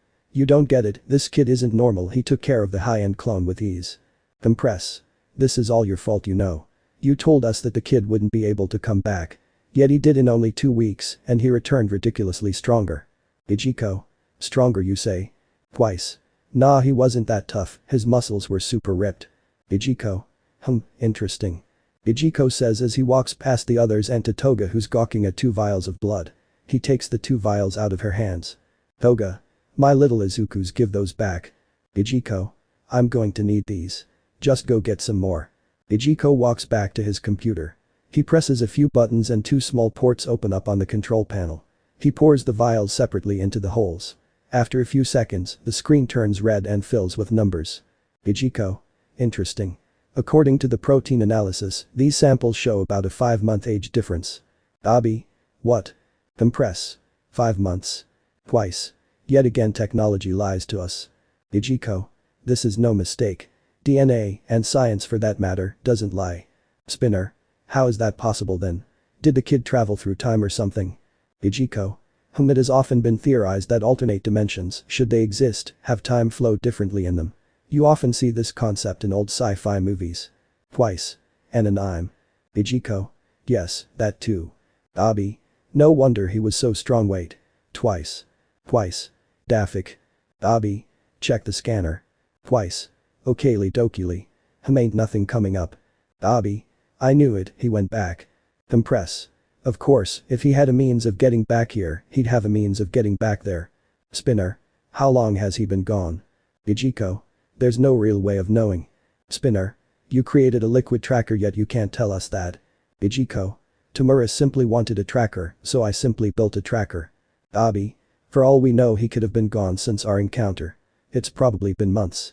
Who knows how much stronger he's gotten. Spinner. As much as this sucks, there's nothing we can do about it. Ichiko. Or is there? Abi. Ichiko. I'll give you an hour to gather your things.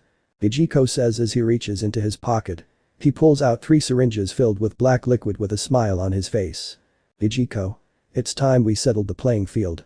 1 hour later. The group of villains are gathered in front of Yujiko with their various bags of clothes, rations and other necessities. Standing next to Yujiko is a clone of Kurogiri. Ichiko. You ready for this? Spinner. As ready as I'll ever be. Impress. Let's take this show to another world. Twice. No, I don't want to go, bring it on. Toga. Izuku, here I come. Abi. Do it. Ichiko. Good. But first, Twice. We need some clones. Twice. Coming right up. Twice says as he creates clones of the 5 of them. Ichiko. Can't have your missing presence be noticed. Ichiko takes out a needle of the black liquid and injects it into the Kurogiri clone. The clone twitches for a few seconds before transforming into a portal. Ichiko. This portal should take you to the other world. Once you arrive the portal will close and the clone will disintegrate. You get 2 more needles of quirk boosting drug. Use them wisely. Ichiko says while tossing the needles to Dabi who catches them. Ichiko. Good luck. With those words, the 5 villains walk through the portal. They cross over and the portal closes as the Kurogiri clone disintegrates into goo. The group find themselves atop a grass hill of sorts at night. They can see the ocean clearly from their height. Compress. So this is the other world. Spinner. Air's a lot cleaner here. Twice. So where do we go from here? Compress. It looks like there's a village down at the bottom of this hill. The group look down the hill and can see a village with a dock at the bottom. At the docks is a large ship with the word marine painted on the sail. Abi. Let's split up. Spinner. Say what? Abi. This world is probably split between 2 factions. Marines and pirates. I remember that brat quoting pirates. I say we infiltrate both sides and become as strong as possible while learning as much as we can about this world. We'll stay in touch using communicators. For now where's Toga? Twice. She left while you were talking while yelling Izuku, I'm coming and she took the tracker. Abi. God bucking damn it, forget her. Compress. Shouldn't we stop her? She's gonna give away the fact that we're here. Abi. Please, for all we know the kid could be on the other side of this planet. All we need to do now is focus on getting stronger. Elsewhere. Izuku's group is peacefully sailing on the open seas. Everyone is sleeping, aside from Izuku's who's sitting at the front of the ship playing Binks Brew on his violin. Eri is sitting on his lap while Tama and Kota sit in front of him. Izuku. Gather up all of the crew. It's time to ship out Binks Brew. Eri. Wave goodbye, but don't you cry, our memories remain. Kota. Our days are but a passing dream, everlasting though they seem. Tama. 'Neath the moon we'll meet again, the wind's our lullaby. Izuku. Very good you 3. You've all got a knack for music. Pretty soon you'll playing songs on your own. Eri. I want to sing and dance like Deku. Izuku. Shushi, I'm sure you will one day. Eri, Kota and Tama. Shushi. Melissa. Looks like you guys are enjoying yourself. Izuku. Oh Melissa. Is it my shift to take the wheel? Melissa. No, not yet. I just asked May to take over for me while I made myself some coffee. Izuku. Oh in that case, I'll brew up some for you. Melissa. Thanks Deku. You know, it's funny. Izuku. What is? Melissa. I never thought I'd be living like this. Sailing on the seas as a criminal. I always figured pirates were evil monsters from the stories my dad told me when I was a baby. But I didn't realize pirates could be people like Luffy-san. Izuku. Yeah, I thought the same thing when I first came here. Luffy-senpai is a kind-hearted person. He's different from other pirates. Melissa. Yeah. Say, do you remember when we saved those villagers from the pirates? Izuku. Yeah, that was quite a while back. Melissa. Saving those people really made me feel like a hero. It was like living my childhood dream. Izuku. Oh yeah. Melissa wanted to be a pro hero when she was younger. She was just like me. Melissa. Smile, I'm glad I decided to come here, Deku. And I'm happy I can help out the crew even if all I'm doing is steering the ship. Izuku. Melissa. Melissa. Izuku. What would you say if I got you a devil fruit? Bonus chapter. The future.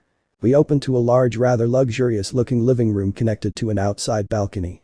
In the nearby kitchen, a tall glasses-wearing figure can be seen kneading dough while sucking on a sucker and humming a classic tune. He is muscular and has long and curly green hair. He has a chiseled face with a cross-shaped scar over his left eye and a small goatee. He is wearing black slacks and a tank top that shows his scar-covered arms. On his chest are two sleeping rabbit-eared babies nestled in a baby carrier. On the couch in the living room, a brown-haired boy and a younger orange-haired girl can be seen watching over pink-haired and blonde-haired baby girls. Just then, a dark green-haired girl and a younger light green-haired boy walk into the room carrying a small chest with the name Izuku carved on it. Dark green girl. Papa. Light green boy. Father. Izuku. What is it, Inko, Shizen? Inko. We found this in the attic. Izuku. What did I tell you two about playing up there? It's really dusty this time of the year. Shizen. Sorry, father. Izuku. Smile, alright, I'll forgive you two this time. Now what did you two find? Inko. This. The tiny girl says as she struggles to open the box with her relatively big hands. Shizen eventually has to help her open it. They get it open and their father's eyes widen when he sees what's inside. He picks up what appears to be a necklace with a skull on it. Izuku. Wow, I thought lost this. This is a real blast from the past. Brown-haired boy. What's that? Izuku. This Toshinori is a necklace that I got a long time ago. Orange-haired girl. It's shiny. Izuku. That it is, Kitsune. Inko. That face is the same one I saw on your ship, Papa. Toshinori. I saw it on your back too, Dad. Inko. What does it mean? Izuku smiles at his children as his mind is suddenly overcome with feelings of nostalgia. He sits on the couch next to his infants and gestures the others to come sit down in front of him. The four Youngjin sit down in front of their father and look up to him in anticipation. Izuku. This, kids, is the symbol of the Pirate King. Shizen. Pirate King. Inko. Who's that? Izuku. You kids wouldn't know him, but he's the strongest person in the world. Kitsune. Wow, really? Toshinori. Even stronger than Papa. Izuku. Yeah, way stronger than me. You see, kids, a bit over 20 years ago, the Pirate King, Monkey D. Luffy, found the legendary treasure, the One Piece, left behind by the previous Pirate King, Gold D. Roger. From then on he became known as the man who conquered the fiercest sea and the freest person in the world. He was the man who became a living legend. Toshinori. Whoa. Shizen. That sounds so cool. Inko. How do you know him, Papa? Kitsune. Yeah, were you friends? Izuku. Shishi, I was actually a member of his crew. The strategist, in fact. Toshinori. Really? Inko. No way. Kitsune. Strategist. Shizen. What does that mean? Izuku. It means I was the one who came up with the plans. Not that anyone ever really followed them. Anyways, I was only 16 when I first met him. I was injured and all alone, separated from my friends and family when he took me in. He gave me a place to stay, showed me sights I couldn't even dream of, and made me the man I am today. I saw it with my own eyes, everywhere he went, people's lives got better. His smile, and sometimes even his laugh, were contagious. He was a hero who took on the name Pirate. Sailing and living life with him and the crew were the experience of my life. And I was there, you know. I was there when my captain became the Pirate King. When we found the One Piece. Shizen. Awesome. Toshinori. Papa was really cool. Izuku. Who says I'm not still cool? Inko. Uncle Kaken. Izuku. Of course he would, and to my own kids no less. You know, back then he would always try to challenge the captain and always end up getting his butt kicked. Inko. Uncle Kaken was part of the crew too. Izuku. Yeah. Him and all of your other aunts and uncles were part of the crew with me. As a matter of fact. Izuku holds his hand out towards the fireplace. A black arm sprouts out from his palm and stretches towards the fireplace. It grabs a framed photo before pulling back to Izuku. Izuku holds the photo in front of his children. Izuku. We took this picture when we arrived on the island that housed the One Piece. The one next to me wearing a straw hat is my captain. Shizen. There's so many people. Kitsune. I can see Mama. Inko. Papa looks so much younger. Toshinori. So that's the Pirate King. He was your captain, Papa. Izuku. He was more than just a captain to me. I drank from the cup and became his sworn son. Kitsune. Drank from the cup. Toshinori. Oh, I know about that. I heard it in one of Mama's Yakuza movies. Izuku. I really wish your mother wouldn't let you watch that kinda stuff. Inko. Does that mean the Pirate King is our grandpa? Izuku. Yeah, you could look at it like that. Shizen. Cool. Toshinori. No super cool. Hitsum? Yeah. Izuku? Hey, quiet down you guys. You're gonna wake up. Why? Izuku was saying until all four of his infants woke up crying at the same time. Izuku? Yep. Sigh, it's a good thing I made these just in case. Two black arms sprout out from Izuku's shoulders and grab 4 baby bottles of milk laying on the kitchen counter. Izuku? Alright, Yusa, Marin, you two are first. The 2 black arms proceed to feed the 2 rabbit children the bottles. Izuku then uses his black whip to secure the other 2 children while he feeds them. Izuku? There, Kuri-chan, Hana-chan. Toshinori, sorry papa. Izuku? You're lucky I'm used to handling 4 infants at a time. Inko? By the way, papa. Whatever happened to the Pirate King? Why haven't we met him? Izuku? Smile, he and the crew went off on a new adventure a few years ago. It was before any of you were born. Toshinori? Why didn't you go with papa? Izuku? I couldn't exactly leave then. Your mom was pregnant with you at the time. Besides, someone has to defend the island for when they return. Inko? When do you think they'll come back, papa? Izuku? Who knows? Toshinori? Do you think we'll get to meet them when they come back? Izuku? Yeah, I'm sure they'll be wanting to meet you. Captain said he'd bring back enough treasure for all your birthdays he missed. Toshinori? Really? Izuku? Yeah. A whole island's worth, shishi. Inko, Toshinori, Kitsume and Shizen. Shishi. Izuku? Now then, that's enough stories from the past. You kids feed your siblings while I get back to finishing the garlic bread. S-T-I-K. Okay. Hey Deku. Uncle Deku. Hearing 2 familiar voices, Izuku and his children make their way to the balcony. Down on the ground, Izuku can see his ashy blonde old friend with a miniature version of him on his shoulders. Izuku? Oh, hey Kaken, Senku-chan. What brings you two here? Do you care for some cookies and tea? Senku? Yeah. Itsuki? No, we ain't got time for that. Izuku? Geez, what's got you so riled up? Itsuki? The ship is back. Izuku? Huh? Itsuki? The sunny's approaching the crew's back. Izuku? Why you serious? Itsuki? Heck yeah, I'm serious. Robocop's already spreading the word to the others. Izuku? Ignoring how you referred to Iida, the crew is seriously here. Itsuki? Yeah, hurry up and come on. Itsuki yells as he starts running back to the coast with Senku. Inko? Papa? Izuku's kids look up to him and can see a bright smile forming on his face and tears on in the corner of his eyes. He wipes away the tears with his black whip and looks to his kids. Izuku? Looks like you're going to get your wish earlier than I thought, Toshinori. Toshinori? Does that mean? Izuku? Smile, the Pirate King is back. Shizen? We're going to meet the living legend. Hitsum? I'm excited. Izuku? Toshinori, Inko, we're taking a shortcut to get there. Toshinori? Got it. Inko? Okay, papa. Toshinori touches himself along with his siblings. The 4 of them start floating in the air. The children link hands with each other. Inko then sticks out a ridiculously long tongue that wraps around Izuku. Izuku's feet lift from the ground and he starts to hover in the air. Izuku? Alright, let's go. Izuku flies forward with his 4 kids being dragged along for the ride while he carries 2 of the infants in his arms and has the others nestled in the carrier. He flies past the various houses and buildings built in and amongst the trees. While he's flying, he looks down at a monument where a black sword is stabbed into concrete. He makes it to the coast where he finds his red and white high ponytail-haired friend and his red-haired child. Izuku? Shoto, Enji-kun. You two got here fast. Shoto? We came as soon as we saw the ship.